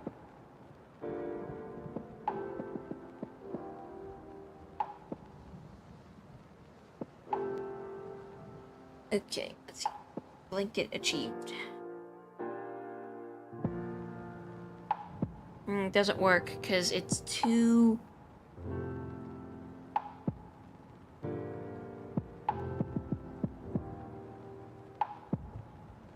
Got a point to it?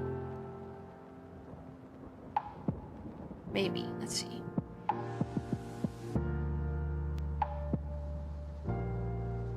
Apps. Oh, okay, we got it. Okay, that's it.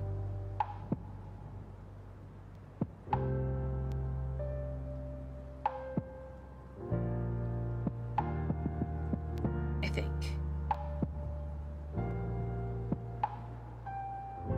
It's kind of weird, but that's what the blanket's doing. And then that part moves back over to the back.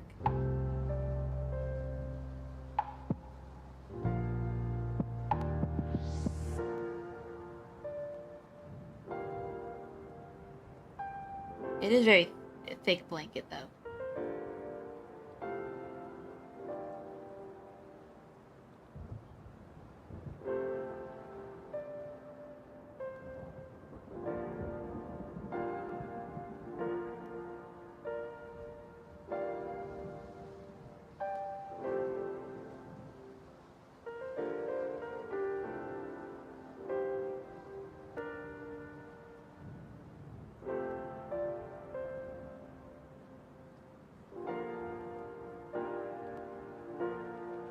I need to get myself a poncho so I can make these experiments real.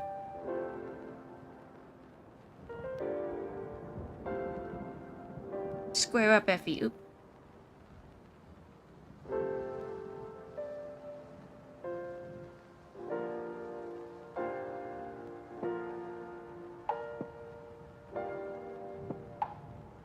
Kind of getting a little sloppy there, but I think the general idea's in place.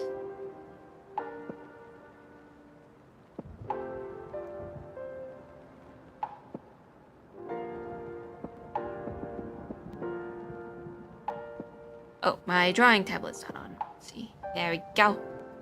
Hooray!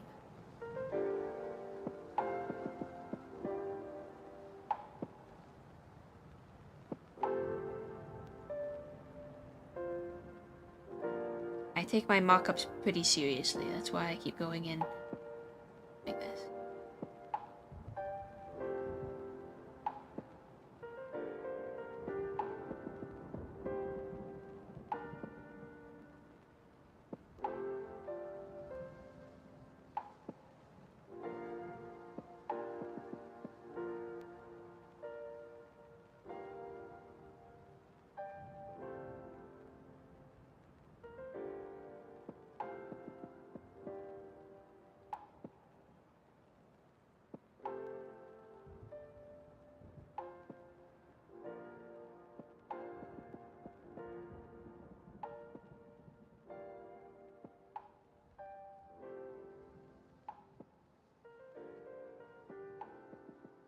Head down.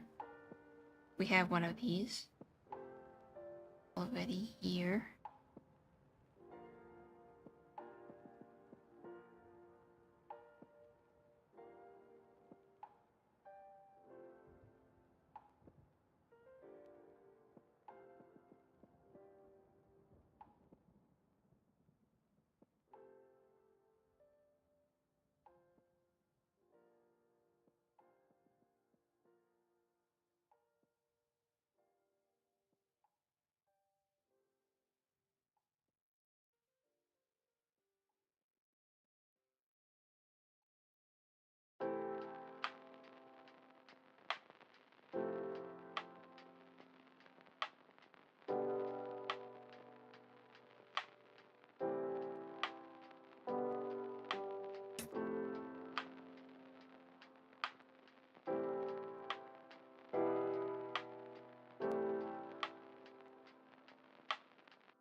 So I was looking at something. Okay, I'm gonna put the blanket back. I think it's a little heavy. I'm gonna think. Oh. There was a little thing on my chair, it's like a back cushion. That was also making me a little tired.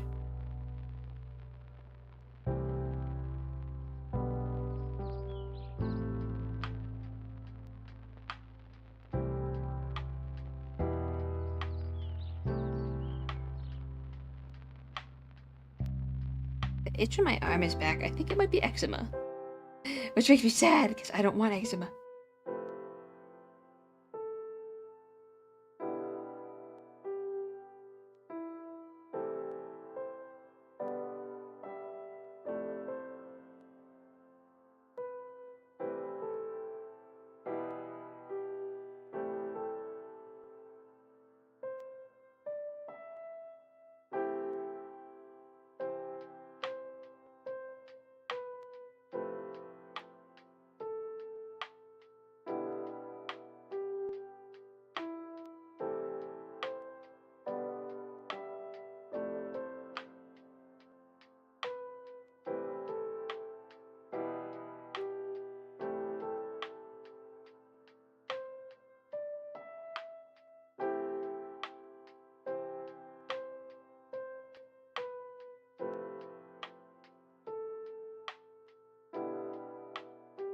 I like Hot Rod's Doom Spiral emote.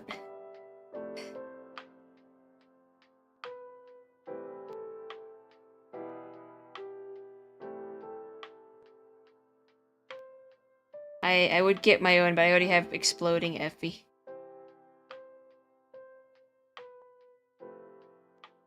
Feel like that gets the message across as well.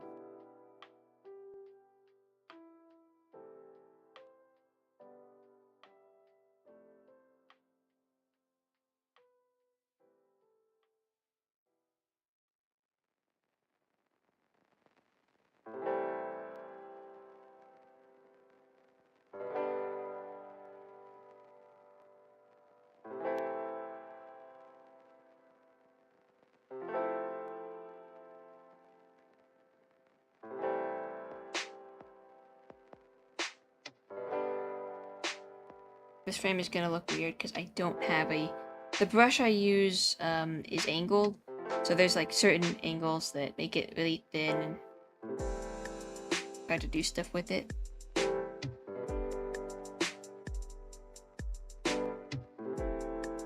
Yeah, I love the dread in its face. Yeah. Like, whoa.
I'd like to think that his little tail things are hanging off to the side down there.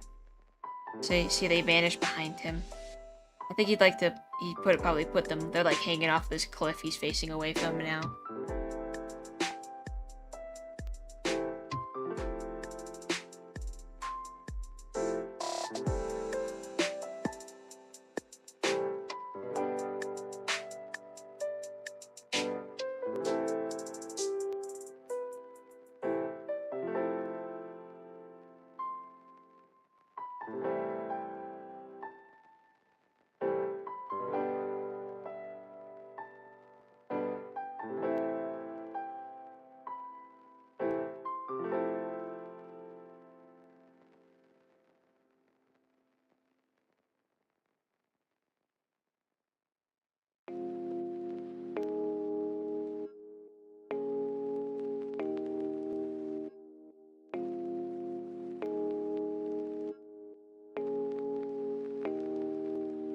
Always makes me think, oh no, close up.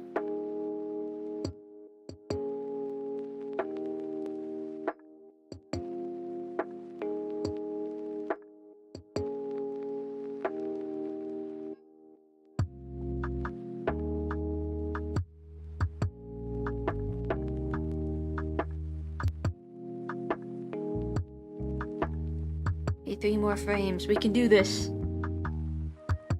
I'm just getting distracted again.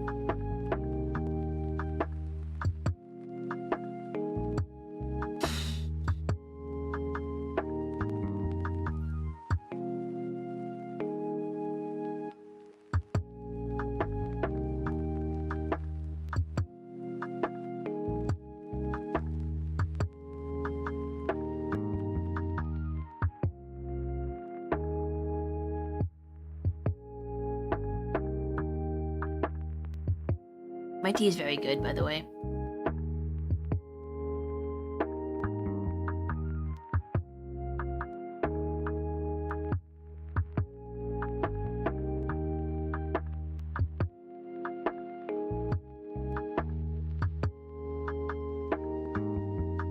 Alright, locked in. Locked and loaded.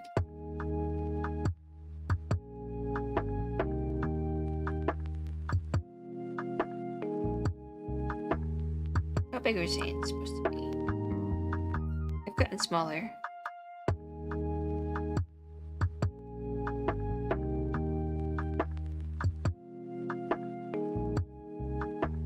Make them bigger.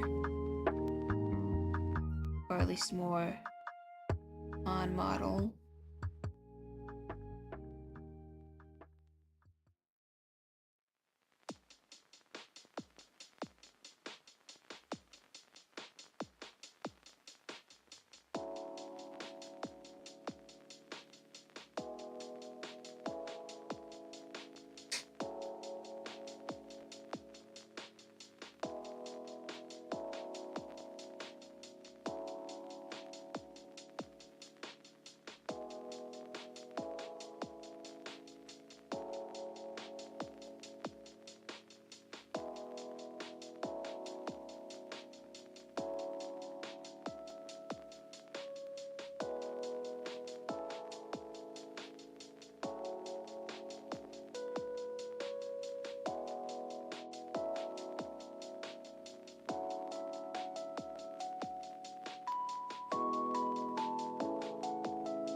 Hate it when my coffee tea gets cold. Kind of makes me want to get one of those things that keeps it warm. I looked into those, but you have to plug it in through. You gotta. I mean, obviously you have to plug it in, but I don't want to have to plug it in via USB into something. I'm running out of plugs for my computer and stuff because I have one for my monitor, one for my drawing tablet, one for the PC itself. That's 3 of them. I got a lamp. That's 4. What else do I have? One.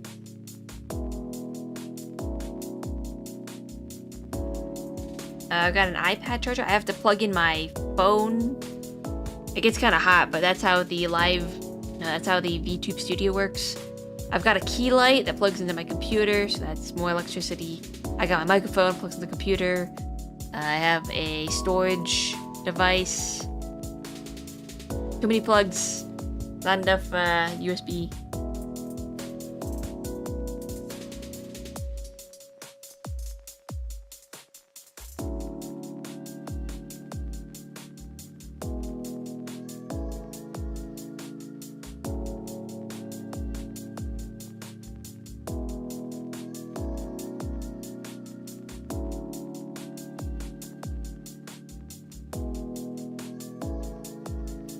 Like, if I did ever set up one of those Throne accounts,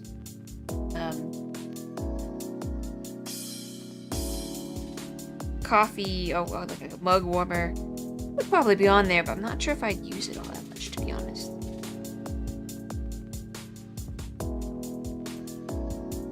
Maybe when I'm not streaming.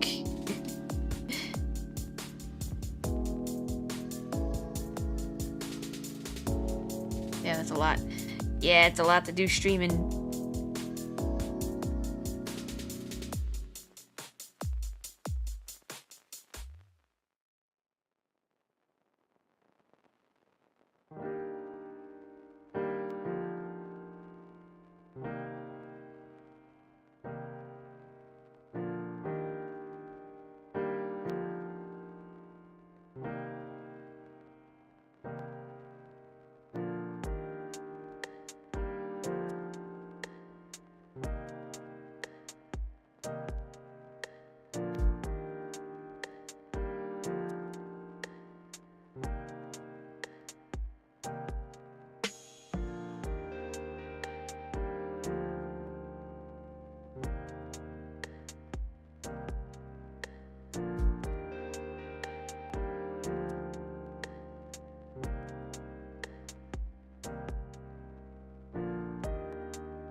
Discovery Houston, press to ATO.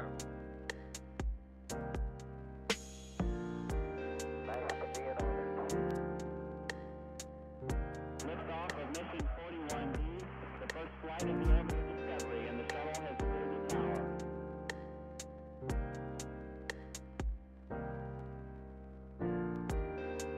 3, 2, 1, 0, 0.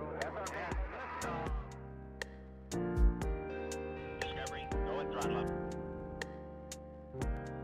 Discovery's 4 computers now have primary control of critical vehicle functions.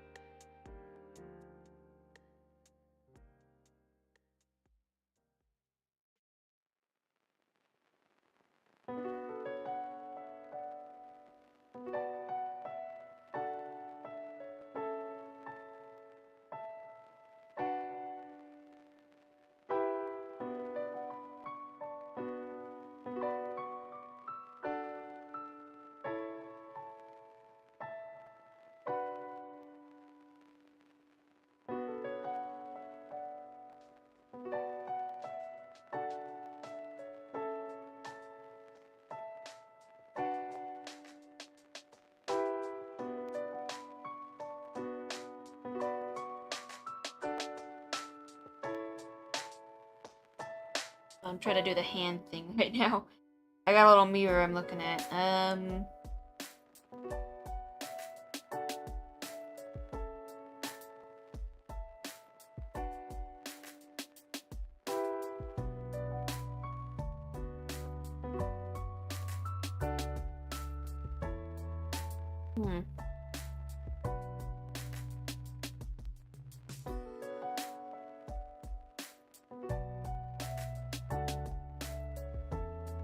The hands are usually that way.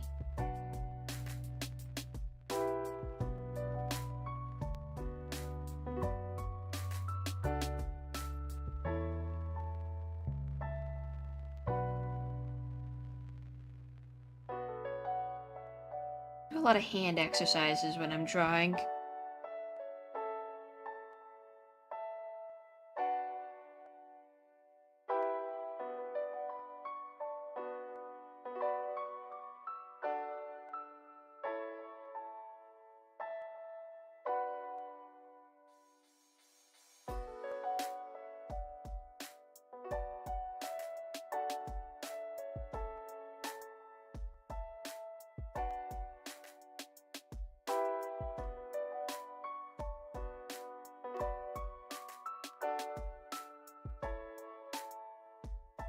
Okay, that should be alright. Maybe if we spin it around.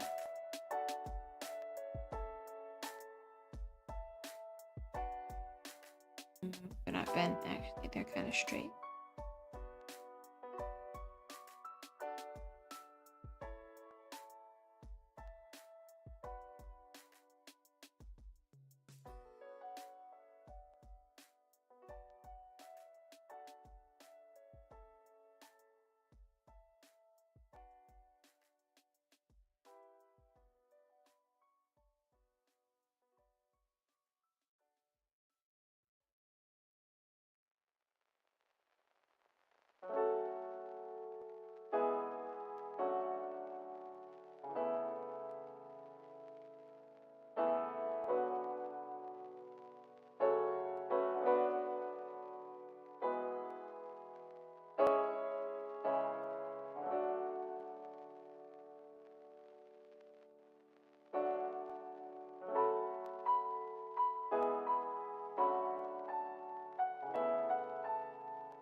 then the heart shoot out from here, I believe. Hard to tell. That on.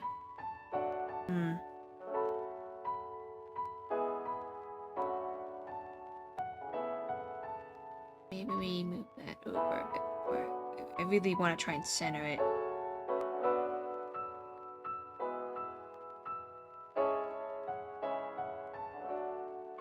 Yeah, now it looks like it's shooting out.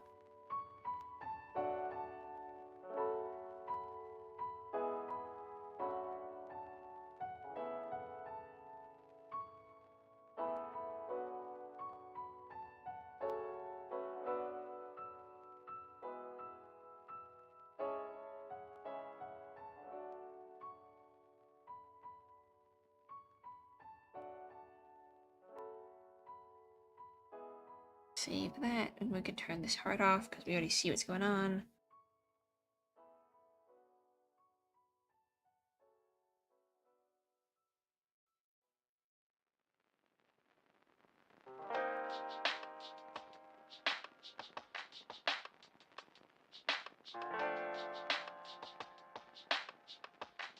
I do have to make these hands bigger.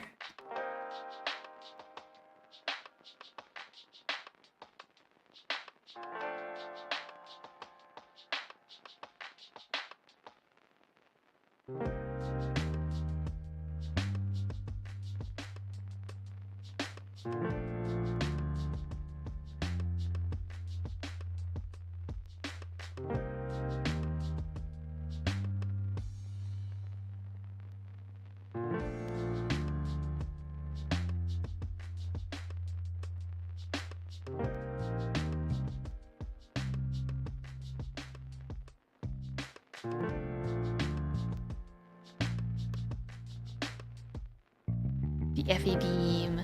The heart beam. Go! Open another ad break. I did use quite a lot of them.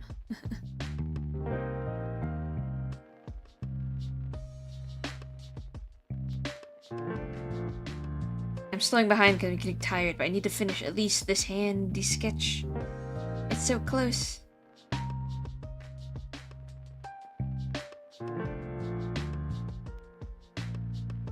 You can't falter now.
Man, I just think.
You have to survive.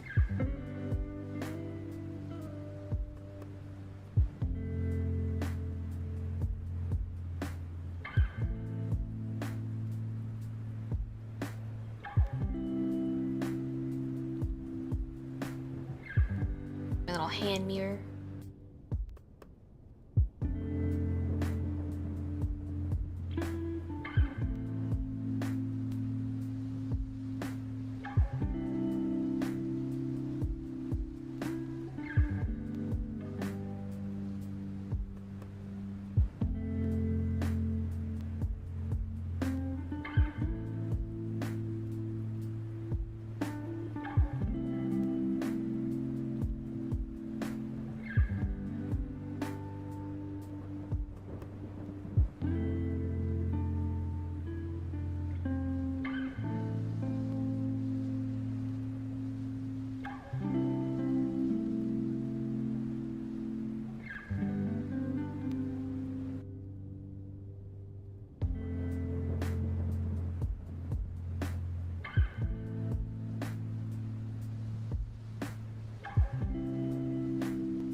That looks pretty good.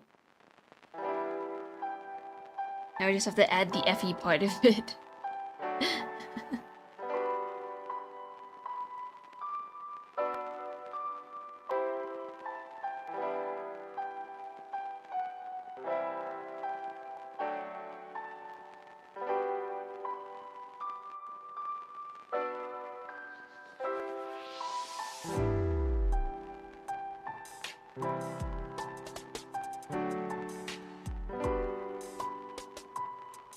Yeah, my mouse froze.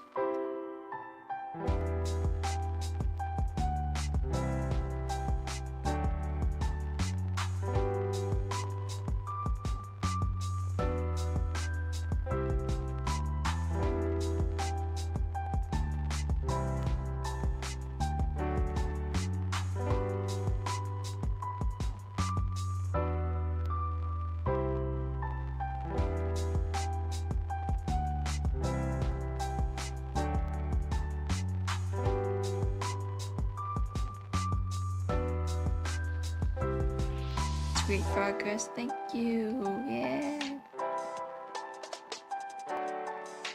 We try. If I can at least get the sketch down, then finding it should be easy, I say, with hope in my heart. Easier, let's say.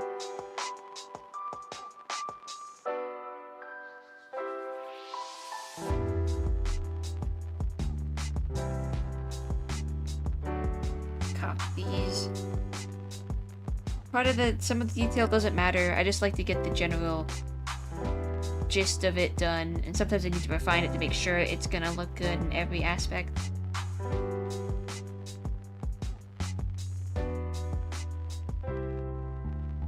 What expression did he have? Just a general smile.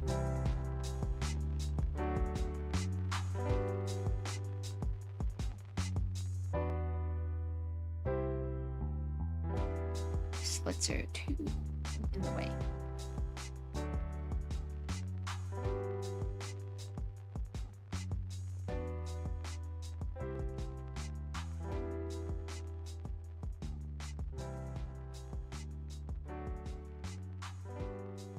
Yeah, we were somewhat productive on this, but you definitely sucked the Worth lore out of me. I think that's all of it. I think that's all. The basic plot of Worth is just, you know, this organization is there to defeat this AI, blah, blah, blah, blah, blah. I think you kind of guessed most of the points. It's still a story that I hold near and dear to my heart. I think right now, Jude is the main character. Like, if it's an ensemble cast, but Jude is the main main guy we're gonna follow a little bit, but it is partially the Blair Briar relationship, Sean and Charlotte and Comatose Platsky. All those guys are important. I think Jude is kind of our main POV character before we switch off. Then it's kind of a it splits into 3 main stories. It'd be the Jude story, Charlotte / Briar. Jude Blair, actually. Charlotte Briar. Oh no.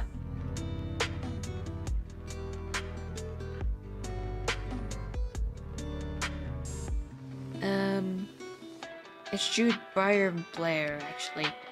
Charlotte has to deal with Noir and Sean.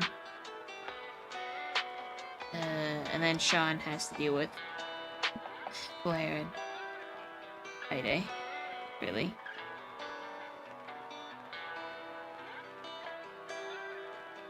Got 3 things going on at once. There's pirates, there's intrigue, there's AI. Whoa. The whole story. Woo.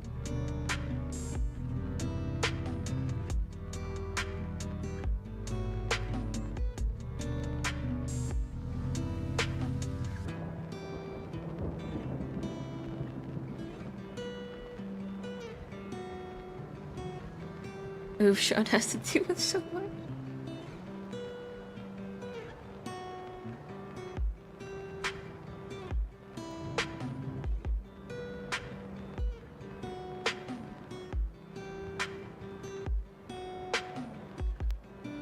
The reason I call Ide Blair like more of a D plot, just kind of because there's like an A plot, B plot, D. I do think Ide, Blair, Sean is D plot, so we can kind of ignore this one for now. Basically, this one is my colors are inconsistent.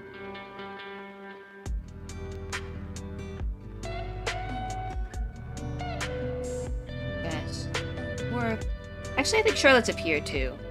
She has to run the whole company. She's like hovering around here, I guess.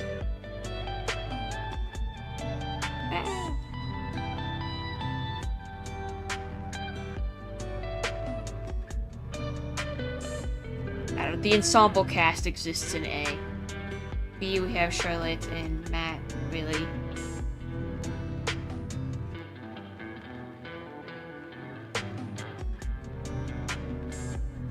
I think they're more of a...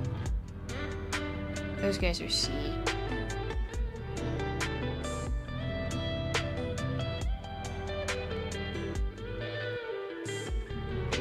don't know. It's kind of... It fluctuates when I think about it. It's hard to think about which story is most important, because it's all kind of important. But I know that the Ide one is very much the least important. It could be background news. It could be, let's say, a news article or... a radio announcement. It's like, oh yeah, mischievous things happening, and you think in your head, oh, that's probably Ide doing stuff.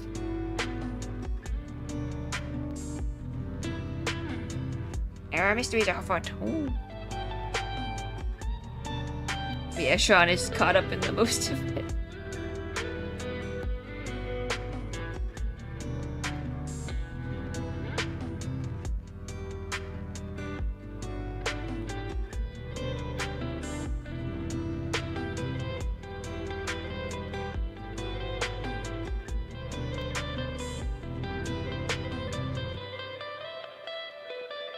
I'm gonna see how Nora affects different plots since she deals with medical stuff.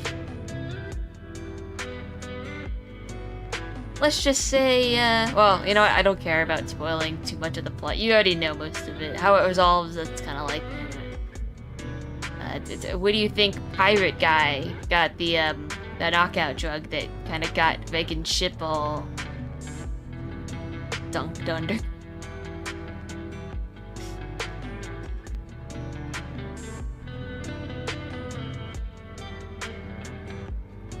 There's a whole lot of stuff going on with that one.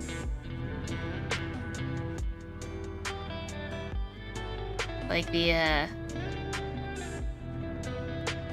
plot thickens. Look, I don't wanna. I'll leave some things to ruminate, cause I don't know. But not like it's a big deal, but hey, check this out. This new product from Spectra. Ooh, it's this nice pink champagne type liquid. Oh wow, why is this guy bleeding Pepto-Bismol? Is that a Danganronpa reference? I mean, kinda, but also not. Ooh, anyway. Weird stuff is afoot.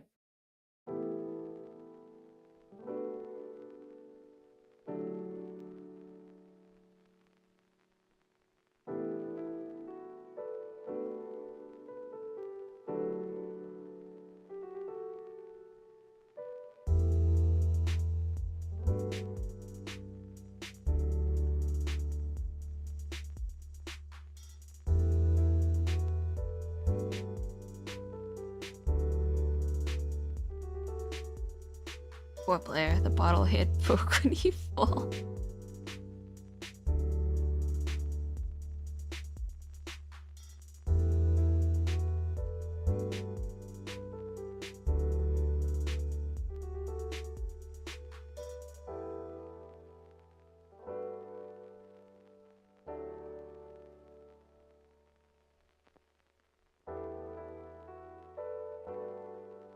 Blair is important to a lot of stuff regarding Worth's plot, and Sean is angry that he is important to the plot of Worth.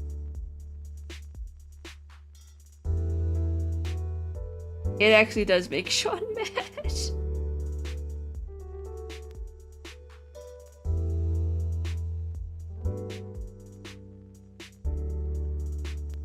Sean hates that guy.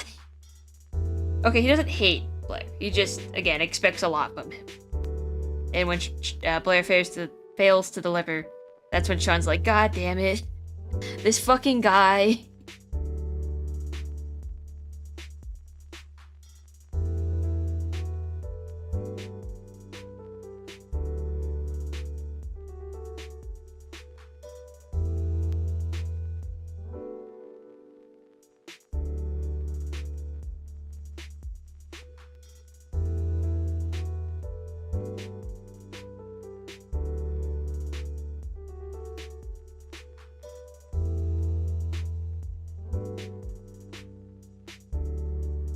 Sean gives Blair the disappointed dad look.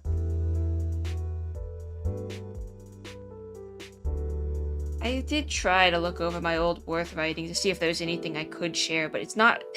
It's all very poorly written, and I didn't have enough time to, like, punch it up, so. I would share Worth writings, little drapables. They're not good. But there is one, I'll just tell you the gist of it. It was just kind of Sean and Blair hanging out, and Sean's just giving Blair the cold shoulder the whole time, and eventually it makes Blair flip out. He's like, why are you treating me like you don't care about me? And Sean's like, I don't care about you.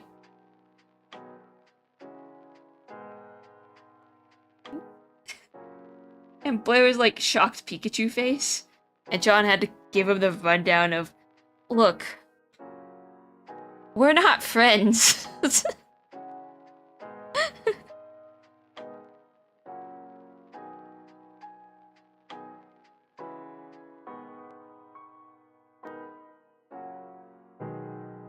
You're just related to one of my coworkers.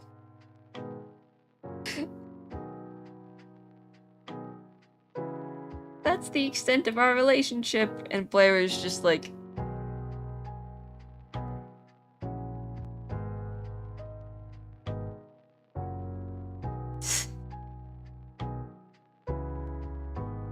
Blair flips out, and then Sean's like, oh my god, this fucking guy.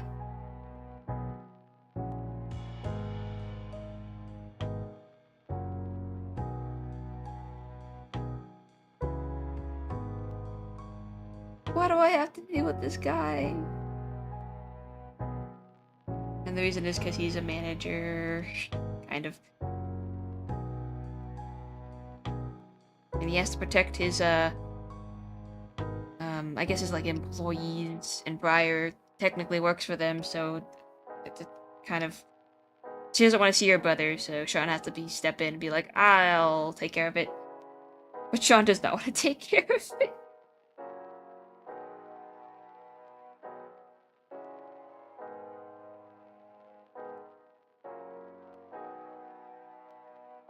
Like this guy, this fucking guy. Won't go away. And now he's important? Oh my god, now he's important? Because Blair is legitimately important. There's a reason he's important. And Sean's like, he's important? What do you mean he's important? He can't be.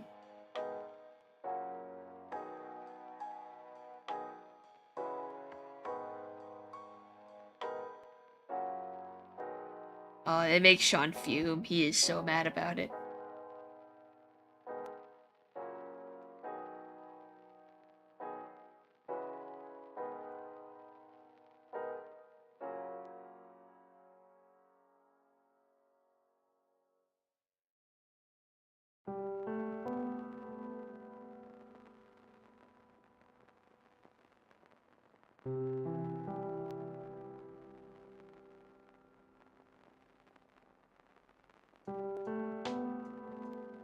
Blair's the kid John never wanted, but still has to deal with. True.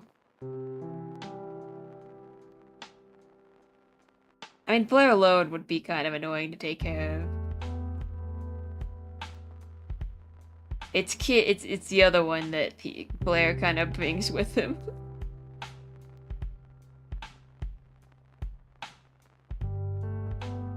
Sean's like, now what? What do you mean? Like a serial killer? Serial killer? Blair!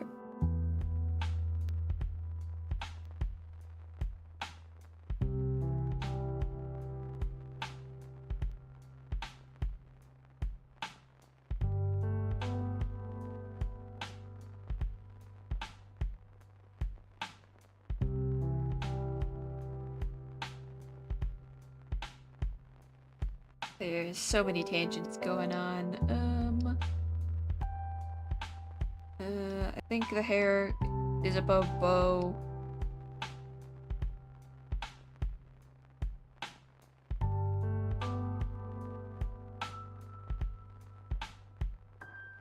The hands are still kind of big, like, nothing I can really do about that.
I'm here for all the romance.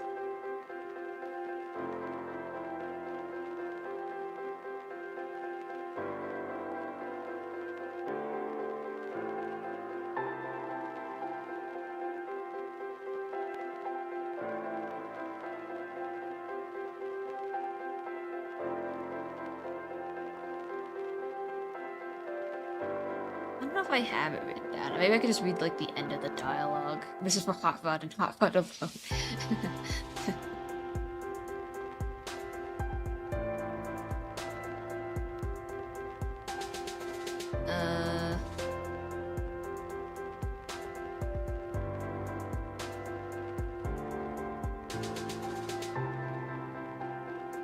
No, I don't think that's, I didn't write it down, did I?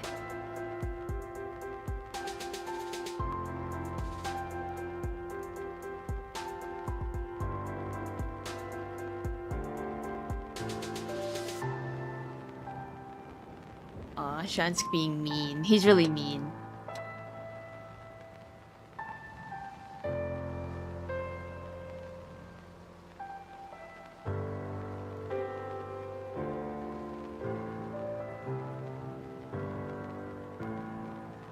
Yeah, Sean's basically just like,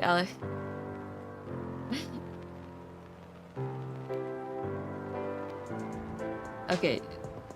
This was written a while ago because so it's a little cringe, but let's see.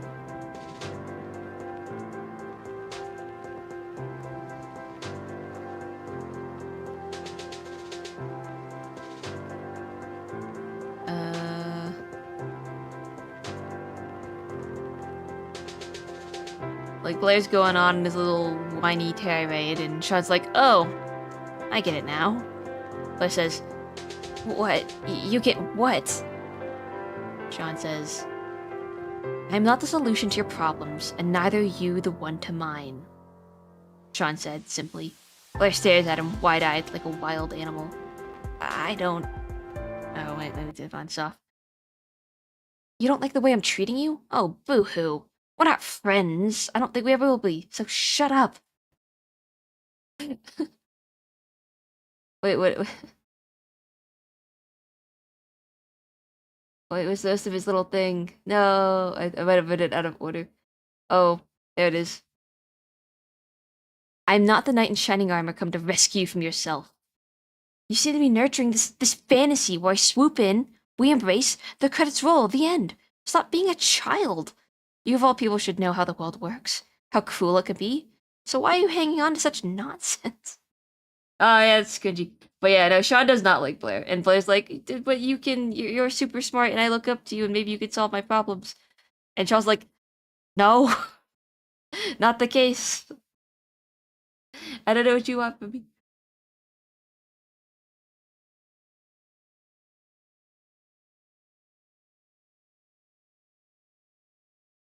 There's like two parts to this. I can't read them because they're just not... The grammar is really bad. If it wasn't for the grammar, maybe.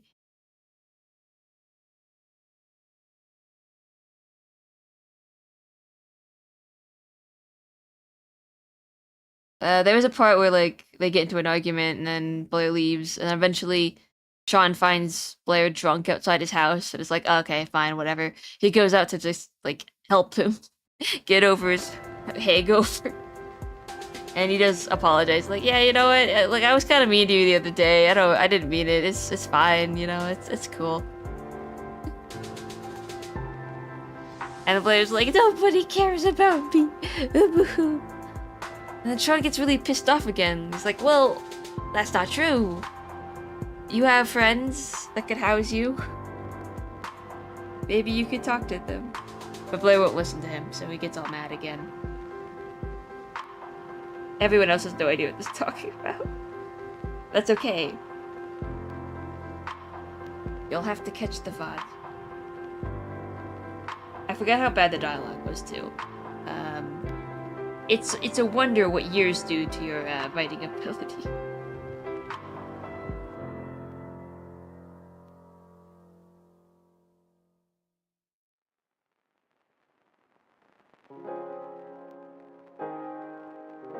Friends, aka Ida. Exactly. You have friends? A friend? Somebody? I hope. But I was like, I don't have anybody, nobody cares about me. Guess who would be really angry if they heard that? If, say, someone was eavesdropping on his conversation.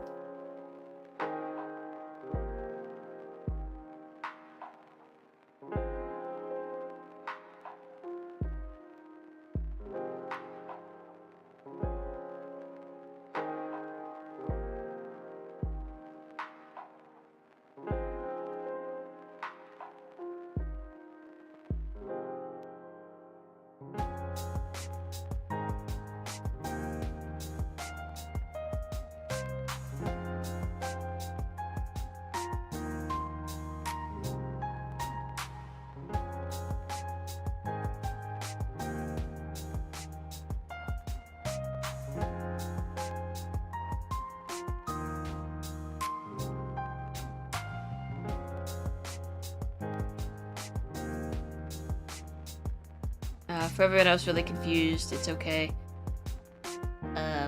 Sean is like this really exhausted business guy who has to deal with Blair, who is a recovering serial killer.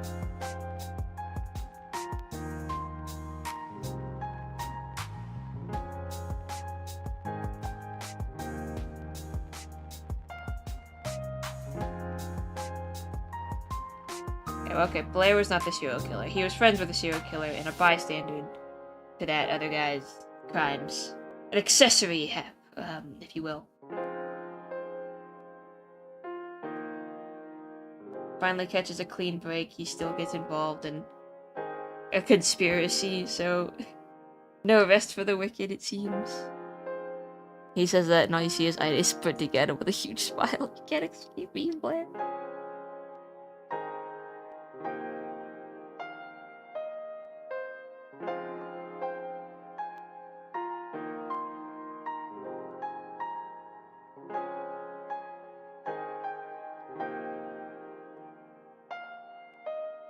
You get Ida really mad, actually. He's like, after all I've done for you, Blair, you treat me like this? Boo hoo hoo hoo. It just makes me want to stab somebody. Like, I know.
I did like a little skit with myself trying to test out some of the character voices and dialogue where it was a conversation between Jude and Sean Jude is kind of like Sean's pseudo son. He ends up kind of, sort of, like unofficially, but you kind of know, adopting Jude as well.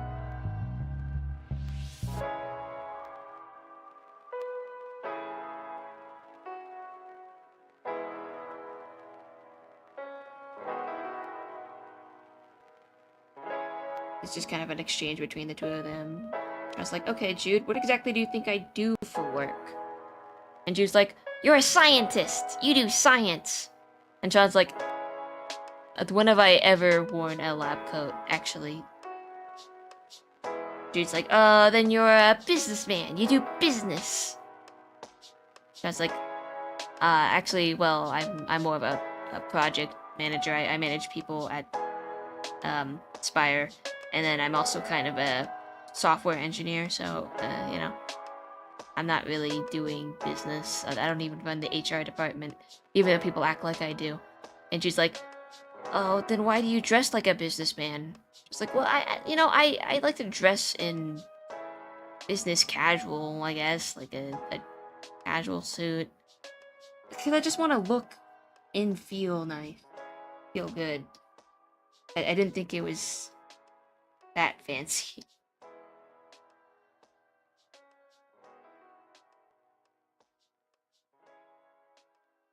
Seems like Sean has a lot of kids he takes care of whether he wants to or not.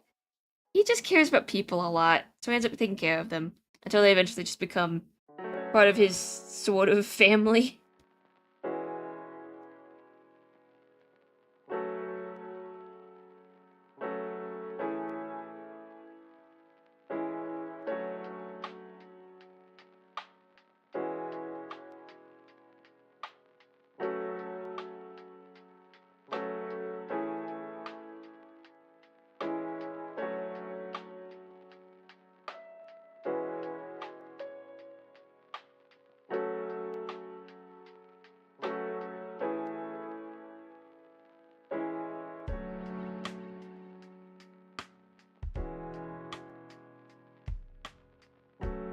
The family distribution system happens again. Another kid for you, Sean. Okay.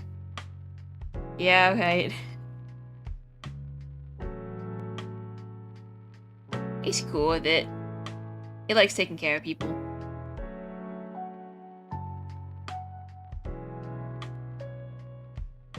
I just copy and paste this head.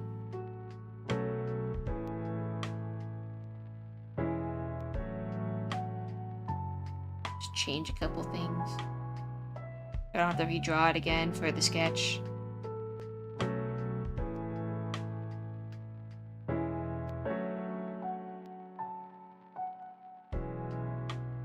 Drive-by break. It's the drive-by break. Hello. Gojo 748. What's going on? What's the vibe?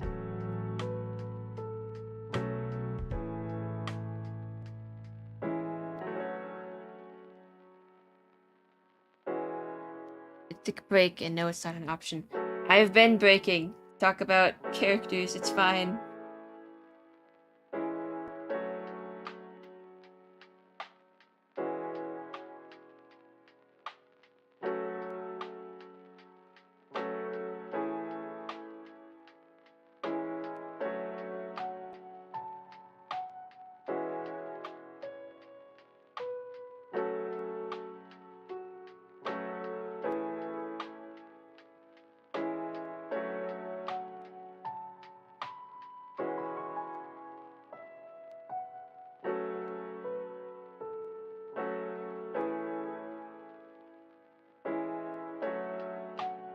Exploding.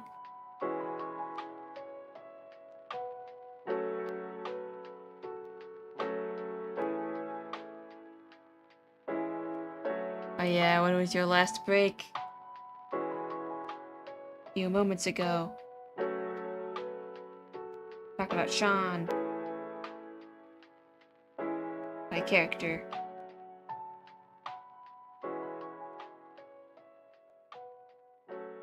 Yeah, unfortunately there is no HR department in Spire. I think Sean is just has to kind of fill in for it. He's like, bruh.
Okay, let's see how this all...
I think it looks pretty good.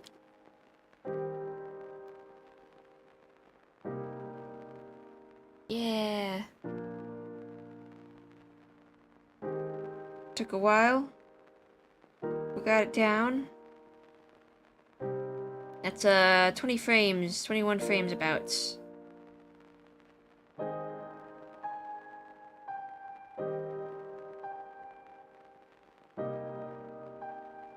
The first couple frames are just kind of this like I like this wiggle. He's looking at the stars, he catches your attention, and then he hearts. I did what I set out to do, which is get the sketch done. I'm going to we're gonna work on the line art the next couple times. I think that's the solution. I'm actually getting pretty tired, so I think we're gonna call it here. We did go pretty late tonight. We got through some Worth lore. I shared a little bit of writing, and yeah, just a bit more and it's done. I think. I don't know about animation. It's probably gonna take 2 or 3 more streams for the line art. I think it depends on how quickly I can do it. Now that there's a sketch, we can rely on the sketch to get some stuff done. But we know how particular I can be with insignificant detail. Oh well. So, I can't export a new version of that until I open After Effects again. So it's gonna be the incomplete version, probably until it is replaced with the complete version. We're gonna save this. We're gonna save the heck out of it. Yay! I am happy. I think we did good. Did good, gang. I've still got more Blair Sean thoughts, but they can wait for another day. I think it's time to catch some Z's. I agree! So, yes, everyone, let's see if there's... no one I know is streaming right now. So, I think we're just going to head to bed tonight. Thank you, everyone who stuck around. Thank you, everyone, for listening and dropping in. Thank you for the raiders who have remained. Yeah.